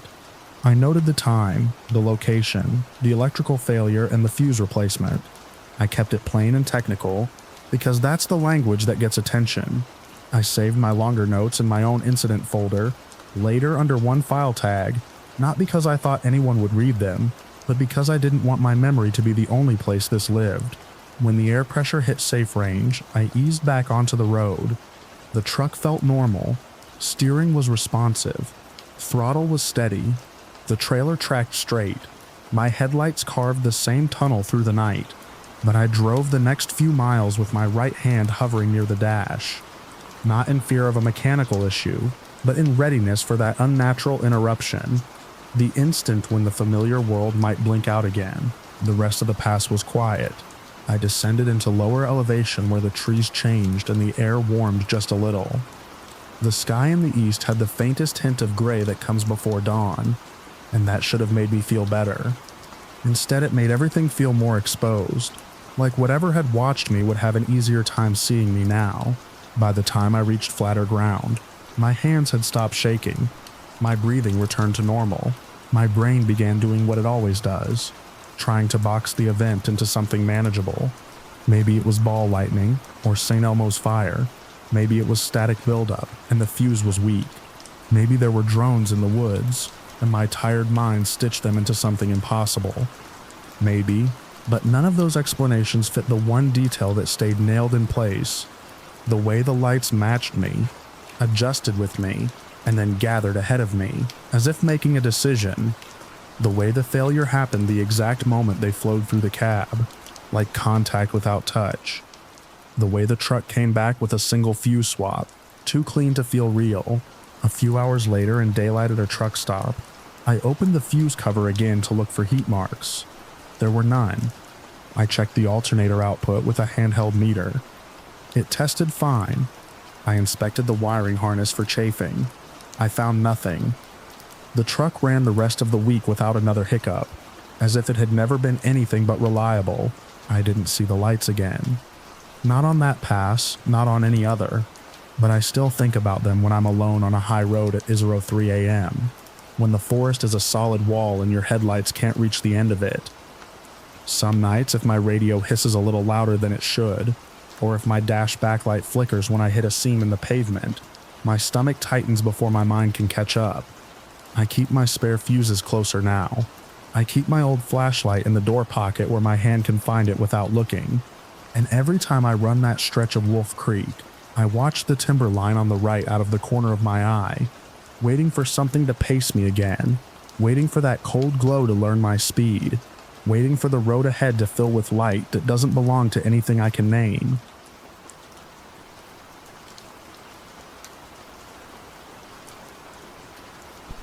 The first time I saw him, my high beams caught the white of his knuckles before they caught his face. It was early morning. That gray hour where the mountains aren't fully awake, but the road is already demanding. I was easing my rig through a long right-hand curve on a remote stretch of highway, climbing toward a pass that always felt higher than it looked on the map. The air outside was cold enough to tighten every rubber seal on the cab, and the windshield had that fine grit of salt spray that never really goes away in winter. My wipers squeaked once, then settled. The trailer behind me was loaded heavy and steady, and I was in that careful, quiet mindset I get into on mountain roads. Hands light on the wheel, eyes moving constantly, never trusting the next bend. He stood on the outside shoulder, just beyond the curve, where the rock face dropped away behind a guardrail into nothing I could see. No pullout, no driveway, just a narrow strip of asphalt and a metal rail with reflectors like little red eyes. The man was still, half turned toward the lane, thumb out like a textbook hitchhiker.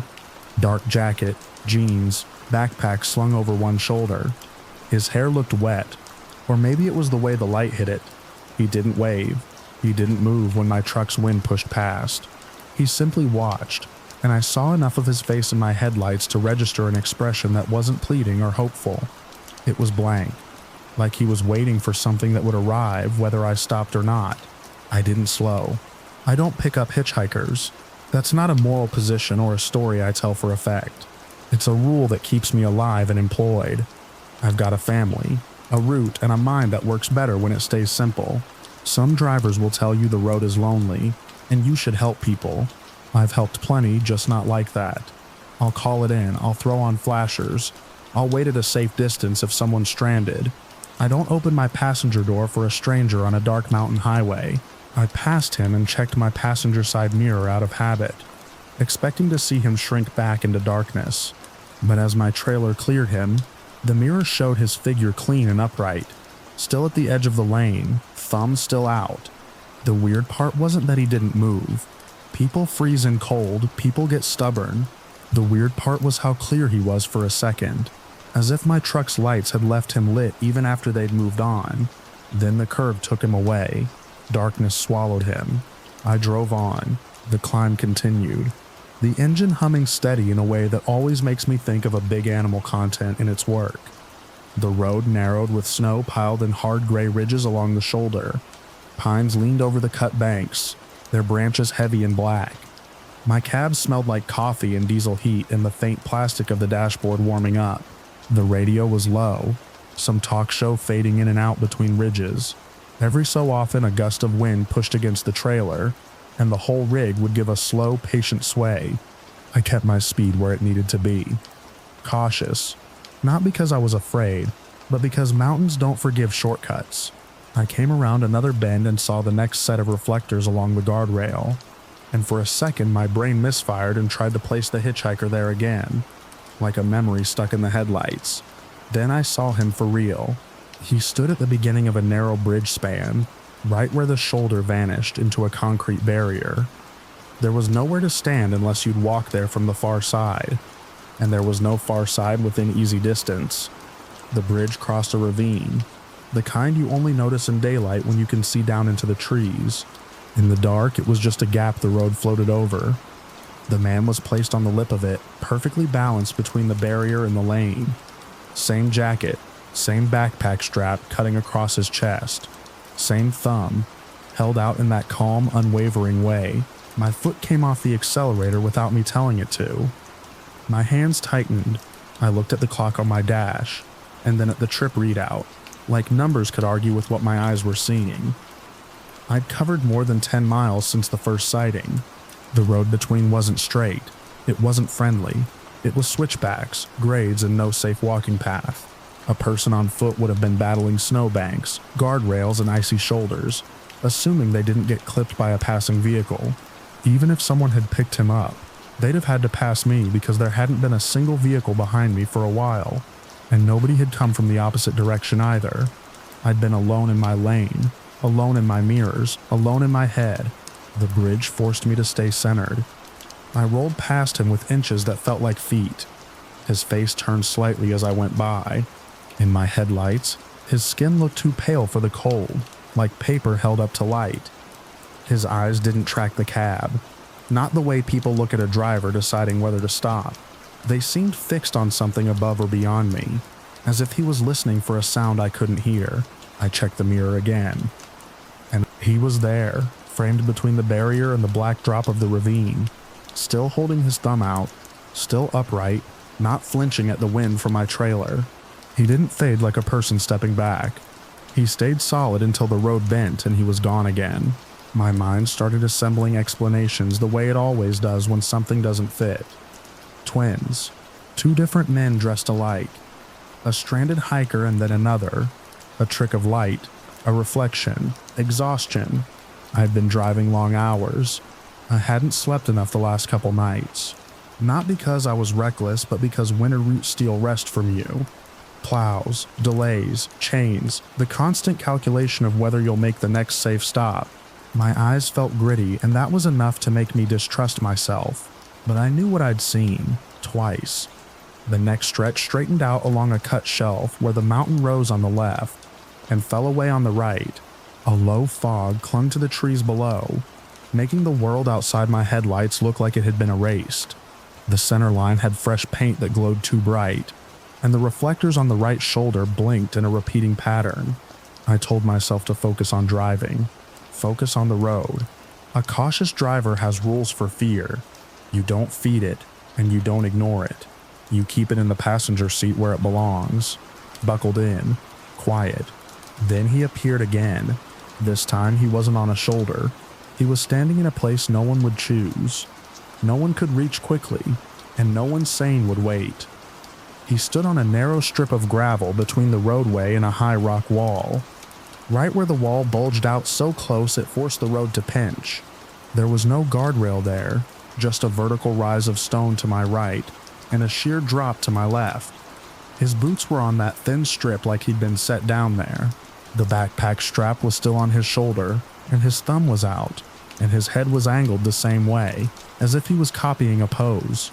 I felt the bottom of my stomach go cold, the way it does when you crest a hill too fast and the road surprises you. I looked at the mile marker on the right as I passed, a number I won't forget. I watched it disappear behind my trailer. Then I watched my mirrors, because if there was any chance this was a normal situation, two men dressed alike, a broken down car tucked somewhere, I needed to see signs of it. The mirror showed him again, standing in that impossible notch between road and rock, too straight, too still. The fog behind me blurred the scene, but his outline stayed sharp as if it didn't belong to the air around it. That's when I started to increase speed. Not reckless, not wheel spinning, just enough to put distance between my rig and whatever this was. My cautious instincts weren't telling me to slam on the gas. They were telling me not to stop, not to hesitate, not to create an opportunity. The simplest rule took over: keep moving. I turned down the radio until it was barely a murmur. I adjusted my mirrors, not because they needed it, but because I needed my hands to do something. The heater blew steady warm air, and I realized my knuckles ached from gripping the wheel. The cab felt too small. The darkness outside felt too close. A few miles later, the highway climbed into open ground where the trees thinned and the wind came harder. Snow had drifted across parts of the shoulder in pale, lumpy shapes. The horizon ahead was just a darker smear where the pass waited. My headlights cut through the air, showing swirls of fine snow like dust in a beam of light. I told myself firmly that I had probably passed 2 or 3 different people. The mountains attract all kinds: hunters, hikers, drifters, and clothes can look similar in headlights. My own brain could be stitching one image onto another. Then I saw him at the top of the grade. He was standing at a turnout that wasn't really a turnout, just a widened patch where plows stacked snow higher than the hood of a car. The spot was blocked by a berm and scattered rocks, the kind of place you wouldn't stop because you'd never get back onto the road in a loaded semi. There were no footprints in the snowbank, no tracks, nothing that suggested someone had climbed up there. Yet he stood on the packed crest like it was a sidewalk, his boots planted on snow that should have collapsed under his weight. The backpack strap cut across his chest at the same angle. The thumb was out again. His face, when it turned toward my headlights, looked wet, like the sheen of snowmelt or fog. I didn't have room in my thoughts anymore for explanations. Something was wrong in a way that didn't care about reason. My heart wasn't racing. It was heavy, pounding slow, like it wanted to keep time with the engine. I checked the clock again. The minutes didn't match the distance. The road didn't match the placement. A person couldn't be there. Not without passing me. Not without leaving signs. Not without time. The fourth time did something different to me. The first sighting had been unsettling. The second had been confusing. The third had tightened a knot in my chest. The fourth made my mouth go dry. It happened just after a long sweeping left, where the highway skirted the edge of a slope. The shoulder there was narrow. The guardrail bent and patched from old impacts. There was a drainage ditch on the inside where meltwater cut across in summer. In winter, it was a frozen groove. I saw the figure up ahead and my body reacted before my mind did. My foot pressed the accelerator a little deeper. My shoulders tensed. My eyes flicked to the gauges, to the road, to the mirrors, like I was looking for an exit in a place that didn't have one. As I drew level with him, I realized he wasn't thumbing a ride anymore. His arm was raised, palm outward, like a signal to stop. Same pose a flagger uses at a construction site. Same pose a trooper uses when they want you to pull over. Except there were no cones, no flares, no vehicle, no uniform. Just him and the guardrail and the black drop beyond it. I kept going. For a second, my headlights flashed over his face at a closer angle than before, and I saw details I hadn't seen. The way his lips were slightly parted. The way his cheeks looked too smooth for the cold. The way his eyes seemed to reflect light without showing where they were actually focused. He didn't look angry. He didn't look desperate. He looked patient, like someone waiting at a bus stop that only he knew the schedule for. I passed him and stared into my rearview mirror, because that had become a compulsion. I needed to see him recede. I needed to see him turn away. I needed to see anything that would put him back into the world where distance works the way it's supposed to. In the mirror, he stood on the shoulder for a heartbeat. Then, without any motion I could track, his silhouette appeared farther back along the lane, centered behind my trailer in the faint wash of my taillights, as if he had stepped into the roadway after I passed. There was no stumble, no stride, no transition. He was simply there, smaller because of distance but unmistakable. That one impossible shift stripped the last layer of comfort off my rational mind. I let out a breath I didn't realize I'd been holding, and a single thought repeated itself with the steady insistence of a warning light. Don't stop. I pushed my speed up enough that the engine note changed, and the trailer tugged slightly, complaining about the grade. Snow hissed under the tires. The road ahead narrowed into another climb, another set of curves, and I focused on staying in my lane, while part of my mind kept pulling at the mirror, checking. The figure stayed in the mirror longer than he should have. The curve should have blocked him. The fog should have swallowed him. The distance should have turned him into nothing, but he remained, a dark mark against the gray road, centered behind me like he was following at a steady pace without a vehicle. I watched until the next bend finally cut him off, and when he vanished, it wasn't the relief of a normal ending. It was the empty feeling you get when something stops making noise, and you realize the noise was the only thing proving it was still outside. My CB sat on the dash, the channel quiet. I kept it on for weather updates and the occasional driver chatter, but that morning it was dead air and a faint hum. I thought about calling out, just to hear another human voice.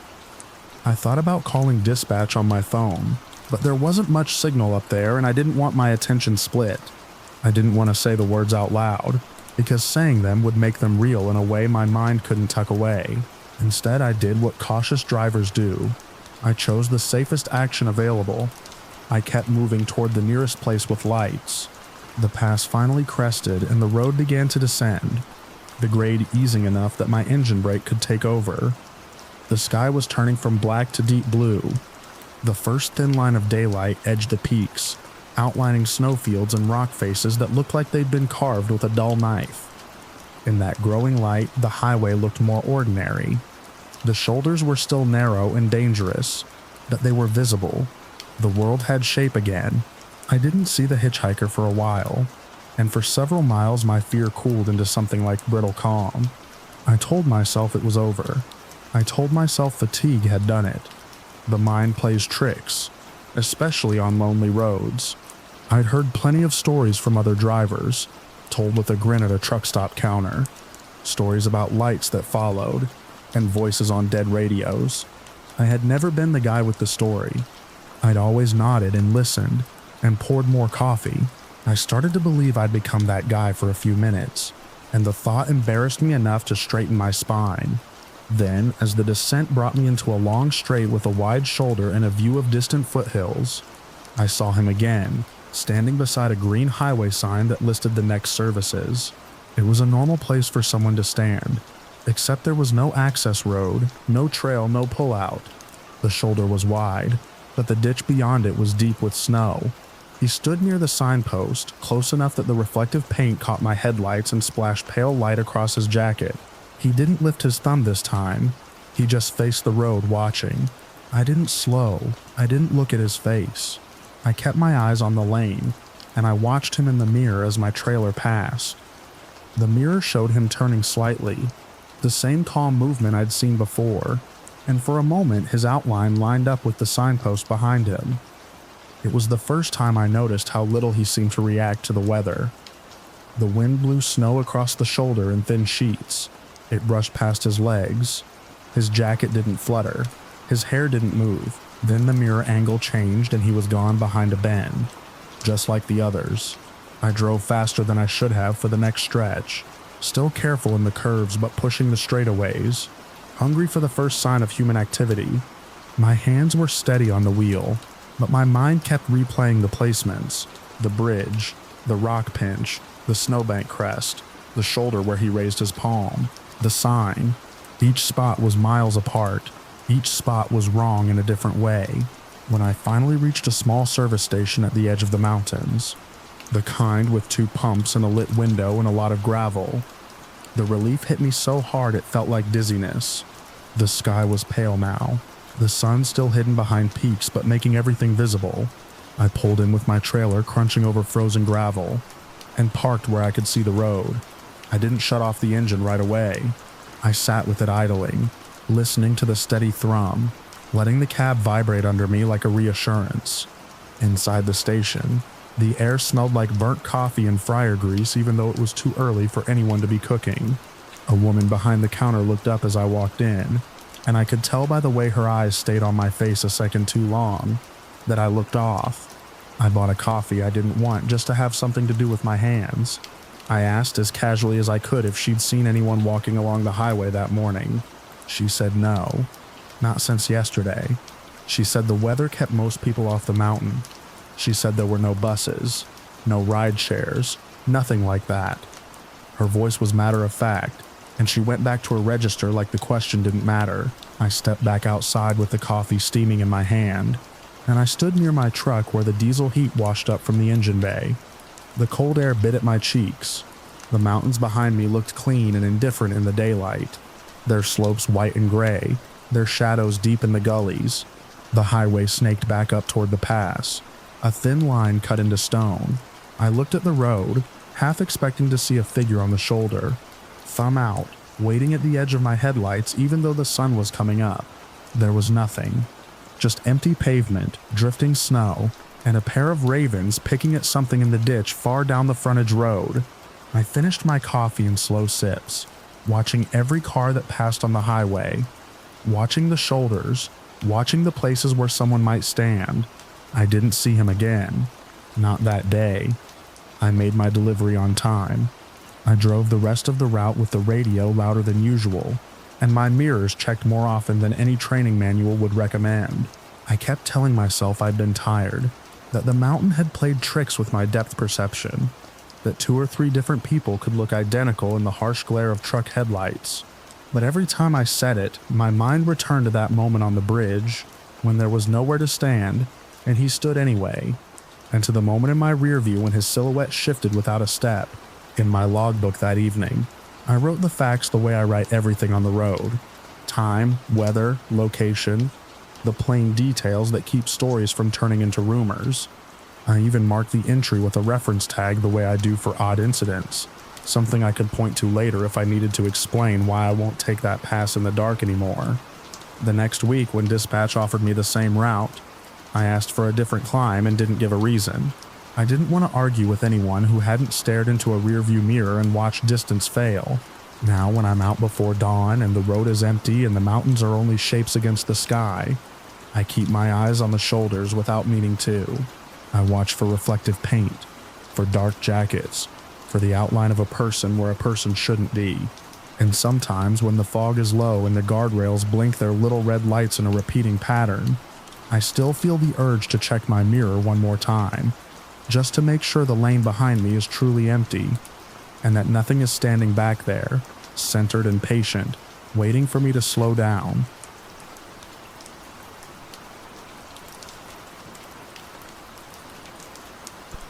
The night I stopped trusting the airwaves, my wipers were fighting a losing battle against Appalachian rain.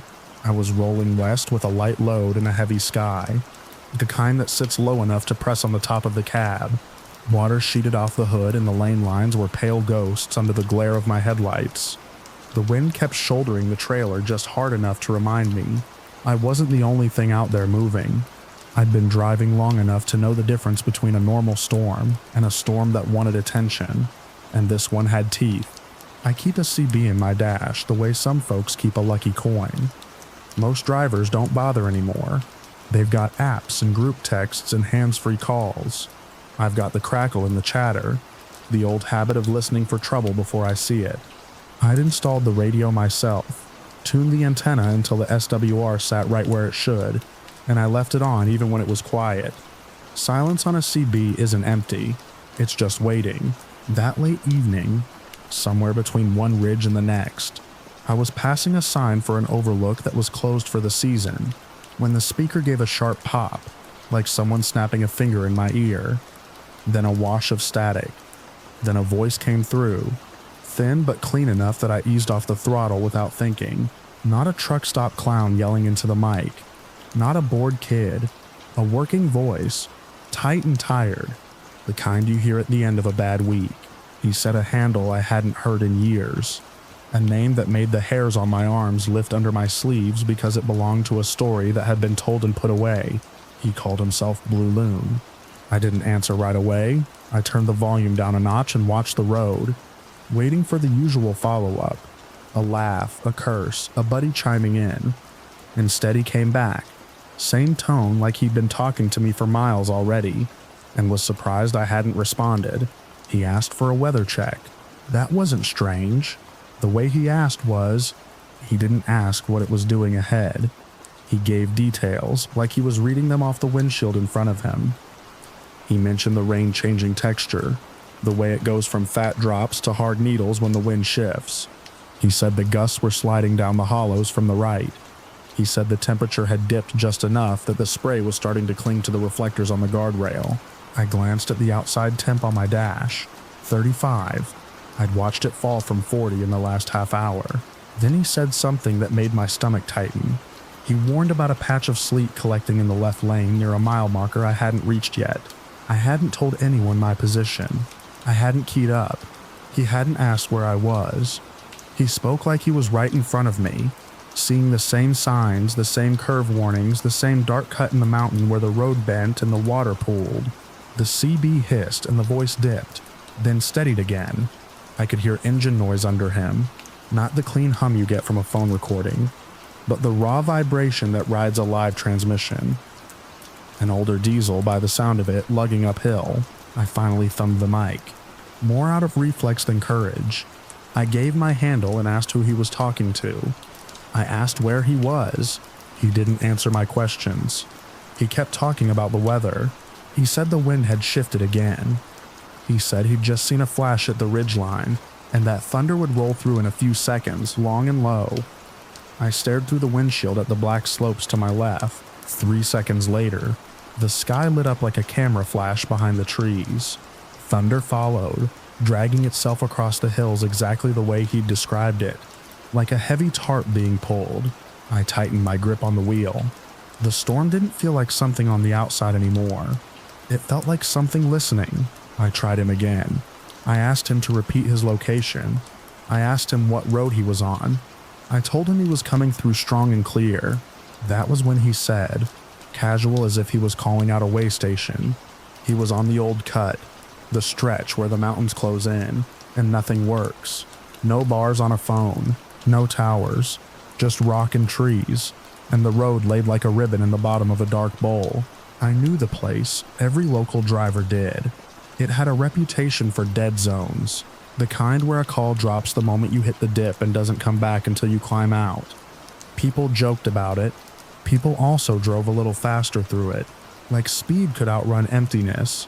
The voice on the CB called it by the name old-timers used, not what the sign said now. My skin went cold in a slow wave, because Blue Loon wasn't just a handle, it was a missing driver's handle.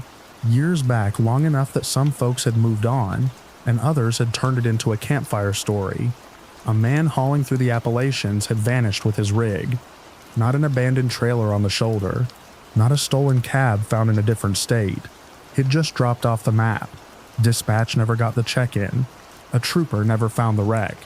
The only trace had been a last transmission someone claimed they'd heard on Channel 19, right before the signal died in the dead zone. I hadn't believed the last part. I'd believed in breakdowns, bad choices, and long falls you don't see until it's too late. I didn't believe in voices traveling through time. But there it was, in my cab, while rain hammered the roof. I told myself the simplest thing first. Someone was using his handle as a joke. Someone had dug up an old story and wanted a reaction. I'd heard worse. I'd heard men bark into the mic pretending to be law enforcement. I'd heard kids squeal and laugh. I'd heard cruelty dressed up as entertainment. So I tested it. I asked him something only a driver actually in the storm would know. What the road looked like where he was. Not wet, not bad. What exactly? He described the sheen of water in the tire ruts. He mentioned the way the reflectors looked doubled because the rain had filled the cracks in them. He said there was gravel scattered at the outside of the next right-hand curve. Fresh, washed down from a cut slope. 10 minutes later, I hit that curve and felt my trailer tires crunch through the same grit. Little stones ticking against the undercarriage. I said nothing for a while. I drove and listened. The transmission wasn't constant. It came in bursts, like the signal had to climb up and over something before it could reach me. Each time it returned, it sounded closer, and each time the details matched what was unfolding in front of my headlights. The practical part of my mind tried to build a ladder out of the dark. Skip propagation. A relay. Someone rebroadcasting a recording while watching the same weather radar I was. A ham operator with too much time. Anything that fit into the world I understood. But the world I understood had rules. And CB doesn't work like that in a notch with no towers to bounce off. Not clean. Not this steady. Not this intimate. At the next truck stop on the edge of the hills, I pulled in hard enough that my trailer sighed and rocked. The lot was a wet mirror under sodium lights. I left the engine idling and sat there with the CB still on, my hands resting on my thighs like they didn't belong to me. Inside, the place smelled like fryer oil and wet denim. A handful of drivers hunched over coffee, shoulders tight against the chill that follows you in from a storm. I asked the clerk, a woman with tired eyes, if anyone had mentioned Blue Loon on the radio tonight. Her face changed the moment I said it. Not fear exactly. Recognition, like a name from an old yearbook. She told me, quietly, that her uncle used to run these roads. She told me the story was still told sometimes when the weather turned. A man and his rig that never came out of the dead zone. She asked me why I was bringing it up.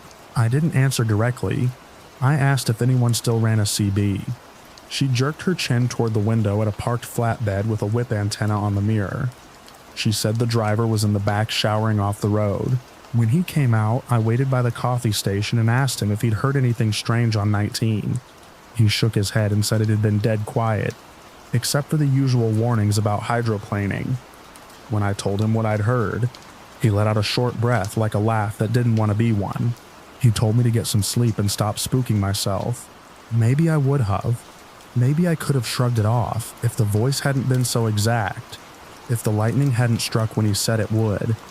If the sleet hadn't started tapping my windshield in the left lane right where he warned me, I went back to my truck and sat in the cab with the dome light off. Rain drummed, the CB crackled and fell silent again. I stared at my phone, then at the empty signal bars, then at the CB. The thing about being a CB enthusiast is you don't just listen, you learn how to listen. You learn what interference sounds like. You learn what a distant base station sounds like. You learn the difference between a guy a mile away and a guy 10. I kept a small direction finding loop in a side compartment. It was a simple setup. Nothing fancy. A little rig I'd built for fun after watching an old timer do it at a meetup. You rotate it and watch the needle, find the null, get a rough bearing. It's not perfect, but it's enough to tell you whether a signal is coming from ahead, behind, or off to the side. The rain had eased into a steady sheet when I rolled back onto the highway. Late evening had tipped toward night, the kind where the sky and the trees become one long black wall. I set the CB to scan, but kept it on 19, volume low, loop rig ready on the passenger seat. A few miles later, the static snapped back. Blue Loon's voice came through again, sounding more strained now, like he'd been talking to keep himself awake. He mentioned his trailer feeling loose in the gusts.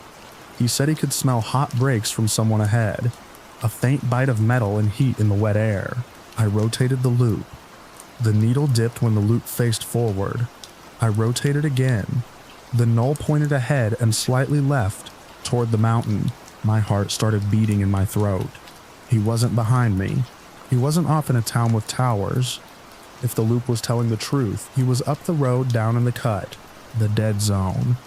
I drove with my eyes locked on the darkness ahead, watching for the drop in the landscape where the road would sink.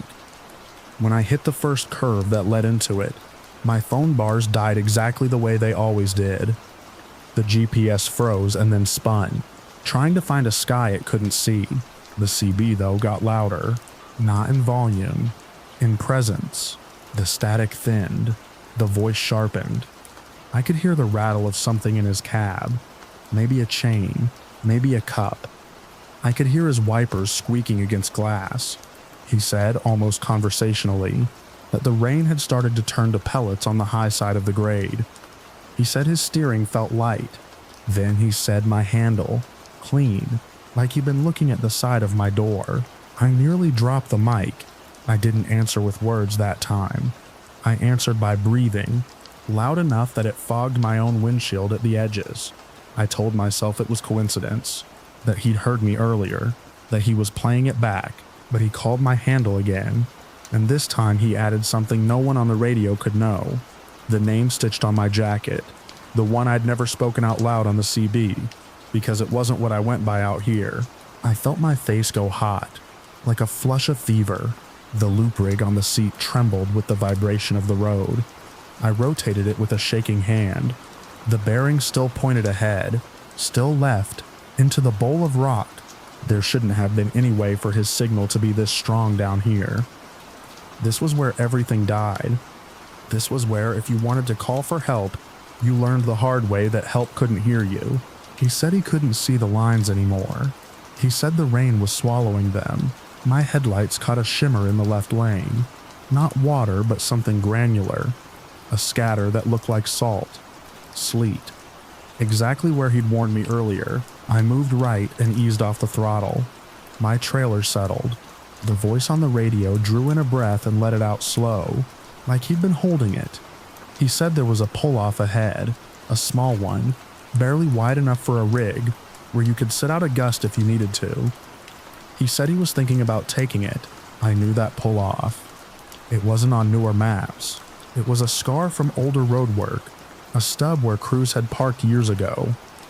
The state hadn't bothered to remove it because nobody used it, not in weather like this. The loop rig's null lined up with that direction too. I shouldn't have done what I did next. I know that. I can say it now in the clear light of other mornings, sitting at my kitchen table with coffee that doesn't shake in my hand. I can say it and feel the shame of it, because curiosity can be as dangerous as speed. But in the cab, in the storm, with a missing man's voice calling my handle like he could see me, the choice didn't feel like a choice. It felt like being pulled. I slowed as the road dipped deeper. The rock walls rose closer. The trees leaned in.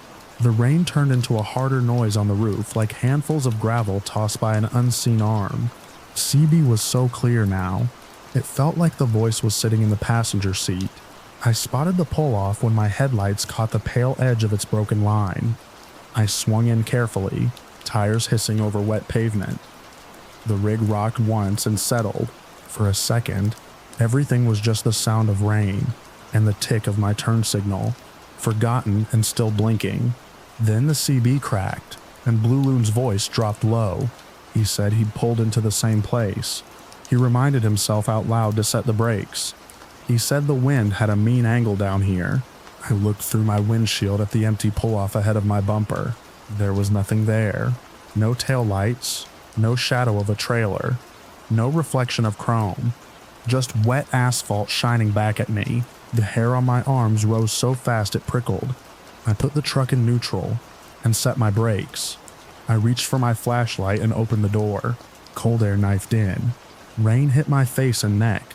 The smell outside was all whetstone and diesel, but the diesel wasn't mine. I stepped down onto the slick ground and swung the light in a slow arc. The beam caught the rock wall, the litter of leaves, the edge of the shoulder. It caught nothing that should have been breathing or idling or waiting. Then the beam landed on something that made my stomach flip. A set of tire tracks in the thin film of sleet at the far end of the pull-off. Not my tracks. They were narrower, set differently, and they cut into the sleet like they'd been made moments ago. I walked closer, boots slipping. The tracks led toward the rock wall where there was no road, only stone and a steep drop into trees. At the edge, the beam of my light caught a piece of metal half buried in wet leaves. A broken red reflector, the kind that bolts to the side rail of a trailer. Old, scratched, but with water beating on it like it had been lying there for years, and also for minutes. The CB in my cab squawked behind me.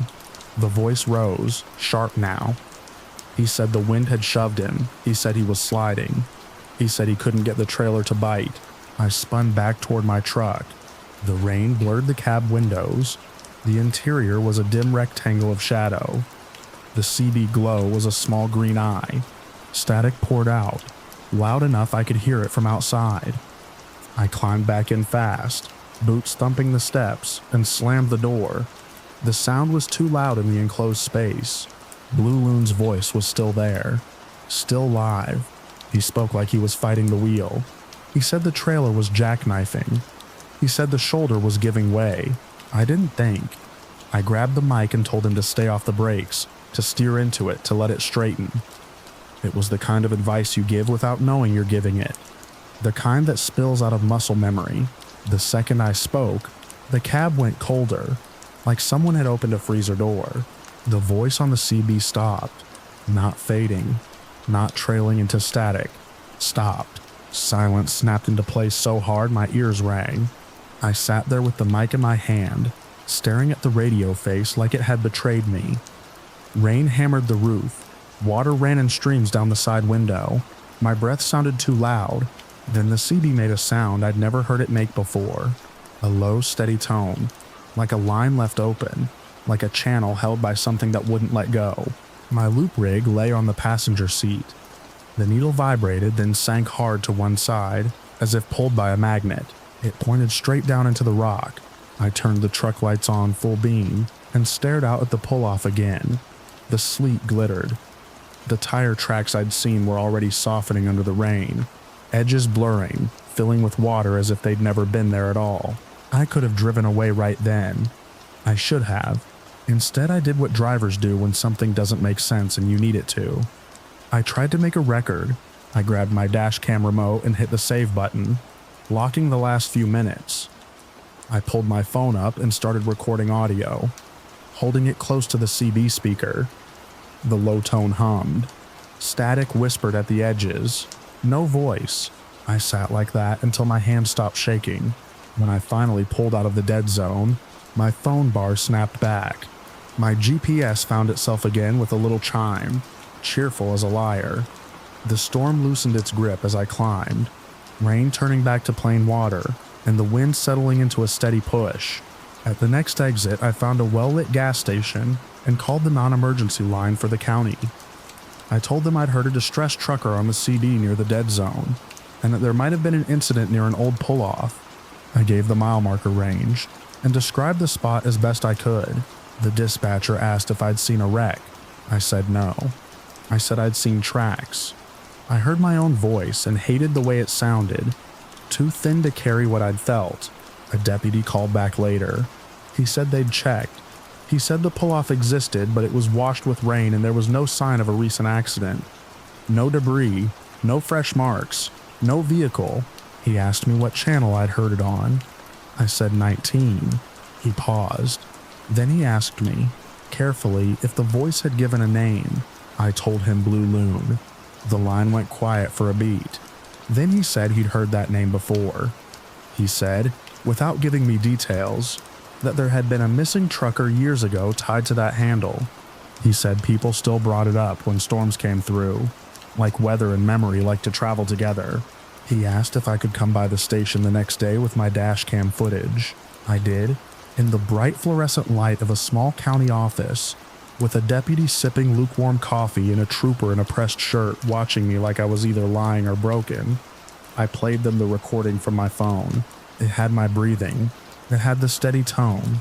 It had static. It didn't have Blue Loon's voice. I told them it had been clear as day in my cab. I told them he'd described the weather like he was riding beside me. I told them he'd known my name. The trooper asked for my dash cam. He plugged the card into a computer and scrolled. The footage showed my headlights on wet road. It showed me turning into the pull-off. It showed me sitting in the cab, staring forward. It showed me getting out with my flashlight. It did not show tire tracks at the far end of the pull-off. It did show me bending down to pick something up near the rock wall, my hand closing on a small object, then my arm jerking back like I'd touched something hot. The camera angle didn't catch what I'd grabbed, but it caught the way my posture changed afterward, like whatever it was had weight beyond its size. The deputy asked what I'd picked up. I reached into my jacket and pulled the broken reflector out of the pocket where I'd shoved it without thinking. It looked older in the station light. The red plastic was dulled and crazed with hairline cracks. The bolt holes were rust-stained. The trooper took it with 2 fingers and turned it over, inspecting the back.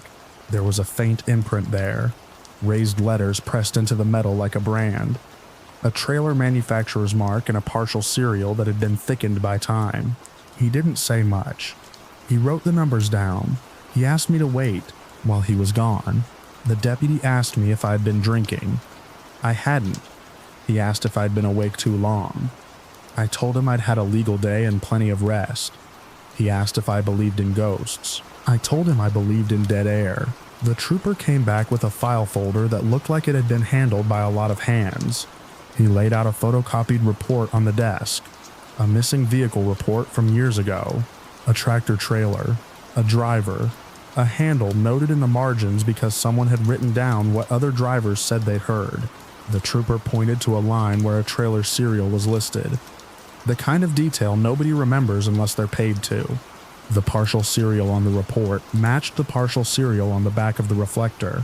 He looked at me for a long time, then asked me again where I'd found it. I told him the pull-off, the dead zone, the place with no towers. He rubbed his jaw and said something that landed heavier than any talk of ghosts, that the search years ago had been extensive.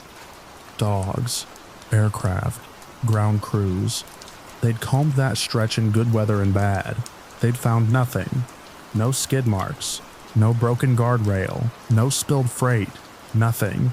He said that if that reflector had been there back then, somebody should have found it. Then he added, almost like he was trying to convince himself as much as me, that CB signals don't originate from where there's no equipment. They don't come out of rock. Not clean, not like a person talking in real time, not with weather details that match the minute. He told me they'd take the reflector as evidence. He told me to get some sleep. He told me not to go hunting for trouble. I went back to my truck and sat behind the wheel in the parking lot with the engine off, listening to the tick of cooling metal. The sky had cleared. The mountains stood dark and sharp in the distance. as if the storm had never been. I drove out of there feeling watched in the most ordinary way, like the world had simply remembered me. Every time I passed a low spot after that, every time my phone bars dipped, my hand would hover over the CB volume knob. For a while I kept it off entirely. The cab felt wrong without the soft hiss, like a room with the lights out. Then, weeks later, on a calm night with stars above the ridge lines, I turned it back on at low volume, telling myself it was foolish to let one storm rewrite my habits. Static filled the speaker, gentle and familiar. A couple of drivers traded road updates. Someone warned about a deer near an exit. Normal. I started to relax. And then, faint under the chatter, I heard it. A low, steady tone, the same one from the pull-off, sitting on the edge of the channel like a hand resting on a doorknob. No voice, no words, just the sound of a line held open. I turned the volume down until it was barely there. The tone didn't change. I reached for the mic, then stopped. My fingers hovered, and I thought about tire tracks that didn't show up on camera. I thought about a reflector that shouldn't have been found by anybody, least of all me. I thought about a man who disappeared into a notch in the mountains and maybe never made it out, except for a few seconds at a time, when the weather was right and the air remembered how to carry him. I drove through the night with the CB on and my mouth shut, and when the road dipped into a hollow and the signal bars on my phone fell away, the tone swelled in the speaker like a breath, drawn close to my ear. By the time I reached the next ridge, it was gone again, leaving only the hiss of empty space and the steady sweep of my headlights over wet pavement. I didn't tell dispatch. I didn't tell another driver. I didn't even tell myself a story I could live with. I just kept driving, watching the mile markers slide past in the dark, and listening.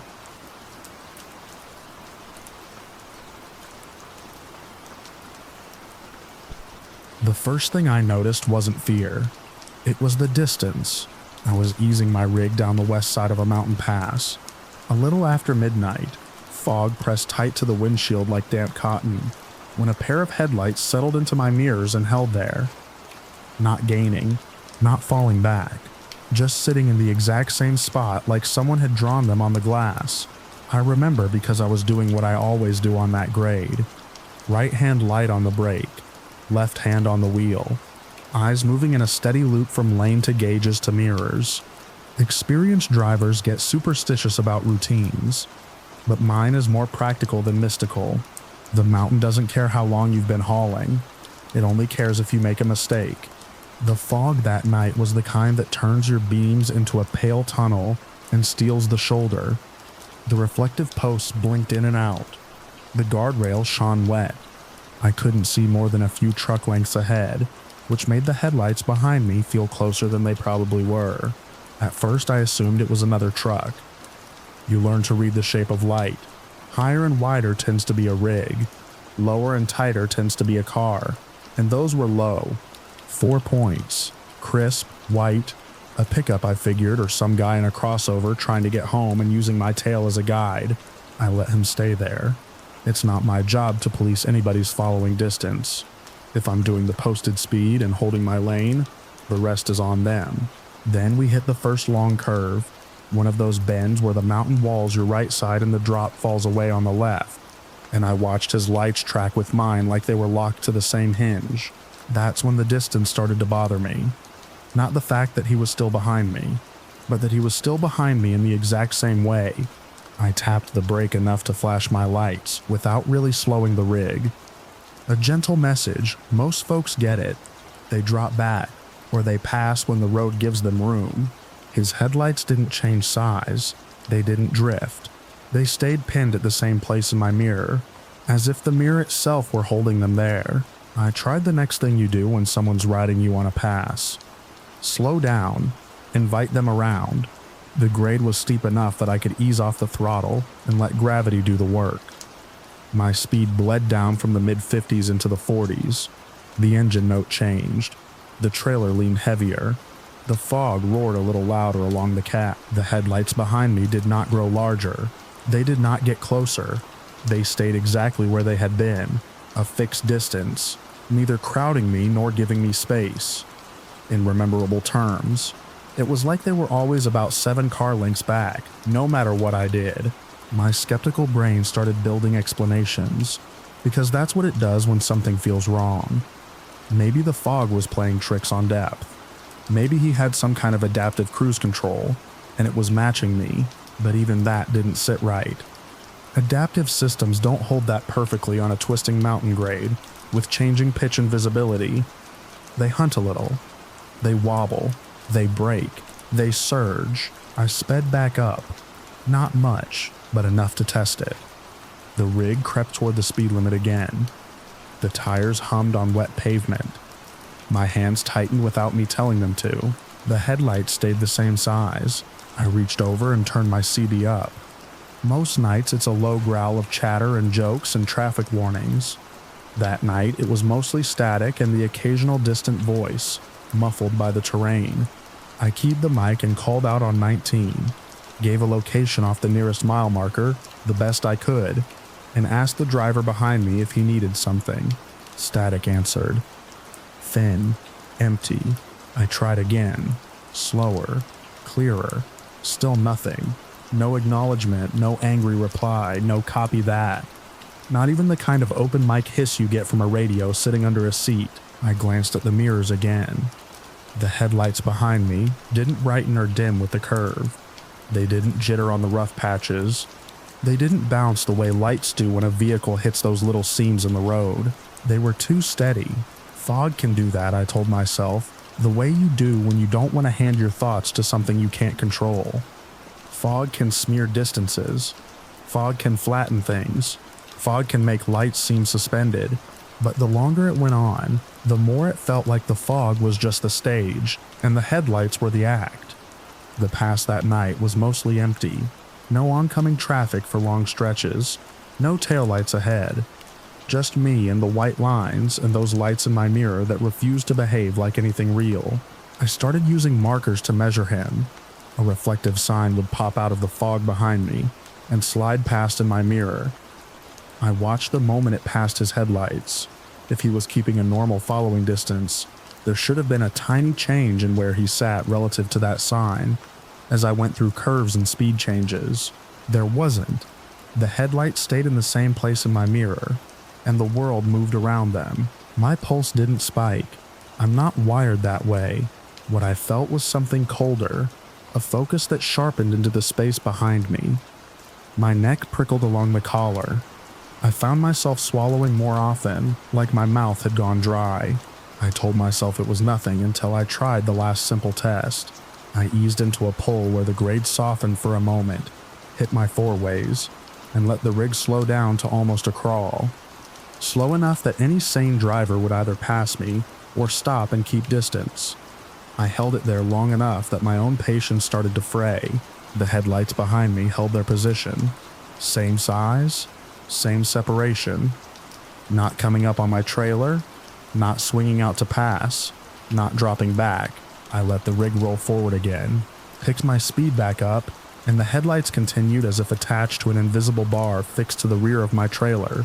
There's a point in a situation like that where you stop trying to win the argument in your head and start thinking about what you can control. I couldn't control the fog. I couldn't control whatever that vehicle was doing behind me. I could control where I went next. I knew the pass well enough to know there was a lighted maintenance turnout a few miles down. One of those places the DOT keeps equipment and gives you a spot to chain up. Sodium lights, harsh and steady, the kind that make fog glow like a wall. It wasn't civilization, but it was light, and light changes things. People behave differently under it, so do animals, so do shadows. My plan was simple: get to that lit turnout and see what I was dealing with. If it was a tired driver, maybe the light would break whatever trance he was in. If it was a drunk, the light would give me visibility and space.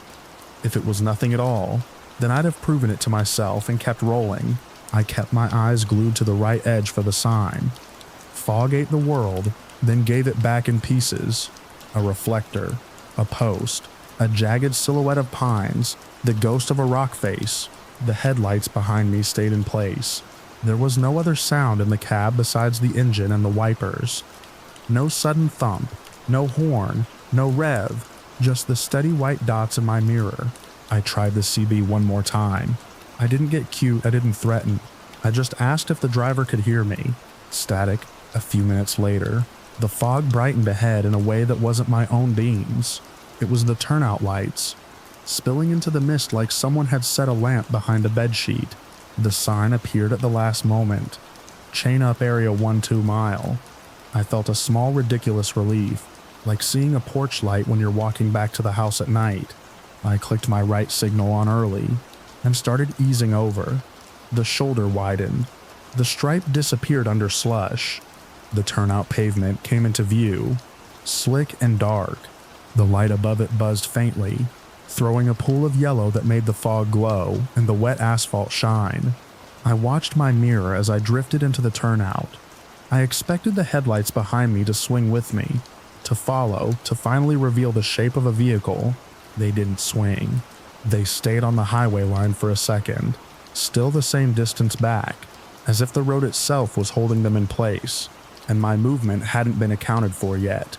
Then they moved, but not like a vehicle turning.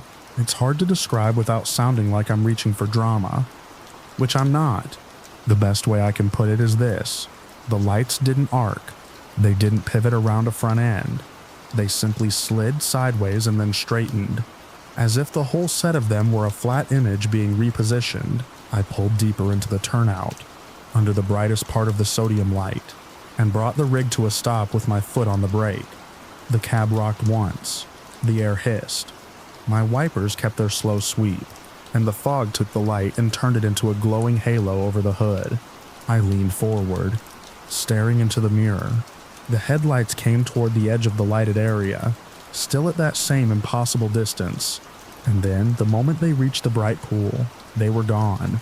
Not fading, not dipping behind a curve, not cutting off like someone flipped a switch. Gone in a single instant, as if someone had erased them from the scene. I sat there with both hands on the wheel, waiting for my brain to catch up to what my eyes had just sent it. The highway behind me was empty, a wet ribbon disappearing into fog. No taillights, no shadows, no movement. Just the blank road and the glow of the turnout light making the mist look thick enough to touch. My first thought was that he'd turned his lights off. People do stupid things. Maybe he didn't want to be seen. Maybe he was messing with me, so I did what any practical person would do. I looked for the signs of a vehicle in motion. I watched for the dim outline of a body in the fog. I listened for tires on wet pavement. I waited for the soft crunch of someone pulling into gravel. Nothing came. The world behind me held steady, silent and empty. My second thought was that he'd pulled off somewhere just before the turnout, some hidden access road or a wide spot in the shoulder. I knew the pass, and there aren't many places to hide a vehicle. Mostly it's guardrail and drop-offs. I grabbed my flashlight anyway, not because I planned to go hunting in the fog like a hero in a movie, because holding a tool in your hand makes you feel less like prey. Even when you're not sure there's anything hunting you. I cracked the window. Cold fog rolled in immediately, wetting the inside edge of the glass. The air smelled like pine and diesel and damp rock. I paused, listening. Nothing. I shut the window. I stayed in the cab. There are unwritten rules about getting out on a mountain pass at night. If you don't have to, you don't. You don't know who else is out there, and you don't know what the road is doing around the bend. A truck is a fortress if you keep your head. I sat in that pool of sodium light for a long minute, maybe 2. I didn't count. I just watched the highway behind me and let the reality of the disappearance settle into the space where explanations usually go. Fog had been my first excuse, a trick of depth, but the lights hadn't vanished into fog. They vanished into light. I checked my mirrors again and again, like repetition would make something different happen. The road stayed empty. My phone didn't have signal. Up there, it rarely does. I considered calling it in anyway, just to put words to it. Unidentified vehicle tailing, disappeared, the kind of thing that sounds silly as soon as it leaves your mouth. So I didn't. I wrote it down instead, because that's what I do with things I don't like. I turn them into notes. In the pocket behind my passenger seat, I keep a small logbook. separate from the electronic logs for my own record, dates, unusual delays, maintenance reminders, places to avoid. On the inside cover, under old coffee stains and a grease smudge, there's a string of characters I once copied from a training handout and never bothered to erase. It's meaningless to anyone else, but it was the first thing my eyes landed on when I flipped the cover open, and it steadied me in a strange way, like proof that my world still had ordinary nonsense in it. I wrote the time. I wrote fog and pass, and tailing lights fixed distance. I wrote CB no response. I wrote vanished at turnout light. Then I closed the book and put it away. When I eased back onto the highway, I did it slowly. I signaled. I checked both mirrors. I let my eyes work the fog until I could see the lane clear. My hands were steady, but my attention felt sharper than before, as if some part of me expected the impossible to return. The moment I left the light, the fog swallowed the turnout behind me almost immediately. The sodium glow faded into a dull smear, then disappeared altogether, and I was back in the narrow tunnel of my own beams. The road kept dropping. The grade eased and tightened in familiar ways. The guardrail ran alongside like a wet spine. I watched my mirror. At first, nothing. Just fog and the faint reflection of my own trailer lights. A mile went by. 2. Then, as if someone had waited for me to relax, the headlights were there again. Same crisp white. Same 4 points. Same distance in the mirror. Not a little closer for having caught up. Not farther back for having fallen behind. Just there, occupying that exact spot behind my trailer like they had never left. My throat tightened. That cold focus returned. Sharper now because I had already watched them disappear once, and whatever explanation I had been clinging to had broken under the light. I didn't speed up this time. I didn't slow down. I kept my pace steady and my lane clean. I didn't give it the satisfaction of reacting like a frightened animal, because whether it was a person playing a cruel game or something I couldn't name, my best option was still the same: get to civilization. Below the pass, there's a small town tucked in the valley, a truck stop with a bright sign and a lot full of idling engines, a gas station, a diner that stays open late for drivers and shift workers. Not big, but it's real, and it has light and people and cameras. It is, in every practical sense, the opposite of a foggy mountain grade at midnight. I knew I had maybe 15-20 miles to the first real lights. Those miles stretched. Fog is strange on your nerves because it makes everything feel closer and farther at the same time. It turns every reflective surface into a warning. It erases depth until your brain has to work overtime. And that work wears you down in a quiet way. The headlights behind me stayed fixed. I keyed the CB again. I didn't try to be friendly. I didn't try to be tough. I simply announced that I was heading to the next truck stop, and that if the driver behind me needed help, that was where I'd be. Static. I tried switching channels, just in case. I tried again. Nothing but hiss and the occasional distant voice that didn't acknowledge me, like I was talking into a hole. I started scanning the road edges for anything lighted. A rest area, a maintenance shed, a pullout with overhead lamps. Anything that could put that same harsh clarity on what was behind me. The mountain didn't offer much. Just darkness and fog and the steady descent. Once or twice I caught the faintest hint of the vehicle's suggestion in the fog, like a shadow behind the lights, but it never resolved into a shape. It was always just light, always that impossible distance. My skeptical side kept trying to assemble a physical explanation. Maybe the vehicle had a light bar that made its lights appear farther back. Maybe my mirrors were distorted by moisture. Maybe my own stress was changing the way I judge distance. But none of those excuses fit the way the headlights had vanished in the turnout's pool of light. They didn't fade, they didn't peel away. They were there, and then they were not. That kind of discontinuity doesn't belong on a road. Not in my experience. The fog began to thin as we dropped in elevation. It wasn't sudden, but there was a shift. The world ahead sharpened at the edges. The reflective lines grew clearer. I could see farther down the grade, and I could see the dark shapes of the valley starting to open up. And then I saw it. A faint glow on the horizon, orange and steady. The first light spill from the town. I felt my body loosen in small ways I hadn't noticed were tight. My shoulders lowered, my jaw unclenched. Relief doesn't always feel like happiness. Sometimes it feels like the permission to breathe. The headlights behind me stayed fixed as the road straightened. I held my course and aimed for that glow.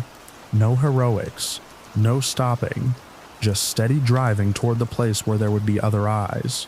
The first actual streetlight came into view around a bend. A lone lamp over a rural intersection, its light leaking into the fog that still clung in low patches. The highway sign for the town appeared, green and reflective. I watched my mirror as the rig passed into that first pool of real, municipal light. The headlights behind me reached the edge of it, and they vanished again, instantly, cleanly, one moment present, the next absent, like a video cut. There was no tail of light, no dimming, no slow fallback into fog. The space behind my trailer was simply empty road. This time I didn't stop. I didn't pull over. I kept driving into town like a man who knows better than to go looking for an explanation in the dark. The fog thinned further. More lights appeared. A porch, a storefront, a passing car going the other way. Normal and solid. The world filled in with ordinary details. A lit window, a neon sign, the shimmer of wet pavement under street lamps. By the time I rolled into the truck stop lot, there were other rigs idling, their marker lights steady and warm. A couple of drivers moved between pumps, hunched in jackets. It smelled like diesel and coffee. It sounded like air brakes and distant laughter. I parked under a floodlight so bright it made the hood of my truck look pale. I sat there for a moment with my hands resting on the wheel, staring at my mirrors as if the white dots might reappear out of stubbornness. They didn't.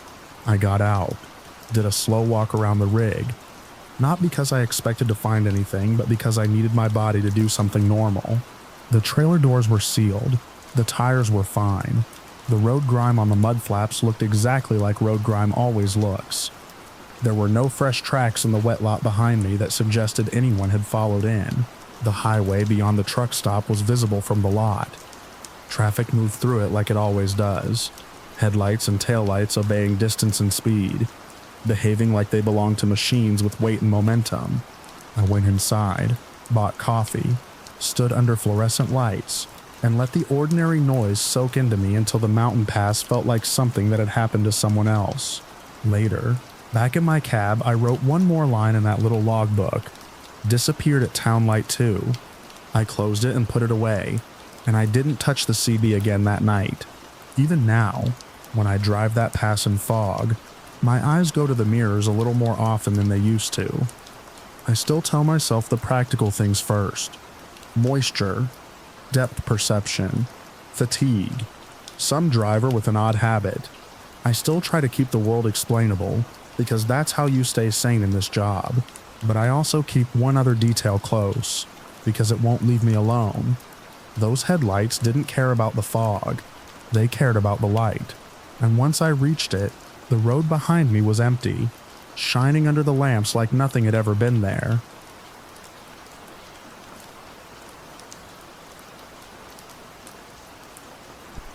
At 02:47 a.m., rolling north on Interstate 79 through West Virginia coal country, I heard my engine twice. Not a rattle, not a loose heat shield singing at a certain RPM. Two separate diesel notes, layered just enough out of phase that my teeth felt it before my brain named it. The night was clear and cold, 42 degrees by the dash, and the sky over the ridge lines looked scrubbed clean, stars sharp as gravel. My headlights carved a white tunnel through cut rock and black timber. Everything about that run should have been simple. Steady throttle, empty right lane, the long dark between one reflective mile marker and the next. I've been driving long haul since I was 21. 28 years of listening to machines for a living will tune your ears the way a good mechanic's fingers learn thread pitch.